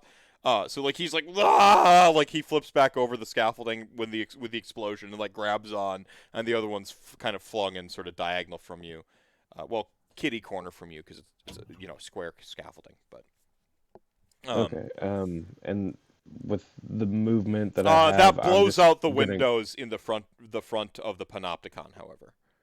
So that's Awesome. like totally exposed because the So- the structural integrity of it was shot to crap because of normally the explosion would still like just kind of reverberate and be absorbed, but since it had those puncture marks from the rivets, it completely blows out the front of the Panopticon. That's awesome. So in the shattering glass with all the shimmering mini rainbows around us, I'm going to anime slide and like knee underneath Gold Hand, holding my my aethermatic rifle ready to toss it to him and quick reload after he empties his. So you just like have a gun ready to like throw it. Oh, he can quick reload. Doesn't even take him in action. That happens. The dude in the Panopticon this is where they would now go. They want to hit the security button alarms and turn on the alarm systems and stuff. That's not gonna happen. So they have these tonfa and gonna like rush up and like go to hit one of each of you with the stun batons basically. You done fucked with the guard captain. So he does have dual weapon spec. So he attacks at a rate rank higher than what he normally would. Then he's got the other one, so he's got a bonus die to go. So with dual wield, you split your dice pool. So I'm going to put. He has an odd number of dice, so I'm going to put the higher number of dice on the person who shot, and the lower number of dice on the explode guy. So higher number of dice. He has a great offense when he's dual wielding. What's your defense, Vekir?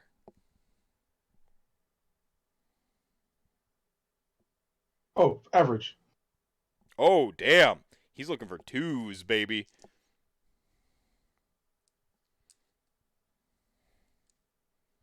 All right. So that's going to be 3 successes. All right. That would be it's not an S plus situation, so it's just a straight 3 damage. And armor 2, so it just goes to 1. You take 1 damage from your toughness. However, you are stunned. A stunned creature can take either an action or move, but not both. The creature can't spend metal to take additional actions. The creature's speed becomes slow, and the stunned creature's defense decreases a 1 step. Okay. And then I'm looking at, I think, am I at, what's your defense, Ortgra? I have average defense. So he's looking for 3s against you. He has 2 successes versus you.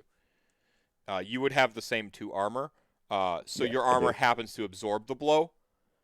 And you are not stunned because like the actual neural shock doesn't get through it, glances off like a pauldron or something. I got you, Goldhand. Don't worry. The stun lasts until like basically through your next turn, and then it wears off. So, dude, don't fuck with the guard captain. Like he's got his like dual wield like stun tonfa. Top of the line, D6. I drop my gun and I pull out my Aether Max Saw and challenge it to a fight. Your what? Aethermatic Saw. All right. So I'm going to. You have quick. You have. Forget about your booze. He can take an action or a move. He can't drink the booze and attack. I'm allowing the drop. I'm allowing the drop for free. Okay. And I'm allowing him to like because he has like quick draw and quick reload. I'm allowing him to grab his next weapon and so he can still attack. I will drink the booze though. Oh, so he he's like he puts up like one finger like real quick and he pulls the like the Aethermatic Saw and like he like drinks the booze and that's what he does. like 1 minute, just like the straight up beer commercial. Like you can see them like sweat rolling down from the can. Like as he does it, and like the logo is like right in the frame. Yeah, like it's stylistic. So like they got that one like art student who was like really into experimental films. So that the drinking of it is shot from one of the security cams inside the Panopticon. You know, like that's. And the logo has like. Like you even do the and you look up at the security cam. You know, like. All right. So your action is to, because like I said, you're stunned, so you're just like, what is the just for the viewers at home? What does a brewmaster buff do with his beers? So I have ales currently, and ale comes in all sorts of colors and styles, from ice white ale to ghost pale ale brewed using water from Lethis in Shyish to legendary Bugman's, quadruple XXXXX. It's been brewed to light the fire of the belly of the drinker, getting them ready for the fight. Drinking the beer increases the imbibers melee 1 step and grants them plus 2d6 to all weapon skills tests. It lasts 3 rounds. Damn, that's a buff. If you take a drink again before 3 rounds are over, before taking a breather, though, you have to start taking fortitude tests for poison. This is the good shit. Like if I'm not making a poison test versus my alcohol, it's garbage. If it ain't poisoning you, it's crap. From How I Married an Axe Murderer. If it's not Scottish, it's crap. All right, so you do a beer commercial real quick. Trav, you're up. Down below, you give the thumbs up, and then like the logo underneath of like your beer shows up, and it's just the be sure to visit tax evasion or tax incentive, and it shows the hours. Yeah, Yeah, it goes to a question mark. See, this is why, me and fantasy, man. This is why I need mythic fantasy to do this. When I'm like, I have to be straight-laced fantasy, I don't have nearly as much fun. We just snitched on ourselves, by the way. What was I'm You might have just snitched on yourselves. clearly this is the tongue-in-cheek fourth wall stuff. Like, it's fine. Yeah. Yeah. So Travis, you're up. So I take a drink. Mhm. At what time? Oh, it's midnight, right? Yeah. Just trying to think of what time of day It's it was. before midnight. Before midnight. The deck, for all intents and purposes, by the way, is daylight though. The floodlights all came on. It's fucking well lit. There's no cover on the deck itself either. You just have the walls of crates on either side of you, and just a straight gauntlet to the Panopticon. So it's technically well fortified, but somebody like flinging themselves at it like a bug shield. Right. Yeah. So there are people in my zone now, right? Because I'm in zone 2. Yep. You have the 2 guards that just sort of have just now come down the steps and told you to freeze, like hands up, and you have the Evangelion like double gates that crisscross each other, very slowly opening thematically. Right. So not trying to kill people. So I'll be but I have a great axe. So I'm gonna be swinging it with the wide side. Yeah, the blunt side. Yep. Yeah. To like just smack people. Yeah, when we get into wounds, them. rather than killing them, you will be going to knock out. So you have to get through their toughness still, and then once you get through their toughness, if you do like the particular wound threshold, you'll KO them rather than like chop their flipping head off. Yeah, I didn't want to like chop somebody's head off when we like actually like these people, just trying to get this guy out. So. Right.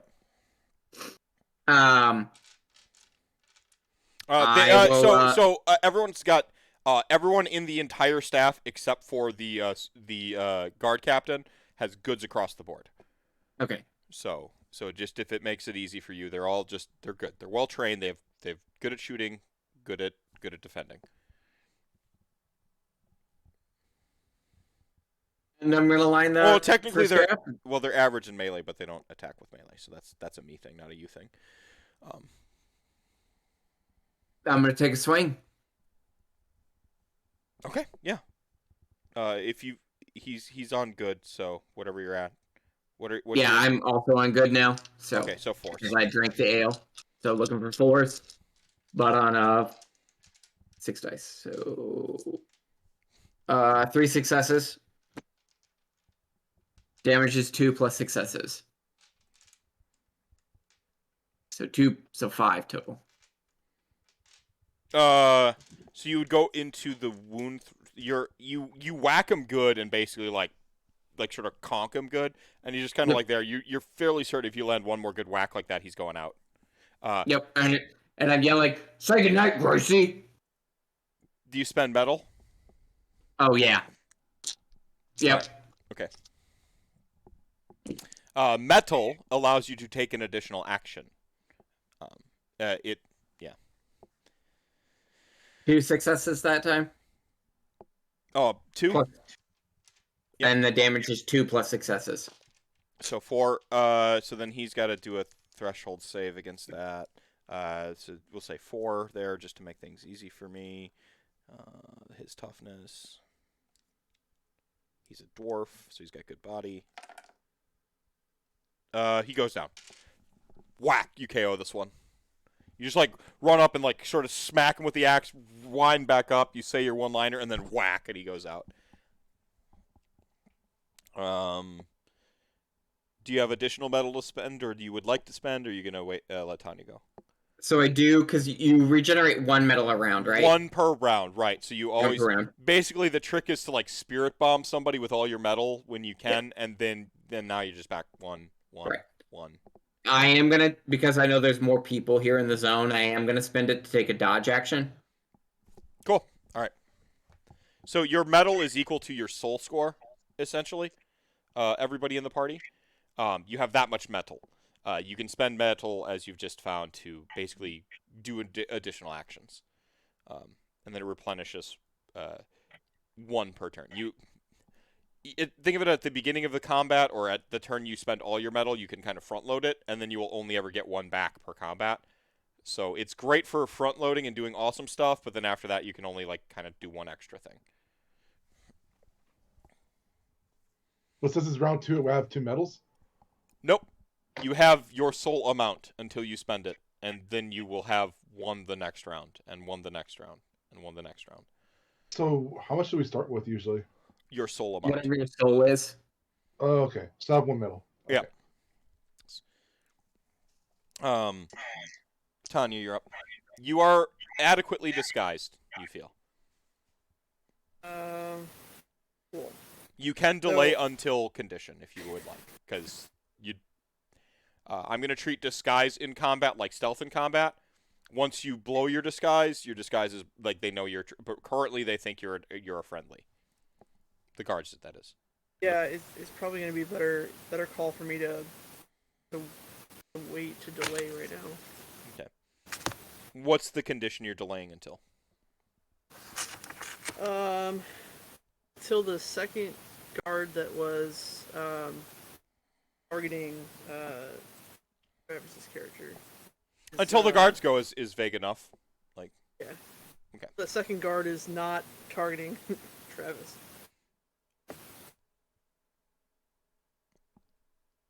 Let's just go with until the guards go. If that's all right. Not to supersede your agency. Sounds good. Okay, because it's like, I don't know. It's just a little bit too vague. So then CJ, you're up. I legitimately feel like if I run up with 2 swords, that's only gonna make the situation worse. I don't know. There's nowhere else to hide. Yeah, I think I'm gonna try and maintain this hiding place. I mean, if you want to get reckless with it, you could like you could do like a solid snake thing, like flip over the rail and try to like shimmy along the side of the barge itself. I'm sure that wouldn't go poorly. Yeah, let's give it a shot. Do you need a check for that? Yeah, body Go big or athletics. go home. Yeah. So because you're climbing, you can't move the full zone in one go, but Okay. in the next one you would be there. Roger that. Body athletics. That's 4 dice. What's the difficulty? I'm gonna go with a 5. Let's see it. I'm thinking 2 or 1. I think I'll go Okay. with 5. I'll go 5-1 to begin. We're gonna ramp up the difficulty. We'll go 5-1 here. I got 2 successes. Okay. All right. Yeah. You flip over like deftly, and you're like shimmying along. So you're on the backside of the barge, where like it's just a stack of crates, and you're like Mission Impossible finger with like, moving along. Good grip strength. Good Supreme Beastmaster or whatever that is called. Ninja Warrior. You're doing that thing right now. Ultimate Ninja Warrior. There it is. Yeah. All right. The puds go. So you just conked and KO'd one. So Shooty Man is going to shoot at you, Tanya. You can go now, or you can wait to like let it develop. You are delaying. Your condition has been met. The guards are about to go. Yeah, I guess I'd probably jump in here. So, I mean, you could try to talk him down. You could be like, no, I got him, and you could fake arrest Travis. Like your disguise is currently holding. I think that sounds like a really good idea. So I'll just I'll approach Travis. I'll approach Stoutport, right? That's your name. Yeah, Stoutport. And say, let's see, what would I say? Just something simple like, you're under arrest. Like, put your hands behind your back. I don't know. Put down the weapon.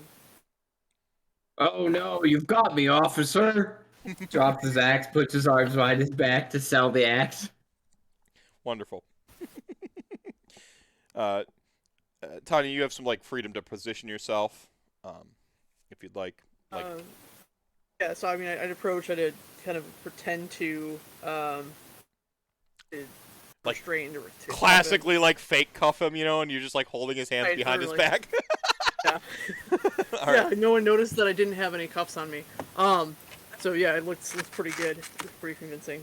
And would I still be able to like tell the other guard that was in this vicinity to, I don't know, but I want to send him up to the tavern to go check on the on what's going on with Panopticon. Yeah, you say that like he like, so it's like kind of their turn, Like, and yeah. I mean he certainly doesn't shoot at Travis right now. Like he sees a friendly like cuff him as far as he can tell, like in the heat of combat. He's just like yeah, like, oh, there was that explosion. You're right, and like he turns and like he starts like hupping, I guess, up the stairs. The gates finally open up, and there is what I can only describe as an aether mech. Oh, We're fuck. fighting an Aether Gundam? Yeah, well, I mean, it's not like full Gundam size. Gundams are like 10 Okay. feet tall. It's more of an exoskeleton. Like So, like, Ripley from Alien size. yeah, like Ripley, like in the thing, more enclosed than that because that was like a forklift, but similar thing. Like it's just like a blown up Bubble Boy suit without the bubble. And Oh, so Grey Knight baby carriage. Okay, got you. yeah, and it's like got like little punchy fists, and it's got like a shoulder shoot that like fires rivets Sorry, and Grey stuff. Knight players, your lore is really cool, but that model sucks. Yeah, I don't know 40K. So that happens down there. Up above, the one who's over the edge pulls himself over the edge. That's his turn. Well, does he pull himself over the edge? They've got good body. They're dwarfs. Athletics.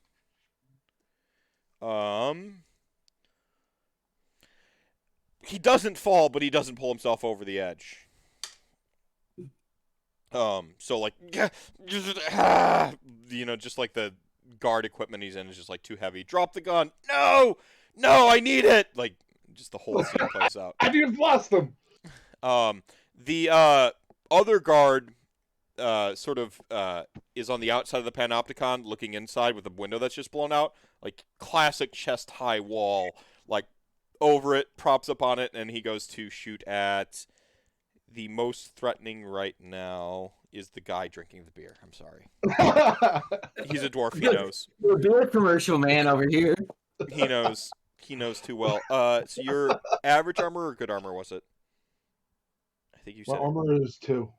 Oh wait, defense. defense. Sorry, yeah. Average. Average. Yeah. Okay. So 3 plus 1. So it's going to be 2 damage goes through your armor.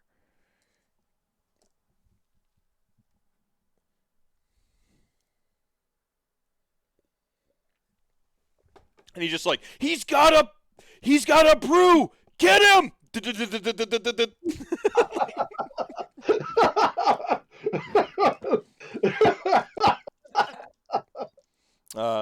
Ortgra, your turn. How absolutely dare you shoot my balloon, bro? So, I'm gonna shoot a drill launcher bit at them. You also had a brew. I mean, you can free action drink the brew right now. I will free action drink that brew right now. Nice. He's got... No! You They've do got not get 2 to of shoot at them! my balloon, bro. Just like, Absolutely not. yeah. Right on. So, and I have an extra one of these. I got one for you and your friend. He stabs his can or whatever and just chugs from the bottom. Like, just... Yeah, shotguns it. All right, so Shotguns drinking is the beer. the free action. You get the buff, 2 dice bonus to your. Well, you can reset the bonuses. It's your buff. So. Yeah, Ooh, to your weapon skill. nice. Because I already have a 2/2. I have a 2 ballistic skill and 2 focus because of an ability. So I'm about to wreck these fools. All right, so you slam the beer. You've got like the Tonfa, the guard cap, and then you got the one that's got the defensive position. I didn't even need any help. I got a 6, a 4, a 4, a 5, and a 3. With the focus, that's a 5 out of 5. 5 out of 5. Did you add your 2 dice in? You still get the 2 dice. Oh, I didn't even throw my 2 dice in. Okay, hold on. I'm currently 5 out of 5. Let's roll these other 2 dice. I rolled a 2 and a 1. I do not have the abilities to get those above those, so that is a 5 out of 7 total die. All right, 5 out of 7. I mean, are you going for Tonfa guy or cover guy? I mean, it's an explosion in a 2 blast radius. Okay, so cover guy. You want to shoot him because then the guy on the rail is going to Wilhelm scream. So what's the damage on that? 2 plus successes, so I had 5 successes, so 7 damage. All right. Do not shoot at my balloon, bro. All right. So we had the 5 with the 7. So we're gonna do the strength 7 this time. Just take away dice pool there.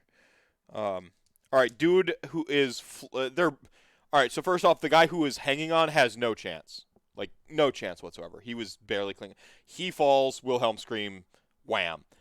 He ain't dead, but he ain't happy. The other one who catches the brunt of the force, dead or alive, questionable. We'll just put it that way. But neither of them are like moving meaningfully. Good. You have Good. metal. Yeah, actually, and can I sacrifice my movement to toss Gold Hand an item? Yeah. So, Gold Hand, I'm gonna toss you my lucky charm. It is an Aether Endrin that I crafted. You can use it as an extra metal. Oh, nice. Is that what it does? Yeah, it is literally a chain with a broken shard of soul metal How that many? I crafted. How can he shatters it once like a consumable, like, or did he just Yeah. hit? Okay. Yeah. So it's Yeah, just like 'cause one I have a bonus. lucky- Cool. Because I already have a lucky charm myself, so I was just wondering. Nice. Yeah, like a chain with a broken shard of soul metal. All that's left from the first Aether Endrin that I crafted. Sweet. Oh, okay. Oh, that's so nice. All right. The Panopticon dude goes double tone for stuns. He spins them again, winds them up, and he's gonna go to hit one of you each. This time the Splode Man has proven to be kind of more of a big deal, so I'm gonna put the weight of the dice on your side. It's gonna be 2 successes. You have 2 armor.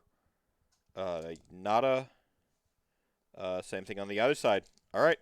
He just has the oh shit. Oh, he's gonna meddle. Let's go. Same thing. Weight of the dice on your side. Doesn't quite get there. Again, 2 successes. Again, 2 successes. All right.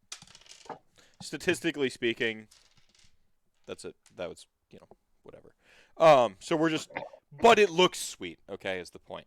And then top of the line D6. You go. All right. So you can't hold all these limes with all your with all your metal anymore, and you've got the Tone Fadude. The folks that were up the Panopticon they're out of comp. They fell like 50 feet. They're plus an explosion. They are removed from combat. One of them may not be alive. We don't know. You've got one sort of running up the steps, and another one KO'd by an axe, and then you have a like mech. So to set the scene for you. For me? Mhm. I'll swing my chainsaw at him. Yeah, you bought you spent a whole extra action to make this look really sweet. All right. It's body plus weapon skill, which is 4. What are you at in terms of your skill? Good, average, He great. did a whole beer commercial before. And then it'll be average because Okay, so your average bumps up to good Yeah. because you did a beer commercial. Yes. You're good versus good, so you're looking for force. And I get 2 more dice because of Yep, because you're, Yep, because you you're get drunk. 2 more. Huh? And I need 4s, you said? Mhm. 4 successes. All right, what's the damage? Damage is 1 plus success. So 5. Yeah. He's already been hurt for 3 before, right? Yeah, because he's got armor. You do a what should be what's called a minor wound. You're into wounds. Don't worry about what that is for now, but he seems to like you actually like bite through his armor and get into like the meat, and you see some blood spray. Travis, you're arrested. I'm arrested. Yep, in quotation marks. So axes at my feet. There's a mech suit guy. Mm-hmm. And then there's a person currently And ascending the stairs, like in real, like. guy is ascending. Yeah. Oh, and 2 people just fell with Wilhelm screams. Like, Sure, right. Yeah, 2 guys just they didn't fall on us, right? We didn't need to like dodge out of the way or No. anything. All right. no. What does the mech suit guy appear to be doing? Well, Like, he's is standing down currently, like, but he's like surveying and waiting. Like he's staring at that rope, where like the rope Okay. coil is, and he's just like just menacing where the ropes is, because like if anyone's going to ambush, it's gonna be from those fucking ropes right there. And so like this guy's, and like up above, he's in a mech suit. He'd have to get back in the elevator, and it would be a while. So he's just gonna hold down the exoskeleton, the aether skeleton is down here. So I think I'm just gonna take a dodge action. You prep one, we'll say, in this case. Like you're just What? right. We'll say you prep a dodge action because you're still selling Sure. the Right. Yeah. But that does mean the guise breaks if you have to. Right. If I didn't actually dodge. Yep. Well, if he's actually swinging at me, then that's fine. I feel like the guise has failed if I am having to actually dodge. Right, So. Tanya. Yeah. You're up. Um, Mech suit seems to buy the disguise. You have one target, Okay. like even says like through the loudspeaker, like you just target target neutralized. yeah, that was gonna be my question. So I think of where I would lead this prisoner. I'll be right back. There are stairs on either side of the Panopticon that go down into the subsection. Want to go down there? I wouldn't want to go down there either if the plan is to still use the crane to smash in. Exactly. We're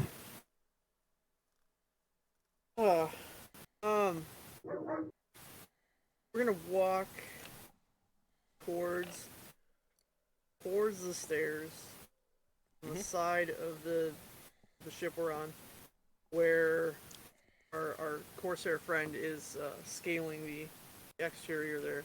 Okay. So you like That way. Stoutport under his breath says, "Grab my axe." Grab my axe. Under his breath, he says, "Grab my axe." Yeah, so you do like one of those, like he says something, and you shut up, you, and you kind of shake him a little bit while fake holding the handcuffs, and you're like, this is evidence, and you like grab the axe. Exactly.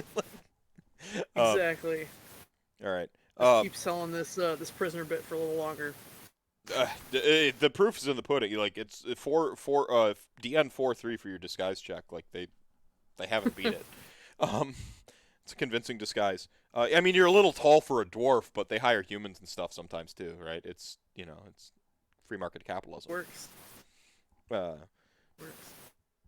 So yeah. So then CJ, you're up. You're gonna need to make your athletics body. All right. What's is it still 5? difficulty 5-2. It's increased in difficulty. You have All right, Soulfire we're gonna available make if you need it. Let's go. We have 3 Soulfire, right? Because I we got used 2 2. 6s. Okay. On account of Let's it being go. 2 6s, one of the criticisms I put in this game is there's no critical successes, or there are kind of critical failures, and I didn't like that. This is a critical success in my. So like you maintain your stealth perfectly. Like it's again pure solid snake. Okay, like just. Like, or if you want to go with like Raiden, like you have to switch to codename Raiden, you've shimmied so well. Like that's how perfect it is. You come up over you can choose to come up over the scaffolding like perfectly out of sight of like the exoskeleton. Like it's just got the bead. 100%. It's kind of covering the sort of prisoner transport. And it's like, wait, I didn't know we had an extra person on staff tonight. Like you can hear them beginning to like wonder, but like not actively wonder. Like, man, no. Instead of I didn't think we're gonna go proactive to the disguise is working. Like, man, I'm so glad we had an extra staffer on tonight.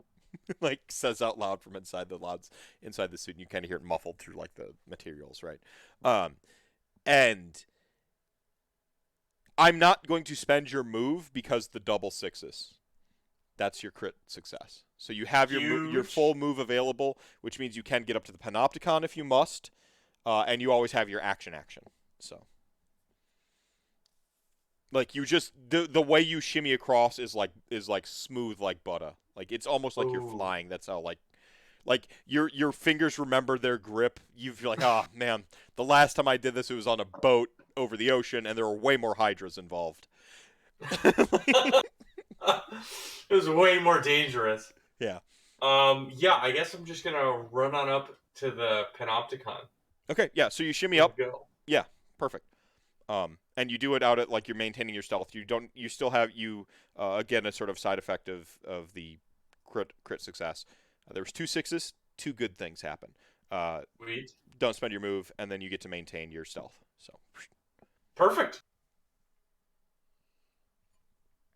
So now everyone's up in zone 3, effectively. Well, Tanya, where did you go exactly? I'm sorry. Did you go all the way up the Panopticon? Did you go over to the stairs? I'm sorry. Where were you? We went over to the stairs, didn't really start ascending. Okay. All right. So you're kind of holding, and we got this mech downstairs. You have stairs. You actually have 2 options for stairs. If it really gets bad, you can head sub deck, or you can head up.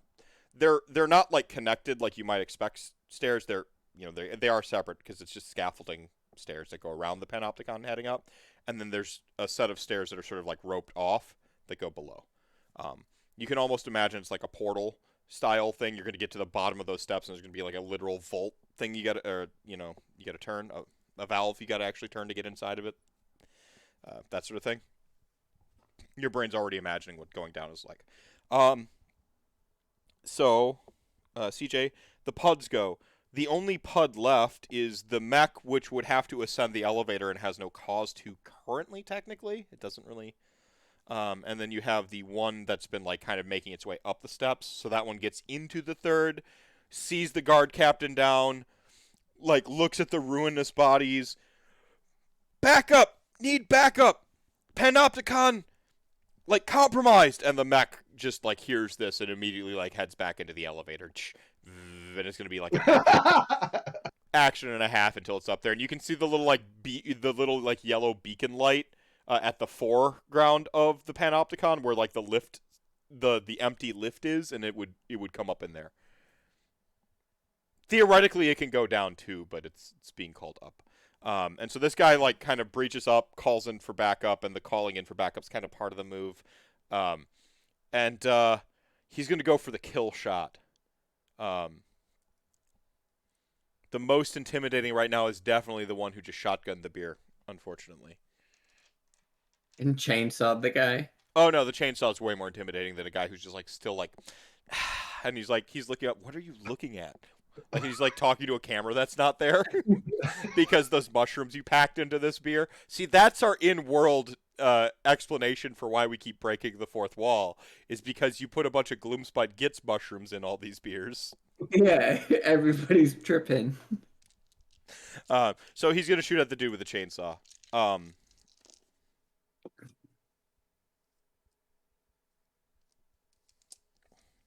Fucking damn. So 4 successes. Sub 2, that'll be 3 damage. How's your toughness looking?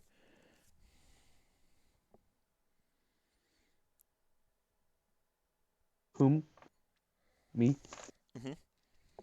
Okay, sorry.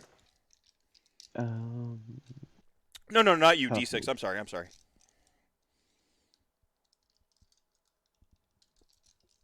Wait. How's your toughness looking? Wait. He did 3 to you. Me? Yeah. Oh, okay. Sorry. Sorry. You have a I'm talking literal to the other chainsaw right now. You're far more intimidating. guy.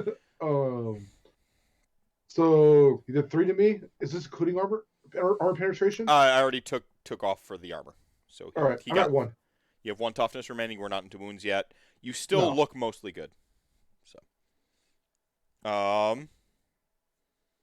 don't take 4 damage or it gets tricky. Puds thing enters the elevator. Ortkra, you're up. You've got a Pud who just kind of came up, and he's in front of the Panopticon window, and he's shot inside. I mean, your explosion trick seems to have been working so far. And then you've got the Tofa guy who is currently in the process of being chopped in half with a freaking aetheric buzzsaw blade. Like That's what I'm saying. He's like, currently like, because my combat's man's happening like hand is this, over right? here, He's Gears of currently War in being this cut in fool. half. Just like, "Ah!"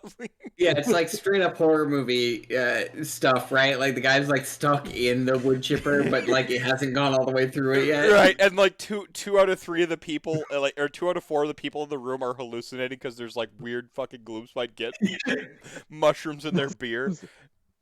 That's what I'm saying. Like, I got my balloon bro over here, Gears of War and a fool. Mm-hmm. Yeah, just straight up Gears of War. That's so true. Mm-hmm. I've got my other much more dexterous and faster friends hallucinating fools. No, only you 2 have drank so far. The one's hallucinating is not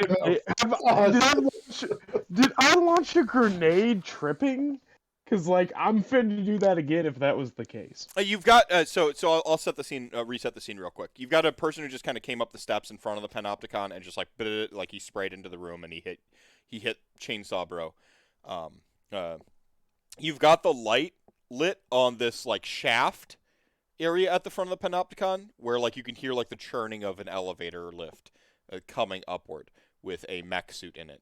I don't know that your character may know it's a mech yet. Or like an exoskeleton's the better word. It's an exoskeleton. But that's happening. I'm gonna say I don't. And that might Because, suck. like, I'm gonna go ahead and grab a gamer achievement. Because we mentioned Gears of War, and that was my favorite series up until the 4th iteration. 1, 2, and 3 were some of the best third-person shooters in my opinion. So I'm gonna go ahead and get a Gears of War 1 120-point achievement on Xbox Live. And, dual chainsaw kill a fool with my aethermatic saw. All right, I'm not even gonna have you roll because I'm gonna count the chainsawing as a grapple, like so he's like because he's like currently being chainsawed, and you just come up and like basically like a Cheers but with the chainsaws and just like meet in the middle, and sparks fly out the one side as like he's sawed in half at a tasteful diagonal, but it's not clean because chainsaws aren't clean. They are. Well, that the rest of the party has done non-lethal to everybody, and they just straight up chopped the guy in half. I just had to point that out. The rest of the party is completely non-lethal situation, and they double shot the guy. Shot us first. I was We going to knock did him not out next do round. nothing to them. All we did is float down. Discretion. They knew we was delivering sandwiches and lemonade, and they shot at us. That's not our fault. Fucking deserved it. discretion, right? I was planning to knock him out next round. Team, it's already out the window. We Let's didn't do nothing to them. All we did was float down, and they shot at us. What am I supposed to do? That's their We fault. shot first. Fantastic, Pan. You see how I get the kill steals happening all the time. Oh, he's super dead. Well, I'm starting to see like I like that you're maintaining. I'm gonna give you a bonus medal to be used at an indeterminate point in time, and this metal can be used in somebody else's turn for maintaining the RP so hard of having not killed anybody, only done like the super well thought out, really concentrated, like big brain, deep wrinkles plays, right? And like and the whole rest of the party is just like shooting beer commercials and becoming Solid Snake and like cutting people in half with chainsaws. And you're like, oh, they're doing it again. They're fucking, like, as you're walking Travis up the steps, you're just like, they're fucking all over again. And then like, you're just like, this is the fucking Reaver Waste all over again. Same shit. Like, you know how long it took me to fucking clean these clothes? These disguises don't wash out easy. God damn it. And you're just like, like some of the blood sprays up and over the ramp and like onto your cheek. You're just fucking sucks. I just want to point out that it's the Dark Elf that is disappointed in the amount of killing. It's that she's not part of it. That's the disappointment. Yeah. It's not. All right. I offered a more direct method. He all said no. All right. So D6, you're up top of the line. Discreetness being mentioned 4 times in this brief.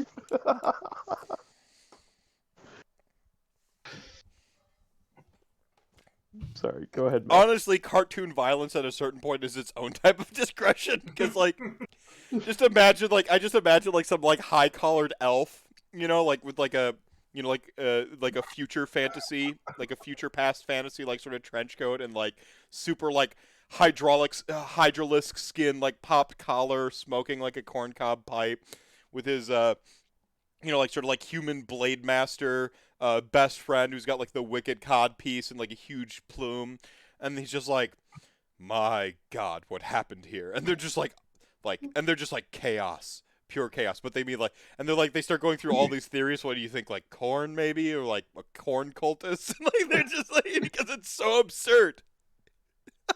Chaos spot is the only thing that makes any sense. Mother of God. Or Mother of Sigmar. And he's just like,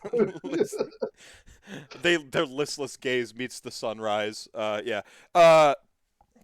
So That D6. was seeing into the future because of all the shrooms in the beer. We actually saw into the future. Yeah, where they're like trying to figure out what happened. Travis, you're up. Or no, D6. I'm sorry, I almost skipped over you. Top of the line. You've got a lift coming up. You've got dude on the balcony who shot at you. And your party sort of closing the gap between. I'll drop the chainsaw and pull out the aethermatic volley gun. Uh-huh. And start shooting. And start shooting up the Blasted. controls for the elevator. Yeah, I mean, you riddle the controls. Like, so the elevator won't go back down, but it's the controls. The elevator's already in motion. So, like, the counterweights are doing its thing. So, if that... I'll shoot at the counterweight. Okay. Oh, there we go. That's way better. All right, so just, like, you're like suddenly smoking a cigar or something, and you look down the hole and just shoot at the fucking... It's now a Marlboro's commercial. He's not smoking anything. He's just making a really weird face. Like everyone else who's sober, like looks over at him and shoots down there. So roll your ballistic skill. This is against a like an object. So we're looking at 4s and just numbers of successes. Well, he's full on action hero with a cigar like half burnt hanging out of the side of his. He's suddenly shirtless and really ripped. You know, like even if he's not, like... just like has no shirt. Really ripped, holding the thing, shooting, and there's just a half-burnt cigar smoke sticking out of the side of his mouth. Yeah, I mean, still very much a dwarf, you know, like imagining himself. Oh, yeah. Like, yeah. 5 out of 7 successes. How many? 5 out of 7. 5 out of 7. How much it damages S plus? Aethermatic volley gun is 1 plus S. Okay, so 6. Yeah. That shreds like the counterweights and the like it just tumbles back down to the bottom of the thing, and there's like a little mushroom cloud of dust like comes up out of it, and you can hear the exoskeleton still moving around down there. It's just not like coming up. Yeah.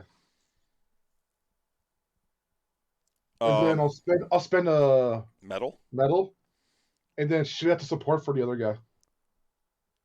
Okay, yeah. And you just like shoot that, and then like, and the guy's like over on the. And then I started blasting. He's got good defense, so you're shooting against good whatever you're at. Another 5 out of I got another 5 out of 7. Yep. It's all 5 pluses except for 1. Yep. Yeah. So he's got the 2 armor. Yeah, you like, you know, pummel up his armor a little bit. I'll just shoot at him. I'll shoot at his footing. I mean, it's not going to do enough to like take it out. Okay. It's relatively well reinforced, you know. All right, I'll just shoot at him then. I'm taking a soul fire if you shoot at him. You've changed it now. You have an extra medal. Buff your shit. I tossed you my charm. Oh yeah. Or just go with you shot the scaffolding and we keep going. I'll check it. I'll use the lucky charm to shoot again. Okay, him or the scaffolding.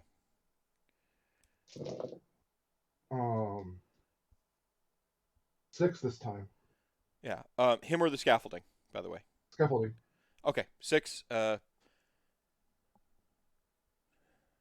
Scaffolding's gonna have some armor because it's metal. He did 6 before. This would be 7 this time. That gets us over 10. I'll say you managed to shoot it out, and like he tumbles down, like, and is O level, and he's got to make athletics checks and stuff. Okay. Let's go ahead and make the athletics check because he is falling. He actually manages to catch, like, he falls, but like he manages to catch something, and like he's like dangling above, he's dangling above Stoutport and trays, and like Shazrak's like kind of on the flank and like kind of looking across at him type thing. He's just like dangling there. Luck check to see if he drops his gun. He does not drop his gun. He's like, it's gone. He happens to have it on a bandolier, so he's good. So yeah, That's it D6. for me. Trav.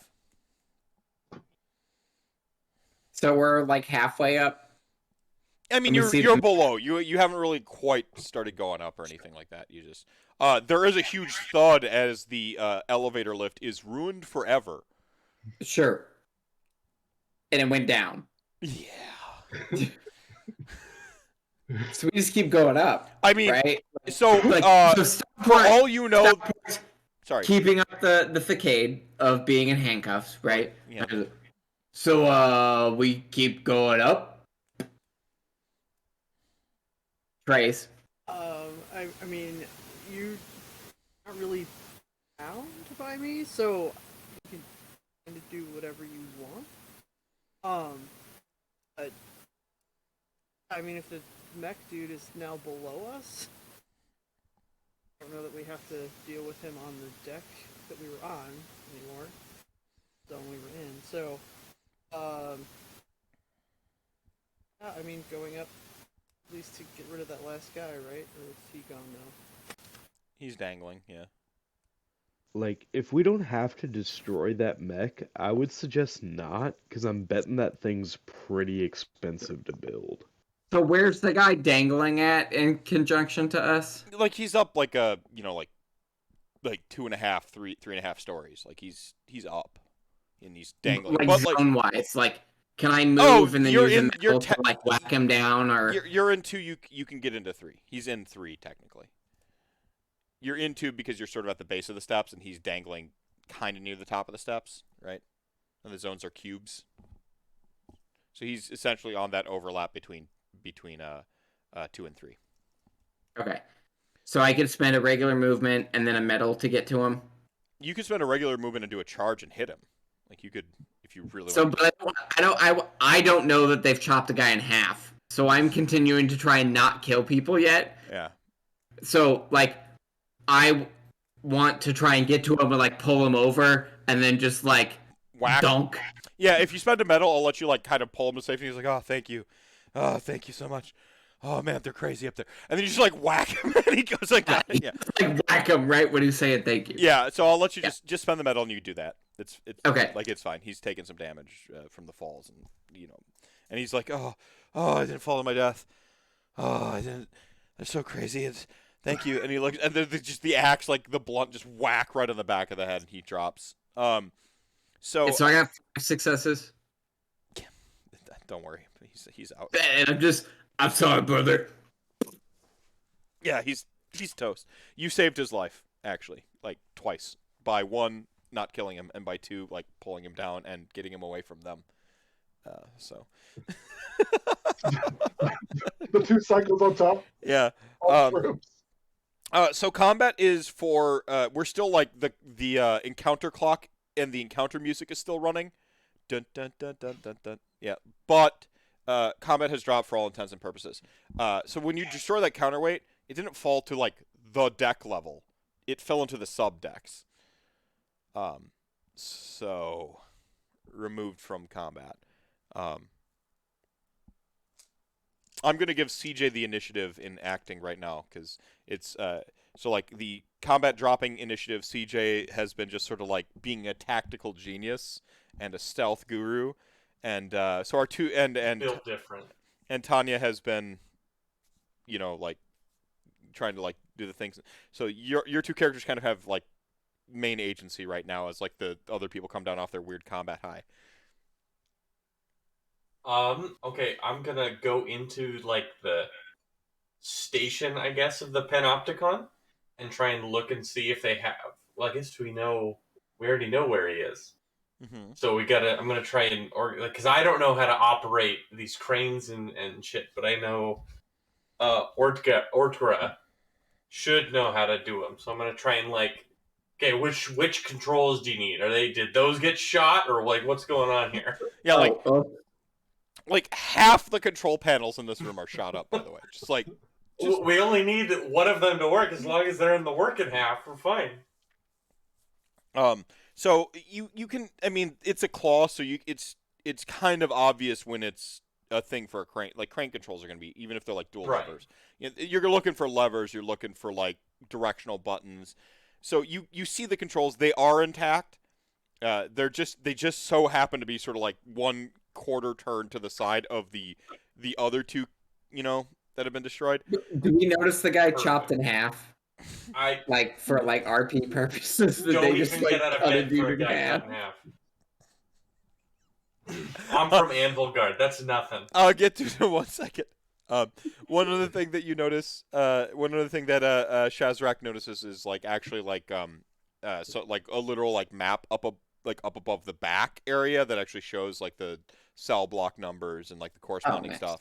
So like you actually, because they're guards, they'd have something that tells them a grid system, right? So you can see, you may not know what the numbers mean like on the face value of them, but you recognize like the quadrant and the D block and like D6 or whatever the dude was in.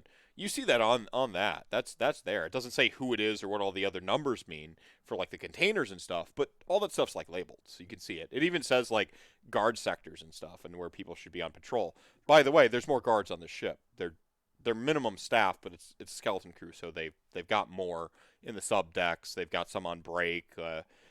So, like I said, we've dropped combat, but like the combat music hasn't stopped. They're like, you don't have all the time in the world. It's like in the background, still there, knowing that like any moment the boss could just pop out. Yeah, and the POV, like as Shazrak is going through all this, as stated from Anvil Guard, is a Dark Elf Corsair. Like there's blood on the console. The camera doesn't even like look at the blood. It doesn't do a dramatic pan over it. It stays on his POV, and his POV would never even bother looking at. He just doesn't even care. So we don't get the shot of the people chopped in half until Trays and Stoutport like kind of come up together and stand in the doorway. And sorry, I'm gonna take over your player agency just for 1 second because it's hilarious. Ortgra and Vakir are like chest bumping like hockey players and like playing air guitars. And the air guitars are their like chainsaws or whatever. And then like they very slowly begin to come to as the narcotics that you lace their beverage with begin to wear off, because 3 turns, right? And there's right. Yeah, and now your agency returns as like the high subsides. But priority in terms of the narrative remains with Trays, as Shazrak is at the controls, has taken account of the map. We know there's more guards on the ship. Probably just keep this disguise on for a bit here. Thinking in time sense, my magic horse only sticks around for about an hour, so I don't know if it's still sticking around or not. Plenty of time. I mean that's a full scene worth of horse. We're talking a couple minutes of have lapsed since the beginning of this whole thing. So yeah, so I'm thinking the horse will be useful in getting this guy out of here once we manage to smash this crane down and grab the crate, hopefully. So as long as that's hanging around. I'm just gonna stay near points where the guards might come back up from the subdeck, just to kind of keeps them from getting too curious, too suspicious about what's going on, and pretend everything's normal. Yeah, you managed to get rid of like Possible. the equivalent of radio communications. You know, even if it's like old tube, like submarine tube networks, you managed to stop those before they got. So they've heard the ruckus, but they're not in the know yet, right? They don't know what's going on. They've probably assumed they're under attack and a prison break is being attempted, but they have no idea the lay, the who, the what, you know. So that happens. Everyone kind of like gradually comes back from the alcohol buffs that they can blame for their extreme violence, just because you guys preempted the whole thing with like the shroom heist. So like that's just in there in the narrative that's a seed y'all planted. It's not my seed, that's yours. So I'm gonna let you have that. It allowed me to be silly with flavor text and descriptions and fourth wall moments, but here we are. So you've got the controls. You kind of roughly know where dude is, and once again, sort of Shazrak. You can dictate the pace. You can tell people what to do. You can step aside. It's kind of back on you. You can see like you finally look over and like, oh hey look, they're like, oh they're post moderate violence celebrations over. Whatever, I've seen better. I don't know, like a 4 out of 7 celebration, like. Yeah. Whatever. Like, I'm happy for you guys, but we got work to do. So I'll point Ortka at the controls, and then I'll point at the map. Like I'll link these two pieces of information. And I'll say, let's make it happen. All right. Commence extraction. Man, I got you. Don't worry. Yeah, same. I'll be okay. All right, Ortka, you head over to the controls and like kind of like drop it through into the prison chamber. Give him a warning blast, like clank it off the dome first, and then whatever. Yeah. Okay. So like it takes a few tries. You whack, and it finally like the crane like sort of smashes through and then down and in, like at a little bit of a tilt, and you pull it back up, and then you've just got like kind of a hole there. A couple moments later, you can see like the sort of like the glow, this sort of like green glow, right? Like very faint and filters, and it just kind of comes up, and then you see this person like his fist like bound in a solid cylinder in front of him, with another sort of like similar sort of solid metal piece. It's not crude, like it's not like a crude circle like you'd expect in like, you know, primitive manufacturing, you know, primitive blacksmithing. This has been aether teched to be like solid, thick, and like form fitting to his throat, and he's got these bindings in front of him, and he's got this chain kind of coming down between the bindings in front, and he's got a chain from his back that would have been to something, or on his neck that would have been to something, but it's been broken on account of I don't know, destroying the entire prison cell he was in. So he's kind of manages to like climb himself out, and he's just sort of standing there, and he's like looking up at the Panopticon, and he kind of takes in the party. 3 houses, 2 towers. We have a thing going on. You need to get a look at this. So there's the Phantom horse. You still are in my control of your Phantom steed trays. Yeah. I would see this giant hole in the deck here, and in there. I don't exactly know how to make this horse do anything in particular. It's not very specific, but You control it.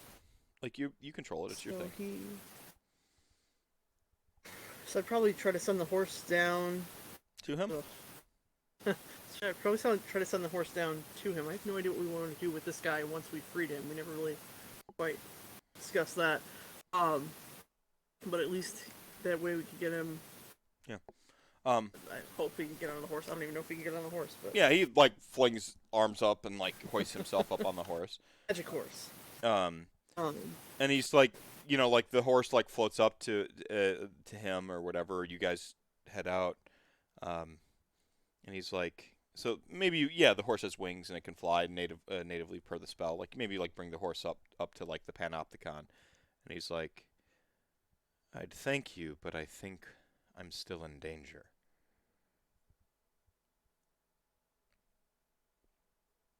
what do you mean? Perhaps it's best we leave before Alright. she finds us. I don't know who she is, but let's get out of here. Stoutport goes, there's still time for us to join in the festivities. Yeah. Yeah. Okay, Stoutport.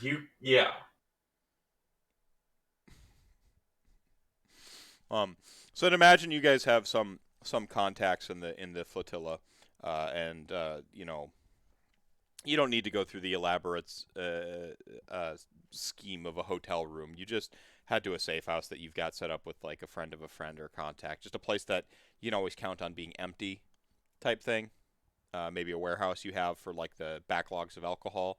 Make it look like you were just in your official narrative, looking like you were just going to get another couple kegs, right? Something like that. Some subprime housing somewhere where houses are like super cheap, a little bit out of the way, but it makes total sense for your operation. You maybe retire there. And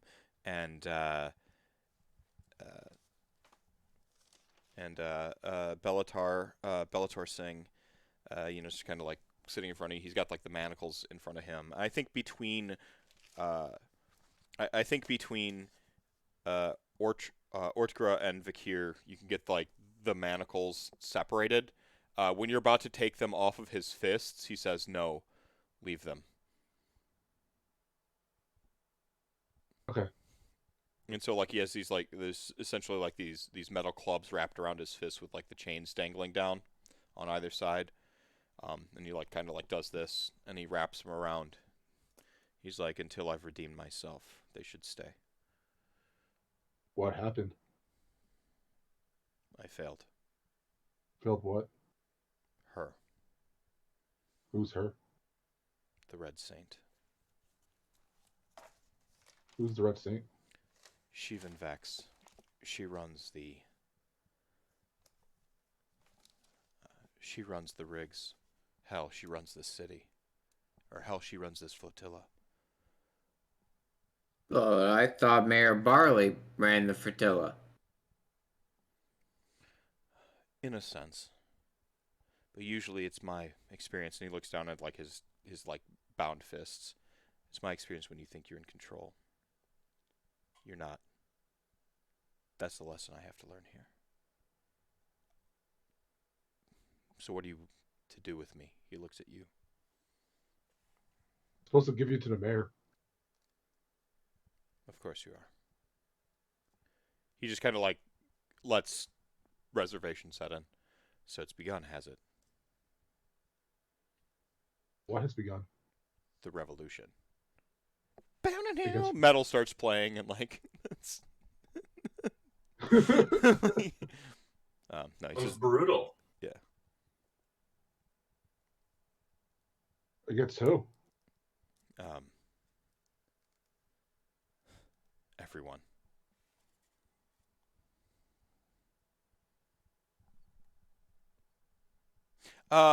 It should be noted he has a scar on his face for what would be the like really like huge. It sort of takes up the whole side of his face for what would be like the draconic numeral, like Roman numeral or whatever for an 11.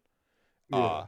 And you see burned across his entire chest. He's like in just sort of like slacks, and like his chest is exposed. Oh, You can see burned into his chest is not like not a tattoo, it's really gnarly like scar tissue of an 11 pointed sun.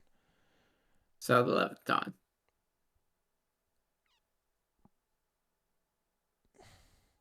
I mean, Do we have to roll to see if I can put this pieces together? Or... Okay, no. This isn't pleasant what's on his chest sure. or his Yeah. face.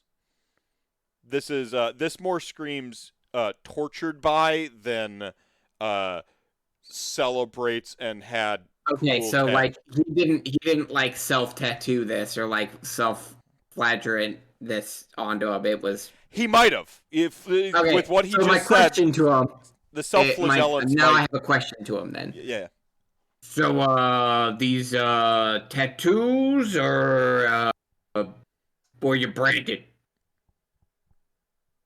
signs of my failure.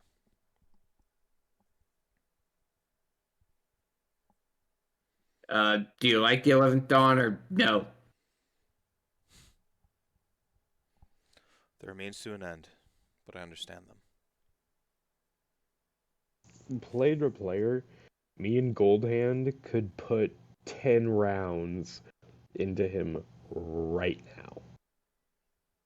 We were hired to do a job, and that job isn't done yet, and we still need those donations.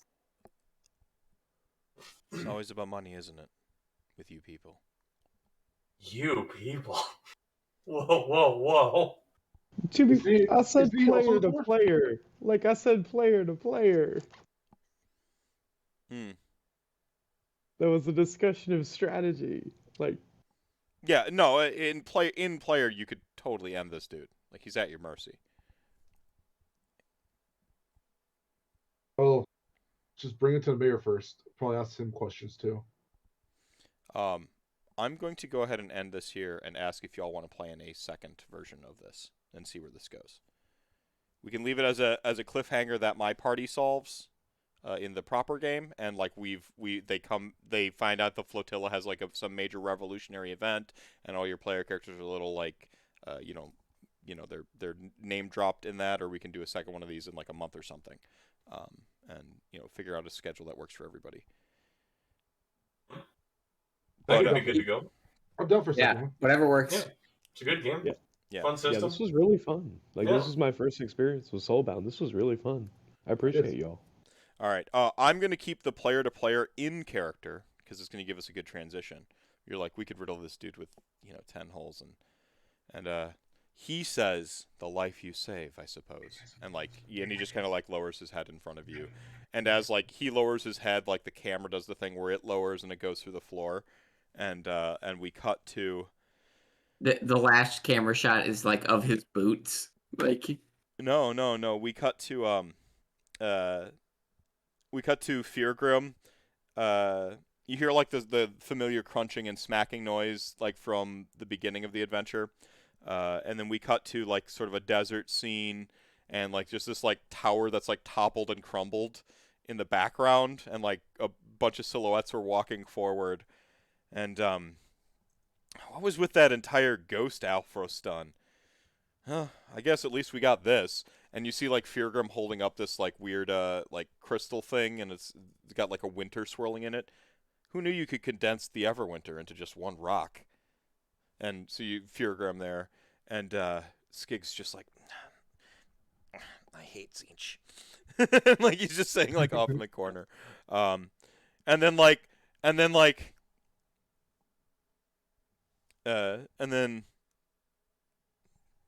then you see Myriad, who kind of towers over Skig. He looks to the side. He's like, "Oh, our friend has returned."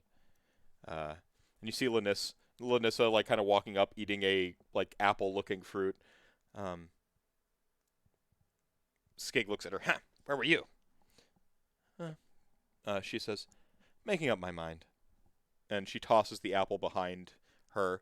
"Who's he?" And she points over at a Ishlian guard with a eel. He's like, "I'm Glorp," and the camera cuts. That's appropriate. That is most appropriate.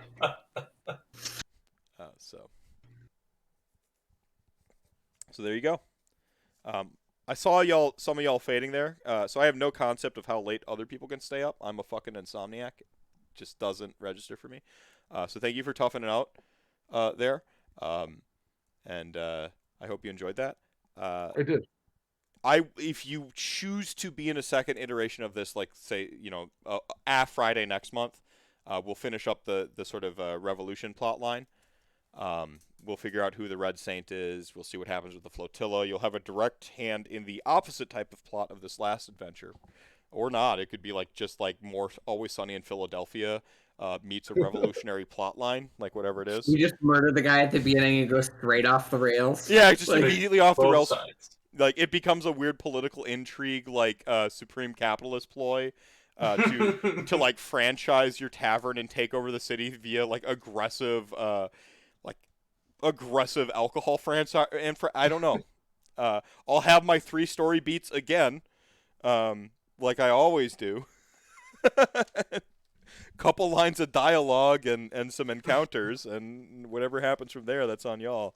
But if you want to play this again, if we do play this again, then I'm going to give you experience, and you can level up between them. Unbelievable! Sweet. Awesome. This was legitimately so much fun, and thank you for letting me join. Like, genuinely, this was a blast. Yeah, really awesome to try. I mean, I always like trying new systems, but Soulbound, real good. Soulbound is definitely one of my favorites of all time. It's a blast. It is up there on my list. I like that it captures some of the simplicity of Dungeons and Dragons without the confines of it. Yeah. My least favorite thing about, and I've played a ton of D&D and Pathfinder. One of my least favorite things about D&D is how it feels very board gamey. Like it feels very like it's too codified. I like this system because maybe it's just where my brain goes when I'm in AOS mode, because I go in such a ridiculous direction, and so maybe it's on me. No, I had that campaign in D&D where I exploded 2 moons and killed like 6 gods. Rather, my party did. Like the scope of that. One of them was piloting a library to kill a Godzilla. That was Beautiful. the Tarask fought a library. Like My a best library. moment was my best moment, if you don't mind. No, I'm go ahead. sorry. My best moment was getting to worm myself because I thought I could. I had a potion of the chicken god, and it would only do what you wanted it to do if you believed it. If you knew the gimmick was that, it wouldn't work. And I full-heartedly believed it. So I split my character in 2. I legitimately wormed myself because I thought I could. You can just do that with the simulacrum spell. Not to hurt. No, it's fair, legit. No, this yeah, I like Soulbound, like I said. D&D. What? This was such a fun game. Like, Yeah. Genuinely. Yeah. Sorry. It's weird because as a GM, I know I'm very competent at this, but my games are weird because my brain just thinks of things different. And I know a lot of, I'm not like the other girls you know. I'm not like the other GMs you know. I know that's what the take sounds like, but like who the fuck decides to throw beer commercials in the middle of a fantasy game? This guy. Contrition. This guy right here. Like I really like Soulbound because like the way combat works to me feels like what Fantasy Flight tried to do with their Star Wars D20 system, but like it didn't succeed at that. Like because just the way that they did weird dice, they were like, oh well, we want to make it so that it's narrative driven, and it like just didn't work that way. But like combat and Soulbound with like the ranges, like you're not like, oh well, it's like X feet away. It's like zone 1, zone 2, zone 3, and how everything works. Just it flows so much better with, especially like just being discussed, like without having to have things like written down and like looking at a board and like see where everything's actually located. I don't get me wrong, I love some like good old fashioned like super tactical combat type stuff. But and like that's a type of game that I play. But because you're not like solving the problem on a board game, the problem becomes like disconnected a little bit.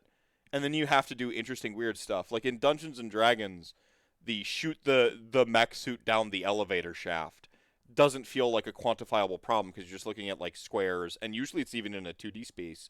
And we're putting like empty dice containers underneath something with a piece of paper that says 30 feet up or 60 feet up, and it because they try to make it literal, it condenses any any possible for like a metaphoric extrapolation completely out the window. You know, it's just, and I think that it becomes prohibitive to like how it can be a lot more tactical, but it can't be as interesting. You know, Right. tactics can be interesting, Right. you know, but like Absolutely. you can't, you know, it's just there's this little bit of a disconnect. The best thing you can do for your D&D game, by the way, is throw your fucking battle map out the window. Like, it's the best. This is I have made cash money as a GM. I'm a professional GM. This is my professional advice to people: take your battle map, roll it up, smoke it if it's made out of hemp. Otherwise, throw it the fuck out the window. Get rid of it. It's the worst thing you're doing for your games. It gamifies and board gamifies combat. And when you're in that, again, tactical is fun, but like you can make tactics. Like I had one of my favorite encounters I've ever designed is a design where the party had to lie to me. So like it was a Time Lord, and so the party learned that any like modular amount of die, it would know every result of every die roll that would ever be rolled in the combat, which was so its mechanics were bound. And so like it just knew like anything that involved a die roll, it would always pass or you would always fail, because it knew because it's a Time Lord, so it knew there's only 20 possible results on a D20, so it knew all 20 possible results. So like what they had to do was find a way to deal with it that didn't involve rolling dice, basically. And so some of it was like lying to me and stuff like that. And one of my favorite ones is Haywo, knowing that I have like kind of an anime brain when it comes to encounters, sent me an email, also knowing I would never check my email, especially mid-session. I barely check chat gang mid-GMing. Like my brain's not there. And so he sent me an email, and then it got around to his turn in combat, and he's like, check your email. And like with timestamp and screenshots of everything, he's like, so I'm like, okay, well, what do you do on your turn? And he's like, he looks at me, and he looks at the boss, and he's like, you're already dead. And he's like, and then he looks to me, and he's like, hey GM, check your email. I look at him like, oh, yep, he is already dead. In fact, like, he had created a future where it was like, it only this one existed, and I'm like, I'm already in this weird esoteric thing where I'm getting my party to lie to me about their dice results, and like, like getting them to like do stuff that's out character. So like the rangers like fucking like whipping daggers, and the barbarian's not attacking the guy, he's attacking the square the guy's in, and like all these like little tactical things that they're doing, because I'm like, like one or two rounds of them realizing that like every time they roll a die they fail, but when they kind of do something else they don't, and they started to learn the tactics of the fight, and they all caught up to it. Like all the clues were in there about the Time Lord, like the whole dungeon encounter system that led up to this boss fight, because it's Dungeons and Dragons, so you fucking dungeon crawl, baby. Like all of it was leading up to like this boss is going to cheat anytime dice are involved, and so I basically conditioned them to cheat for that one encounter, in legal ways. That's one of my favorite encounters I've ever designed. Super tactical. I could do that in Soulbound though. Like it. That's not the battle map. It's not the tactics of Soulbound enabling me, or Dungeons Dragons or whatever. Like maneuverability and attacks of opportunity and all that stuff matters, but so does just having a good plan and executing it, and adapting to like weird situations and recognizing that the environment is part of the puzzle, like the elevator shaft, or in Vampire. Tanya, when Sam decided that he could cast a really good debuff, which is run a car into a werewolf. And it turns out like a car on top of a werewolf is a pretty good debuff. I mean, I don't know what the mechanics are for it, but like... But it's gotta be good. Because they're not in the book and they're not gamified. But my brain goes, yeah, that should probably like do this. And then we just do that. I can't do political intrigue. It is the one thing I'm like super weak at, because once we get like 2 or 3 justice plans deep, I'm just like, I don't have the patience for this shit. But yeah, most of the games I actually play are very similar to like this. Really, like just over the top, and yeah. Yeah. Good. So you were at home then. Yeah, like D&D is actually the RPG I had the least experience with. Cool. Yeah. I didn't have a ton. I played like AD&D like once in like the 4th grade, because my friend's older brother, when I lived in North Carolina, ran it, and and like he ran it, and then we like kind of, me and my friend, like we went out and we like sort of like play acted and replicated it. But I didn't really like play RPGs until about the 6th grade when I met Sam, and then it was TMNT and Rifts, which are Yeah. very, very mind's eye esoteric. And from there, I was running VTM by the 7th grade myself, and then when his brother stopped running us in PFRPG, I picked up PFRPG because I had this thing where I didn't want to run systems other people were running because I was always insecure about them knowing more about the system than me, and so like I wanted to like run something that other people didn't know. And as I've gotten more and more like just secure as a GM, like I don't, the rules, it's Balbosa, baby. Like, they're more guidelines than actual rules. Like, we need a commonality of interaction within the world and the systems and stuff like that. And you need to know that there's a sense of fair play, and all those things are very, very important. That's what rules do. But rules should never be railroad tracks. They should never. The only time they should be a box is the type of box that gets people to think outside of it. Like that's the role of rules. It gives us all some commonality of interaction and fair play, and then beyond that, like it's what is the story and what does the party want, and like how can I warp the rules of the game or ignore them if they're too pedantic to let the party do what it's trying to do, and let the story do where it's going, or let the story go where it's going, and that's it. That's all I need rules for. But that doesn't mean rules are arbitrary or meaningless. The way you write your rules clues in your players and your GMs on like what level of semantics they're going to engage those rules on.